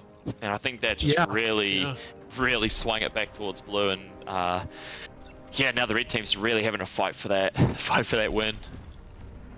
Yeah. They have tried a few things. They've tried the bombing run, so they've like put the effort in. They're trying everything they can. They just got to find that one thing that sticks. Yeah. Bunch of these ticks fighting off these grunts. They're coming into the base here. There's a lot of grunts coming in because this sneaky little bot lab over here that Inda Club built. But they're going to be reacted by these phalanxes. These phalanxes, they're just too slow, though. They are a very good defensive unit, but they get outran by these grunts.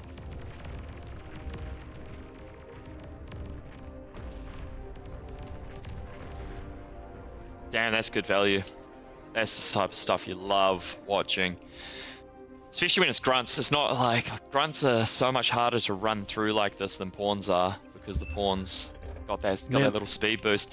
Massive value from the commander's D-gun. I love seeing these Arquebuses. Yep, the Arquebuses are good too. Yep. They're just chilling up on this hill, just poking at things. But oh man, all these grunts just hanging out in the base. Mm-hmm. They're just poking at them, prodding.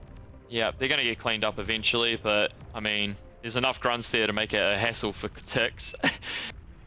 Oh man, yeah, the red team keeping that pressure on, but I don't think the blue team's worried about the damage that they've been getting. It's not been super consequential.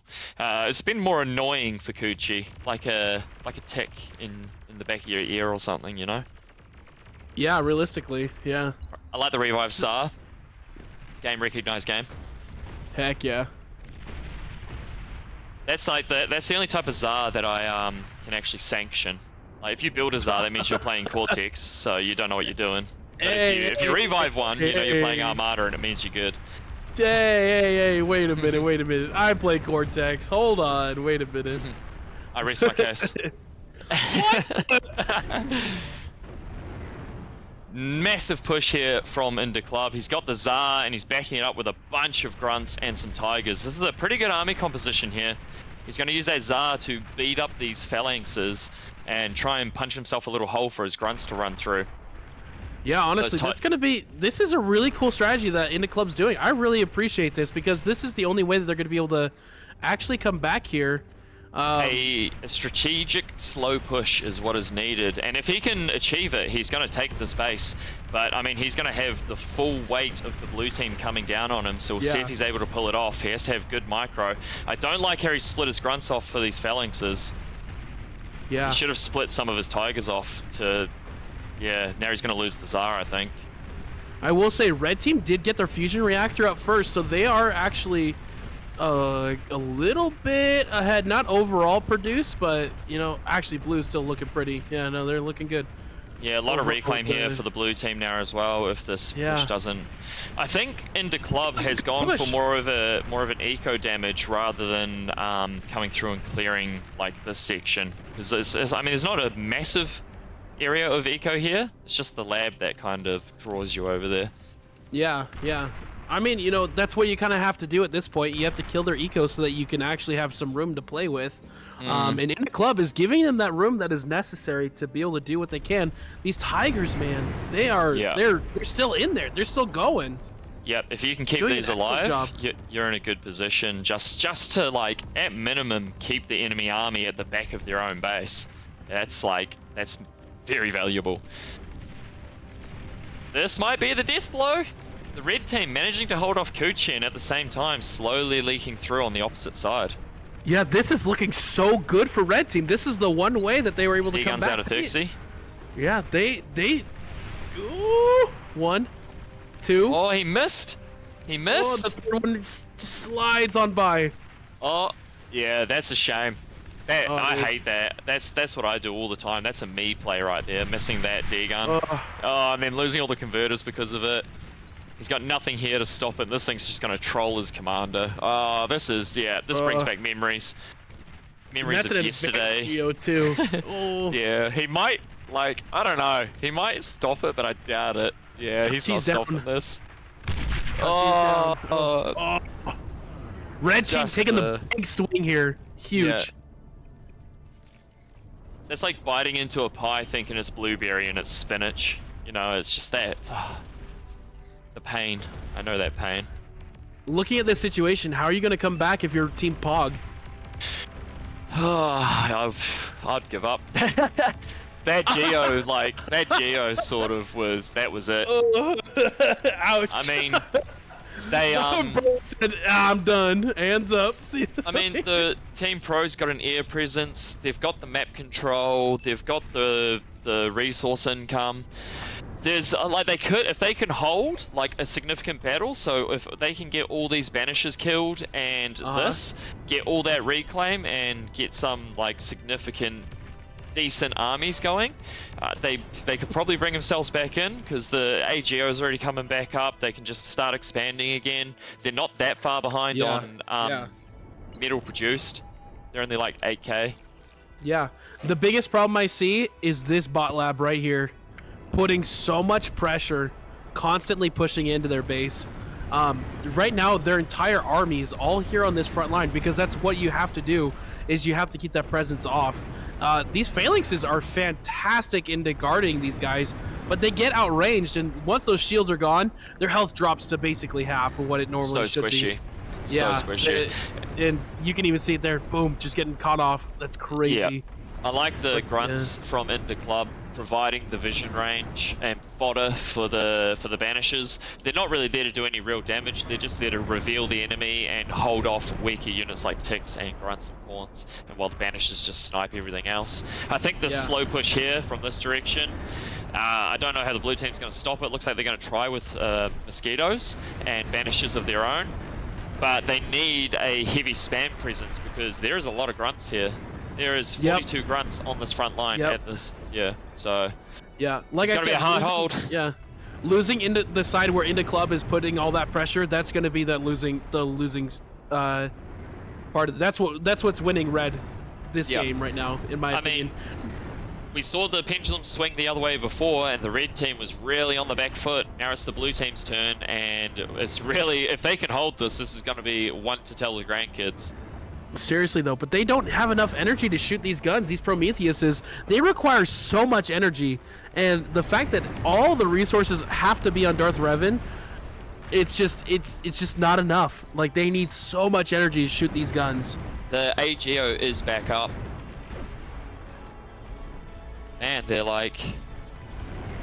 Oh, those are Medusa. Sorry, I thought they were Banishers. No, Medusa. Very good at sniping Banishers. Look, there it goes. Yep, there goes a Banisher. Man, they're definitely going to lose this, but if they can keep Darth Revan's base, I mean, I'd like to say they have a fighting chance, but it's going to be an uphill battle.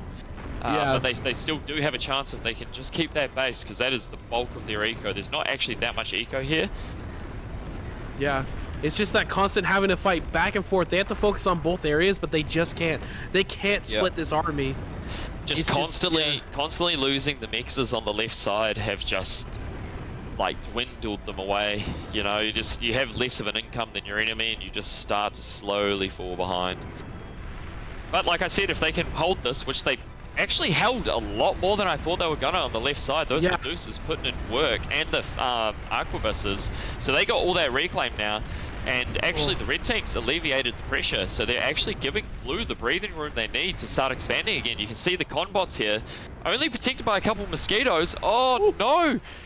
The grunts in the back! The sneaky boys! Oh, that is really going to annoy the blue team. Oh, for sure. I mean, it's been constant. Yeah, Ninja Squad right there. Saving their butt for sure. Like, they are doing so much. But yeah, the constant pressure from these grunts. Like, look at them go. They're still running into the base. They're still just the pesky little gnats.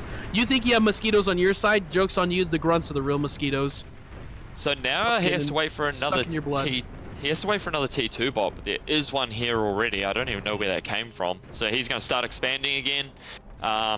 Ultimately, that put him behind a little bit, which was just more of an annoying thing than anything else. Okay, these Medusas, very vulnerable to fast-moving units.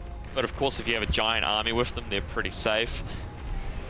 I think the blue team needs a little bit of some sort of spam, to be honest. They've got just really strong units, and that's it. Which it's all well and good, but you need something to take the shots and give the vision. Yeah, and let me tell you, red team building these basilisks, insane play here. This is going to be so good. They just for the Geo again. They know they can get these grunts into their base. They just need vision, and these basilisks are going to be able to poke and prod at their base. Big push coming in from Florio over here. Yeah, going for that AGO again. That's going to pop, and he's going to lose all those tanks. Oh, he got some of them away. He's going to lose all these tanks anyway, but that was so worth the push. That's just keeping the blue team on their back foot.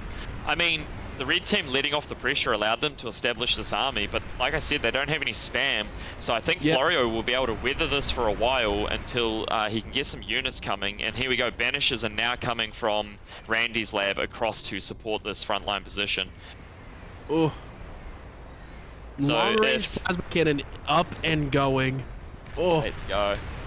Straight in to the fusions.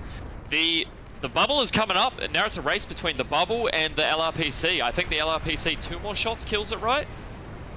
2 more shots kills the fusion. Let's see. I think so. But there's only going to get 1 more in before the bubble pops. Maybe not even. Oh, the bubble came up just as it came in. I think that was fine. There is E storage here for him to hit if he so chooses. Now that he knows the bubble's up. blue team taking the aggressive spot, taking the aggressive position right here. This is like I said interesting. before, I'm currently in awe of how they can just take this like losing defensive position. This is so interesting. Yeah. Xerxes managing to donate some metal over here. I think, yeah, as I said, he went too aggressive on the really strong units and just had nothing to back them up. So he's ended up just giving away that 7k metal on the ground there for the red team. But they are also pushing towards Randy's base. This is All it's gonna crazy. take is one of those fusions, and it's looking pretty. But there is a bubble there, so I think he's fine. But I would like to see him shoot this E-storage. Like, he knows there's a bubble there. You know, Strange. I'm all for them defending there because we might see tier 3 here soon. It's getting close. They have 4 fusions up here on the red side. Yeah, and they're getting 7k so good. metal reclaim at the moment. So once they get that, it'll be T2 bombing run looks like, which is a great play. There's not an insane amount of air, and this is all Legion T1 fighters, right? I think. Yeah. Yes. Yeah, just little gnats in the wind, really, especially against T2 bombers. And what I've learned is they kind of suck. I'm not gonna lie. Those Noctuas, they it's hard for them to compete, but that's because they're scout planes. Yeah, so they have a they're lot very weak. more vision. Yep. Oh, the wall incomplete. Oh no! The Great Wall of Revan has been breached, and those grunts are once again coming for that T2 bot. Just leave him alone! Just leave him alone, he's been through enough! Oh! He's probably thinking like, what the heck, how'd they get through? What's going on here? Revan He's is writing a saying letter it. to the devs. He wants grunts banned. How are these bots able to climb? This isn't Skyrim. You can't just all-terrain climb grunts. This. Oh, they're poor. I feel for them. It just feels like they've constantly been on the back foot this game, and they're doing so well, and then these grunts just come through for that T2 bot every time. It hurts. It hurts to see. The itsy But it's bitsy exactly spider. It's exactly what red team needs. Here comes the bombers. Yeah. Here we go, baby. Yes, sir. All right. Here we go. The final touches on this amazing game. Let's see if they can close it out. If they don't close it out here, we're looking at another 10 minutes. So let's see. Come on, come on, come on. All they need is one fusion and it's game over. Yeah. Where's he going? He's going for the Geo? No, he was going. There we go. There's one. He should have gone for the double, but there we go. And GG, I think. That was a GG. Yeah. Well done, Team Pro.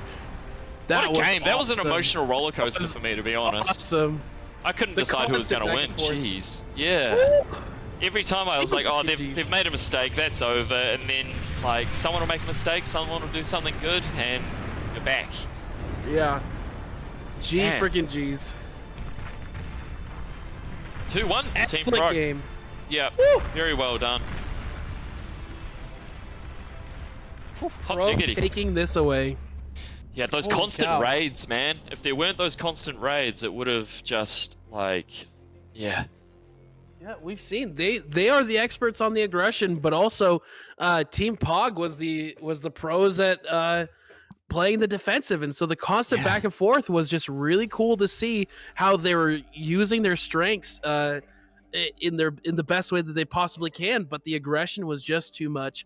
As I've seen, whoever's the aggressor generally has the upper hand in this game. It's normally because you get that beyond map all reason. control and you can expand easier, like breathe easier. But the Team Pog just would always take that and turn it to their advantage. And I think the way they do it is just by minimal, like defending with the minimal amount. So it means when you're walking forward, you don't have to build as many LLTs to defend key locations, and you don't need as many units to be covering such a wide map space. It's nice and compact, and so they can turn that extra metal into the eco production that they need to boom themselves.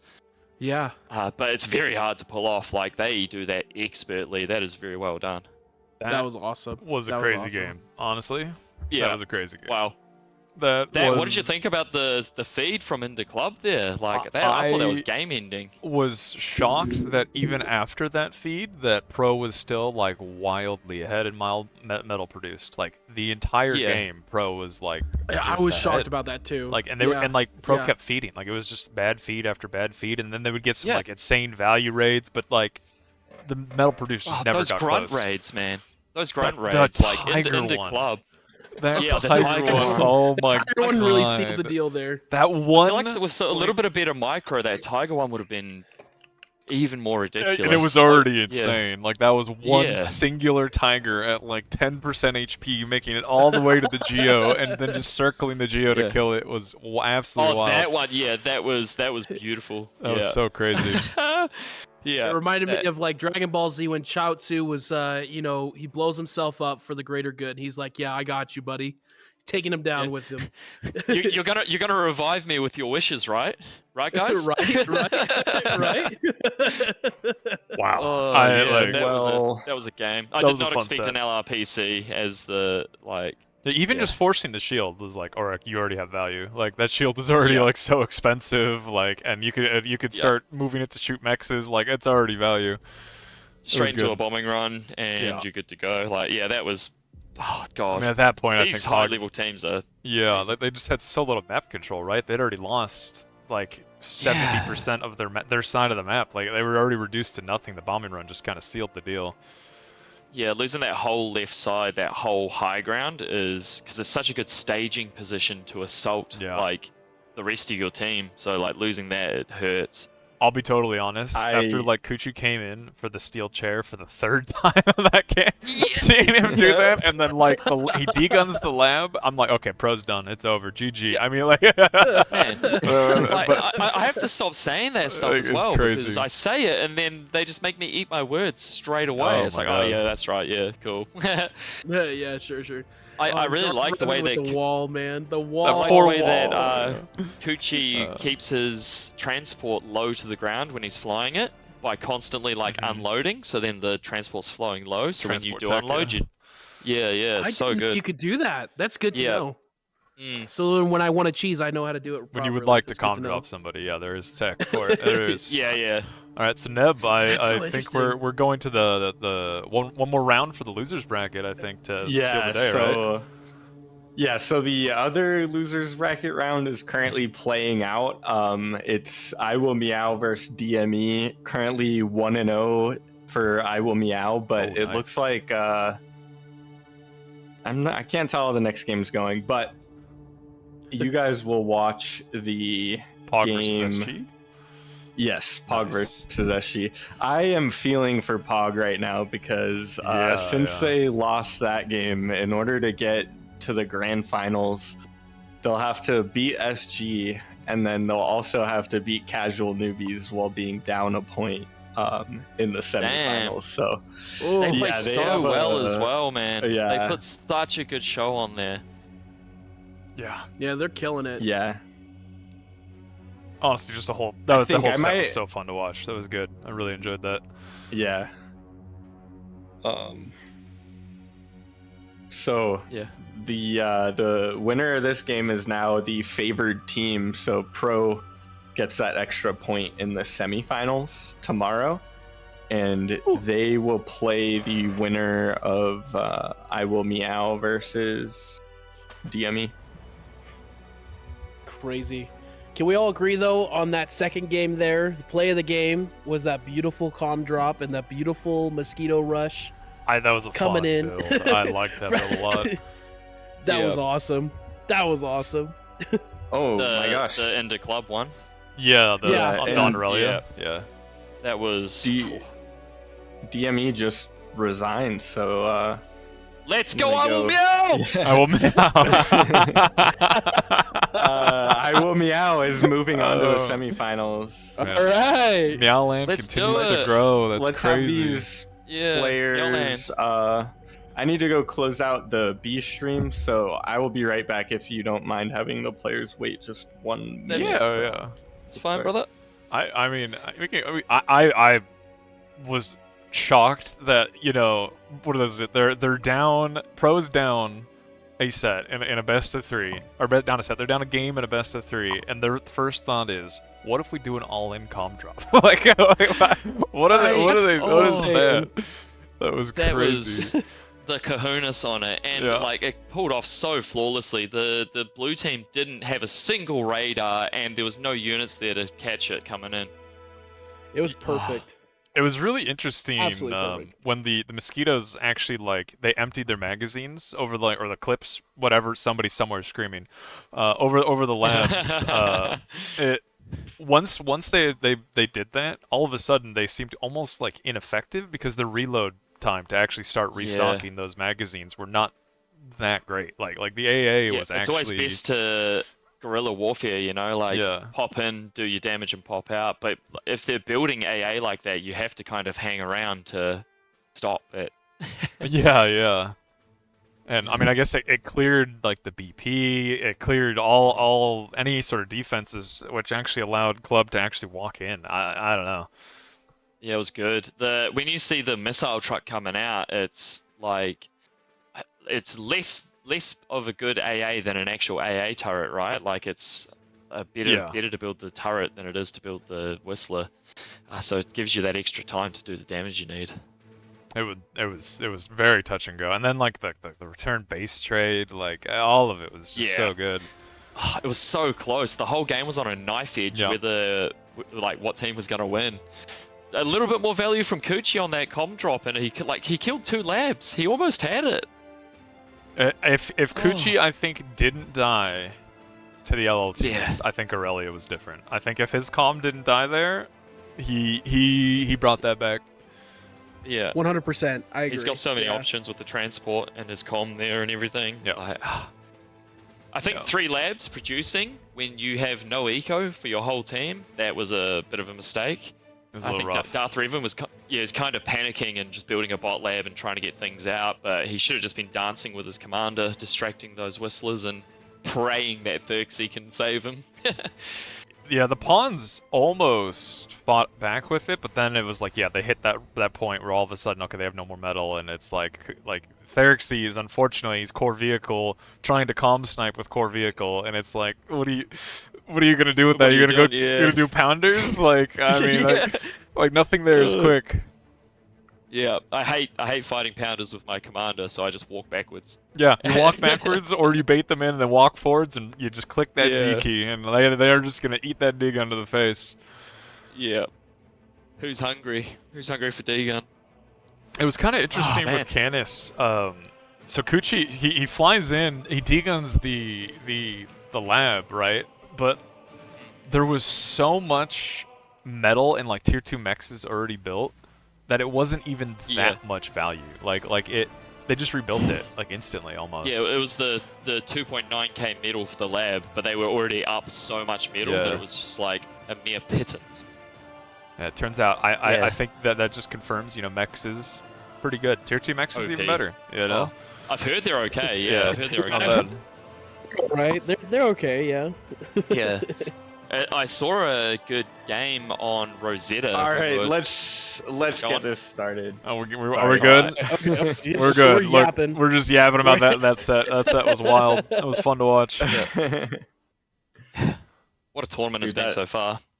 I know. I'm like, the grand finals tomorrow are gonna be crazy. I'm really curious if we're gonna see more people going tier 2 Legion, as it has not looked as good as ARM or Core Tier 2 yet. And I don't know yet. It just does not look good. And that's what X Factor was actually even telling me. But before this, when we were talking, Legion T2 feels very undertuned. Yeah. Like I feel like Legion T2 is just for eco, and then you go for the fast T3 because the T3 tanks are so gorgeous. Carries or something like that. It was like the big carriers, gun, big tonk. I found out about that the hard way. It's honestly a shame that they're so undertuned in T2. Like, I understand why they're doing that, because they don't want players to like reject Legion if it's too overpowered. But the Legion unit designs are so cool, so I want them to be viable, Yeah, honestly, the whole aesthetic of them is just so cool, which is why I know I'm at least gonna main them for like at least a week, right? I really want to play them out when they get released and everything. But like anytime they're available in lobbies, I'm like, I just want to look at something cool, so I'm gonna play them. No, they did ban Aurelia first, and then banned. Oh, yeah. Look, they're look. There's a lot going on. So they banned Aurelia. Oh, they've already started. Okay. Yeah. They Rule banned yapping. Aurelia. Sorry, guys. Then they banned. Sorry. I didn't even know there was a lobby. Yeah. Then they banned Ilys. So Ilys was the second ban. Okay, And and then the team then it was Pog started, right? Yeah. Yes. And then it was Gasbag was the Okay. ban, and then Prismatic was the ban from SG. Okay. Yeah. Now I'm caught up. Yeah, now we're Okay. on pick. Sorry, Like they who's- picked Who's Desolation. playing right now? Yeah, I don't know what game is this. It looks cool. I don't know. All right, so Like Desolation's first pick. We got there. A lot of Desolation games today. I'm kind of surprised. Yeah. It is a weird one. It is definitely a weird one. Will we finally see Incandescence? No, this is no, I don't think so. I think that Sorry, one. but who's actually playing right now? I don't know what lobby. Oh yeah, it's the SG and Pog. Is Yeah, Thank just you. search Thank you. Lost Dead, man. look, yeah, search for my silly name. But Just follow him. I was watching like the last Desolation. I didn't really like Pog's build all that much. I don't know. Maybe Really? like What they do? They gave up something like 70% of the map, 60%. They gave up so much of the map to instantly rush the tier 2 lab, and then the first units out of the lab were Jags. Two and then- Jags, yeah, two man. Jags, That like- killed me. How did they win that game with that play? Well, I- not It that was so play, but interesting. I was like, Oh, how It did was they a come weird back game. from this? Yeah, it was It strange. Yeah. Like once the tier 2 mexes kicked in for Pog, and it was just like Pro was just a little bit slower. They were just a little bit slower in getting those tier 2 mexes up, and their map control ended Yeah. up not mattering. It was like Yeah, it was like 2 or Games- 3 minutes later yeah. they got their tier 2 up. I was like, Oh. what the heck? and Kuchi. I was like, Once what's going again, on? we've talked about Kuchi a lot. Kuchi's micro that game, he kept 2 bulls and 2 Mausers alive for so long and killed so much fighting into. That's ridiculous. Bulls yeah. are so strong, man. So if much. you I let think- them run rampant. The thing that we've been seeing, I mean, it's just true. Like, I guess in bars, like once you get to the T2 phase, map control is obviously still important, but getting it's generally whoever gets all of their T2 mexes up faster is gonna be Yeah. so far ahead. Part of the Oh reason. my gosh! Yeah, they picked Incandescence, Okay. which is insane. I did not expect, but all right. Eating my words now. But yeah, it's kind of like the big once again, it's the big reason why these teams, have like the co-op shared economy, right? Of it's you can get your tier 2 mexes up so much quicker, and if your whole team's effort is going into those tier 2 mexes, and they're just too good. They're too good to not do Yeah. as quickly as you physically can. Yeah, seriously. I like the way that Team Pog constantly, like a Venus flytrap, they lure people in with like their small footprint, like because you always expect people to be aggressively expanding, but they don't. So you're like, oh, they're weaker than me because that bar brain of mine is like, I've got the 70% map control. Surely I've got a better eco, and then you push in and you end up actually donating metal. Yeah, tier 2 So maxes the are map pretty control. good. Yeah. Tier 2 units, Yeah, also I'm pretty good. part of the professional donation team. That's just like, that's who I am. That's what I love to do. Yeah. And I don't recognize it until after I see that tier 2 unit when I'm like, oh shoot, I'm like 2 minutes away from tier 2. Like, I am gonna die here. I'm like, ooh. Yeah. So last map's Theta as well. Yeah, so they banned Canis and then FTL, and then last map is Theta Crystals, which I am always happy for. Theta Crystals. Yeah. I love me some Theta, especially in some team Alright. games. I'm so glad. Theta Crystals, like, it always leads to really good matches that get to like T2 at least. Like you see if you see T3 in a tournament, like usually it's on a Theta Crystals. Yeah, we've seen way too many good games on Theta. We do see an Incandescence game, which is We'll have to. none of us saw that coming. Hey, The you know jury's what? out if that's gonna Whoever be a good gets us game to or that not. round 3 faster, right? All right. Gotta Well, say, Y'all been talking these, about how fast these games are. These graphics, like these map pools and stuff, amazing. there's been a lot of work put It into it. looks so yeah. crisp and clean, dude. Can we get Stuff I can only WNEB in dream chat? of. WNEB? WNEB? That's all. No, I I think didn't that's do those. That was Protar, yeah. isn't it? Protar. Yeah. That was Really? Protar and Dude, heck yeah. Yeah. W Yeah. Prodar? Yeah, W Prodar? huge, absolutely stunning visuals. W everybody? Let's just give W's Look, there's to been a lot of everybody. work. W, a lot W of to the people. organizers. Yeah, all the organizers. True. And Yeah, this casters. has All been right, guys, you're doing good. Yes. You know, keep it We're up. doing okay, yeah. And lost Good job, Deadman VDB. for running Look, the stream. I'm just the poor guy behind the camera today. All right, look. Yeah, the cameraman never dies at least. Yeah, true. But yeah, Prodar, I hope he's still watching. If not, I mean, he If not, shout out to him absolutely anyway. killed these visuals. Oh, yeah. And Yeah, W Prodar. I think obviously this will not be the last faction wars, so we'll of course see these graphics again. Dude, freak yeah. So we do Oh. see Team Alright. POG spawning the exact same positions again, and actually Yeah. Team SG spawning where Team Pro spawned. So are we going to see an exact repeat? We'll see if Dude. Team SG can put the pressure on required.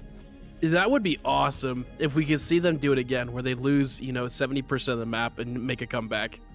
Yeah, Even well, though it's to not them that they're probably not losing come- it's just an 70%. everyday Tuesday for It's them. that they're not losing it, they're just giving it up. Like, maybe they've done the math and the walk time from here to here is not worth 2 mexes. You Or know, they've done the maybe... math with the average amount of like metal that's donated is the same amount that they're losing, so they're able to just say like, okay, we can just chill, relax, just get the metal back, and we'll just go. Potentially, I don't know. Maybe, yeah.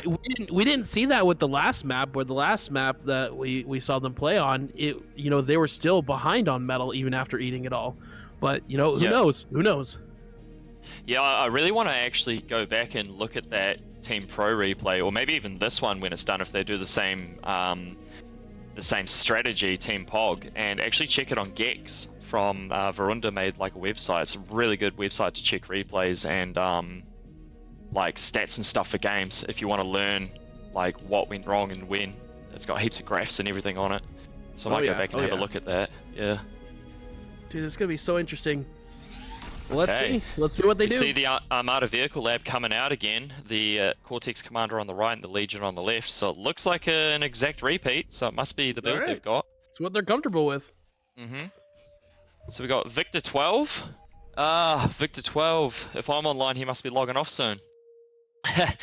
He's going Legion that way. We got Cortex front with bot and Quaif as the Armada Commander.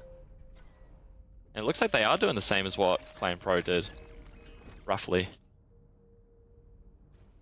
Cool. You know, Is she honestly, going we're for- seeing it again. Sorry, go ahead. Yeah, go. Oh, I was just gonna say, she going for 2 labs is pretty interesting here. I feel like they're kind of doing yeah. a more like T1 all in.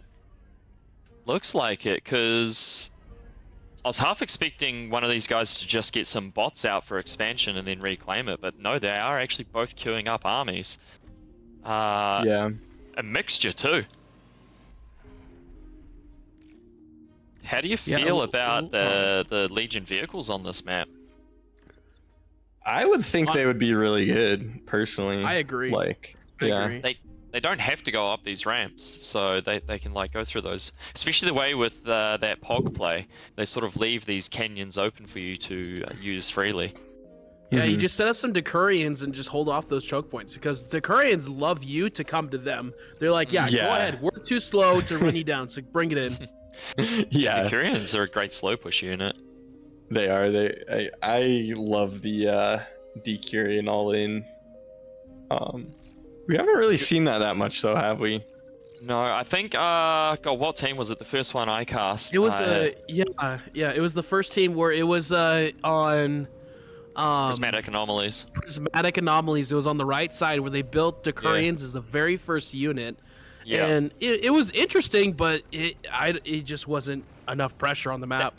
The strategy would be a lot more viable on a map like this because you have a much shorter rush distance between the two front players. So the Decurion will get a lot more value earlier than on Prismatic Anomalies. Or Yeah, I Anomaly, agree. whatever the... Yeah. Decent Something, scouting from the blue team. Oh Carry no, on. sorry. Just something to like note is how because Kuchi's playing with the Legion commander, he's able to just have his sliders all the way down, and he doesn't need to worry about not being able to pay for his mexes by doing that. Yeah. The Legion mix is so good. Yeah, it's really good. Yeah. Good for co-op, you know, like it's such a team a team play to have those mixes. Yeah, I like seeing the Janus play though. I think it makes a lot of sense for this kind of format where two players are able to spend all of their APM on the front line. Like you can get so much value out of the Janus. It's kind of ridiculous. I agree. I even said that for Team Pog. I was like, each of their units, they're using them to their maximum potential. They're doing everything that they possibly can with them, and the value that they get from them is so good, which is the reason why they're able to play these defensive strategies is because of how well they're able to micro. Yeah, I was a bit touch and go on the Janus when I saw them against Team Pro, because a lot of the time these like Janus are very strong, but they are very hard to keep alive if you miss micro them a little. Like this Janus here is just a little bit out of position and he's going to go down. But the way they if they can micro them properly, does he survive? No, he doesn't. If you can micro them properly, they can get mega value. But yeah, like you just saw there, it's very easy to lose that if you just make one little slip up, it's gone. Yeah, we do see some blitz trying to sneak into the back line of the red team though from Kuchi. Oh, but he's going for the commander? Maybe? Or he just didn't have it scouted out and couldn't see. Yeah, damn. There. Yeah. Maybe he accidentally selected all army as well. Probably not. I know I've done that before. It's weird because I see Victor over here has a pretty clear path to push through, but I guess he knows that the Janus in the back will be able to catch him anyway. Oh, massive connection from that Janus. Wow. Tier 2 already coming out for Team Pog. Yeah. Holy cow. Oh, yeah. That's what I mean. They give up so much space. They are so quick. They really do, yeah. Last time they played on Desolation, they did the exact same thing. Kuchi has 4 Janus. And 4 Janus is a huge amount of Janus. It's a huge Janus, and they all get degunned. Oh, but he gets the sniper. Oh no, he has 2 left. He could maybe try to kill that calm. He just needs to get one more shot off. He can kill it with the Whistler if he gets close enough. Oh my gosh. He's gonna get it. Turn. You can't outrun. Oh you can't outrun Janus. That's it. Even they get the shots off. Oh my gosh. Lovely. That did cost him. Was that 3 Janus? Did that cost him? Yeah, only 3. Yeah. I think that's a good trade for a commander. Yeah. That was his whole army. If he can keep these 3 things alive, he's good to go. That's I mean, coming from the commander, he's gonna be just fine.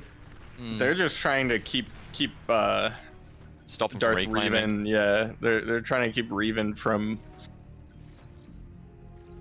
dying essentially. Because he's not getting units right now.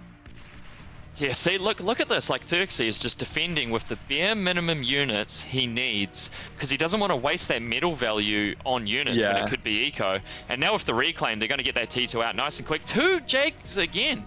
Although this time, I have to say Jags are a better call this time, because rocket bots. Jags murder rocket bots easily. You just got to watch out for the LLTs. Yeah. Like I was saying, like Xerxes, his micro is beautiful. Like, the amount that he's able to dodge, like, building Rocketeers against Xerxes is the wrong choice, because he's going to dodge almost every single one of those rockets, except for that one. But, I could tell you that, he's generally very good at just dodging. I say that, he just got hit by every rocket, my bad. That's he's trying to get value. Standing in the napalm a bit. Yeah. He's got to watch out for that commander. Yeah, this is a 2 vs 1 over here, so Darth Reven is coming to help him. That commander over by Kuchi has been fully reclaimed, and the T2 bot is out and dropping a fusion before any mixes. Straight into fusion, okay. It's because they've got a lot of metal on the bank, so they can afford this. Worst case, they can reclaim this T2 lab, and they've got the fusion. Once that fusion pops... Both of Red Team's commanders are on the front line right now. As long as the micro is good here, they could really do damage. But I mean, I see what you guys. T2. Yeah, I see what you mean though about like being really skeptical of this build because they're so far behind. It looks like Reven's gonna go for a com bomb, maybe com trade. Maybe, yeah, because he's gonna try to kill him with the Janus. That's GG. If he just com trades, that's GG. Yeah, they just need to. They just they're just going for the win. Yeah. He's not gonna com trade though. That's weird. Okay. Oh come on. Well, yeah, like I think that was the right call. The gameplay style of the blue team is like it works on paper, but it shouldn't work. Like if you think about it, it shouldn't work, but when you pull it off, it's insane. Oh, Victor's gonna get a D-gun off. Yeah, and another one But- probably. Oh, I mean, Xerxes, like, he's microing, but even if you have all of this APM, it's hard to micro against 2 players. yeah, exactly. It is, I agree. And that's a. Oh, he almost killed him. That's crazy. One Jaguar. This commander Yeah. just won't die. Yeah, that's fine for the blue team, I think. They're just trying to keep that pressure on until they can get their eco boom. And now their eco is actually booming. There is fiends that coming out fusion's across up. the map. Yeah, once these T2 units hit the front line for the red team, then the blue team has to come online. But until those units hit the front line, they're good to just keep ecoing. Yeah, and the fact that they're mass building Sheldons, dude, they are actually a menace. They move so quick, their range is insane, and they're putting them up here on the high ground to get that pressure that they need. Oh no. Because of the fact that Darth Revan positioned his base in the back, this is not going to do much. So, like, Yeah, this is they've such a also safe got spot. this. Yeah. Those Sheldon are gonna get some serious value though, denying those Yeah. mixes and the 3 radar Sheldons. spot.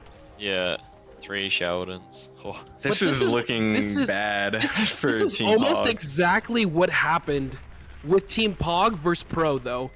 And Pog wins in this case because Pro did the exact same thing. They set up artillery here and cut these off. But it doesn't matter because they have their tier 2 up before them. So they're getting these tier 2 mexes up before them. Yeah, you're Yes. so right, actually. Yeah. Team Pro went straight into Eunice to try and kill the blue team because that's what I mean. Like, when you normally play bar, if you're in this position, you think your opponent is weaker than you. But the blue team's just doing the bare minimum they can to get that eco online, and then they can just explode and defend. The thing is, if you go too far and don't have enough to defend, then it's just an instant loss. So they're really walking a tightrope here. Yeah. Yeah. I think the bull with the LLT is going to be enough to stop this Yeah. fiend aggression, though. A single It is bull is a my favorite little unit. dicey, Oh, yeah. So strong. Fiends go crazy. But no, honestly, like yeah. this is just. Yeah, we're gonna see a self D on some mixes maybe. Let's see. This fiend might get mega value. But that's what I mean. They sent a single bull and a single jag, or 2 jags, and that's it. When you're getting pressured by a bunch of Sheldons and fiends, like what? How many people respond that way? Yeah. I wonder if they're just like feeling overly confident, you know? You know, that's exactly what I was gonna say because he's literally running this bull over here. He's running him into the Sheldons on purpose and dodging on purpose. He's like, "Go ahead, shoot at him. I don't care." You know, The you're not thing hitting is- anything else. You look at the army value of the red team, and then the army value of the blue team. And you can see the blue team's actually got more army value, and they've built less army over the entire game. So like, Yeah. It's Yeah. because I can tell you right now because SG just switched over to bombers. They're switching to bombers right now. Oh, that's a great call. Random variable's in a little bit of a precarious spot, and if random variable goes down, then Victor is here with half health. Yeah, he's in a good spot for D guns, but he's also in a good spot to die. Yeah. yeah. I'd like to see how the blue team responds to this bombing run, because if they don't spot it, no, they're going to reveal the bombing run with scouts? Okay, they brought it back. Oh, But yeah, if they that don't might have been spot in it- vision of the Janice, though. Oh, that's Potentially. dangerous if it was. Oh no, Flax still isn't coming up, so the blue Yeah, so team they is don't know. unsuspecting. And here it comes. It's a Oh, this is T1 actually going to be bombing brutal. run. This is gonna be T2. huge. If they get if they notice this, This fusion will right equalize here, the and they game. get this fusion, it's gonna be game over. The But they're no trying AA to go for coming the up. other stuff. Here we go, Shredder coming out. A Shredder will be able to kill most of this, but Oh, it man, they comes got out in no time. value.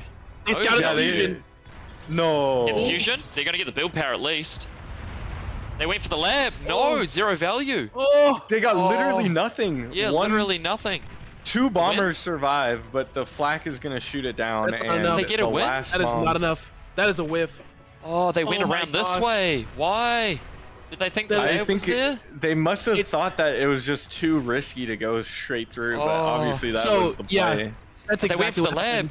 They went for the lab, They, not the so fusion. he noticed. So he's like, this spot's gonna be safe. And so what he did is he sent a scout down into the main base to see if it was okay for his bombers to go. So then he hits this area first, and then brought them over after he scouted it out. Oh, I see. So he was thinking that he would get extra value by first hitting Yeah. the. Exactly. He didn't But get it- anything though. Those T2 mixes with But it 3k just took too health. long. Yeah, 2.8k Oh. HP. Like, And that's Man, giving that was a Bob the waste. position they need. But all those mexes on the side, I don't think it really matters. None of them were tier 2. Pog is basically just playing at a disadvantage all all game. kind you would of, think, but they get the eco advantage, which is the thing that ultimately matters.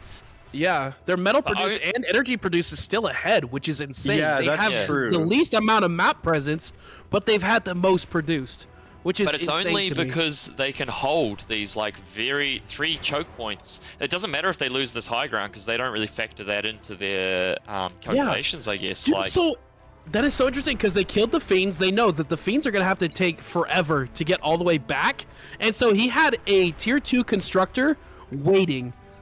Killed the fiends, used the constructor to start building up tier 2. He said, "Go ahead, get rid of my tier 1s because I'm gonna build tier 2s right after." yeah. And with these consoles here, like they just come up so fast. Yeah, 18% ahead on metal produced overall is crazy work. It's that juicy reclaim that your enemy gives you. Yeah, each T2's coming up in like 15 seconds. Let me tell you though, this is a dangerous way to play. It's so entertaining because they're like, bare minimum to get what they need. But if somebody just exploits that enough it just takes one raid being a little bit stronger than you thought and you're dead. Yeah. If those bombers went right over the base and hit the right target, they probably would have lost. Yeah, if they hit that fusion all at once, it would have been game over. But the second fusion coming out for the blue team and the first fusion just finishing on the red team. They're double the energy production pretty much almost at this point. Like with how much they're, I guess, it's actually leaning towards red side, which is interesting. Yeah, but red's about to lose their eco and that's game Yeah, over, their I whole think. everything. Yeah, once their whole base. The last They lost everything. all those. Oh my god, they whiffed. He whiffed that so hard. Get the. Oh my still god. got damage. I think that's still damage there. I don't think the damage was worth the cost though. No way was that damage worth the cost. He Now killed, like, they're some just wins able in a to storage. yeah. They can just pump units out right now, though. So for people that don't know, what happened there was that was a bunch of Jags with a single bull, and the Jags all just died to the explosions going off around them because Jags are like a piece of paper. Like Yeah, they die very easy. Yeah, he should have spread those Jags a lot more. But that's fine. These things happen. Yeah, I mean, the thing is, Pog now has taken back. They're able to push back now and take back map control. So their economic advantage is now starting to really paying off. prove That itself. pendulum is swinging. They the thing is as well with their push, it's going to be a slow push, but it's going to be a constant push with these 5 Mausers. These Mausers, if they don't die, they're just going to slowly keep coming until they kill you. They're backed up by a bull, and they got some Jags here to draw your army out the way. Yeah, and once the Jaguars break through, they're just gonna shoot everything down. So Yeah, we can see both commanders here though are getting pressed up. Random variable is stuck out here, and Victor is just kind of chilling. Right? Yeah. So they're playing so aggressive with these commanders, but it's so scary in my opinion. They kind of have to. They're being forced into it because Random Variable has to come drive this army off or they die, and Victor has to stay there in case Random Variable doesn't get value, and he has to stop that army. But of course, it's a very scary situation. We see some Mausers coming up onto the high ground, paying back for when those Sheldons were on the high ground. And their base, the difference is that their base is built directly under the high ground. Yeah, so. right in range. Can they reach the fusion? Nah, not even close. No. But That's they a can shame, at but least still. they can hit the T2 lab, so Yeah. they can hit an energy storage, couple T2 mexes, half of the build power.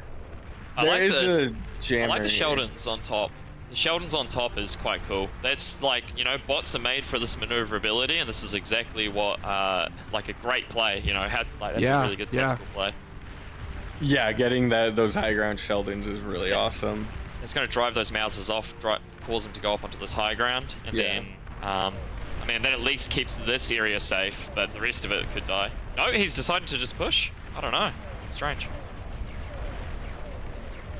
Well, these Mausers are here,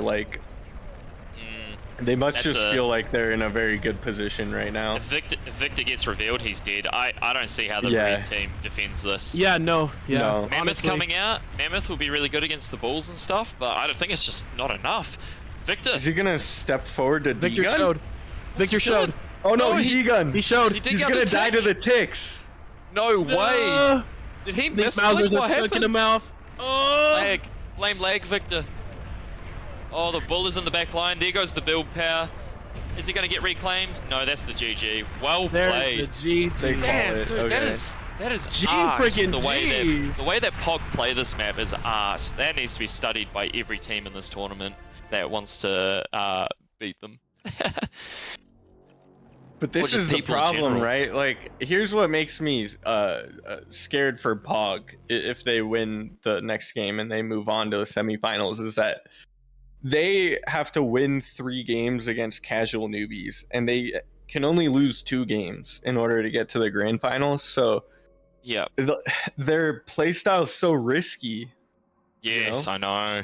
And like, it just takes that one mistake, and then you're in a place you don't want to be in. But I mean, they're so adept at coming back from that stuff and just realigning for like readapting to situations. Yeah. I'm curious how they're going to react on a map like Incandescence, where these games tend to last much shorter. So I'm curious if on a map like this, they're going to take more of the aggressive approach rather than take the economic approach. So I'm not sure. There's the, from what I remember on this map, is there a geo on for each team on the side of the mountain, and a geo in the center? I can't remember. Because I think going for that geo early might be And like trying to control that high ground.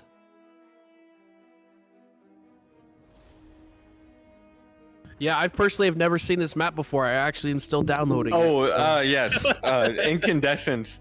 So Incandescence, there's there's 2 a geos lot. in the back line. Yeah, there's actually 4 Wow. geos. Yeah, there's And then way more there's geos than I thought. There's a Holy. bunch of geos in the corner. Okay, actually so like it. there's I like this map, but I think honestly its fatal flaw is the size of the start boxes, because if 2 teams start here and one just walks their commander here and like it's game over, you know. So oh my god, what if all 3 start there? I am a fan of they win, the mace rush com walk. I wonder if that's what they're gonna do, because they're gonna have that some also sort of unit works. to back this up. So All 3. We have never seen them be this aggressive. This is going to be interesting. yeah, random variable is not gonna have fun.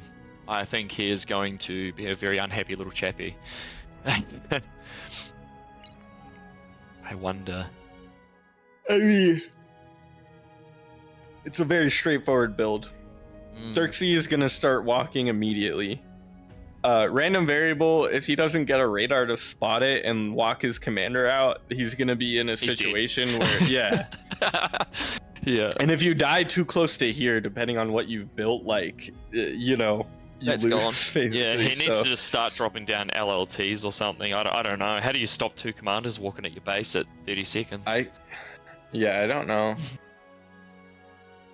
Yeah, because I'm assuming Darth Revan's going to drop a bot lab and they're going to pump, like, mace or something. Maybe. What they might do is go for 5 Decurion, no lab. Or no metal, just 5 Decurion. Can you afford that? Oh, Yeah, trust we've 3 seen it. commanders. Yeah, we've seen it before. Where Oh, 3 commanders. it's so interesting. So it'll be Kuchi and Dark Revan actually boosting a lab, and Xerxes will walk alone. I walk alone. I think so. Like, I don't even know. I do think, like, the thing is, I see the lab. Xerxes, if you're making Decurions, you just want to eliminate the commander threat. Because once there's no threat of D-gun, you can just, like, push.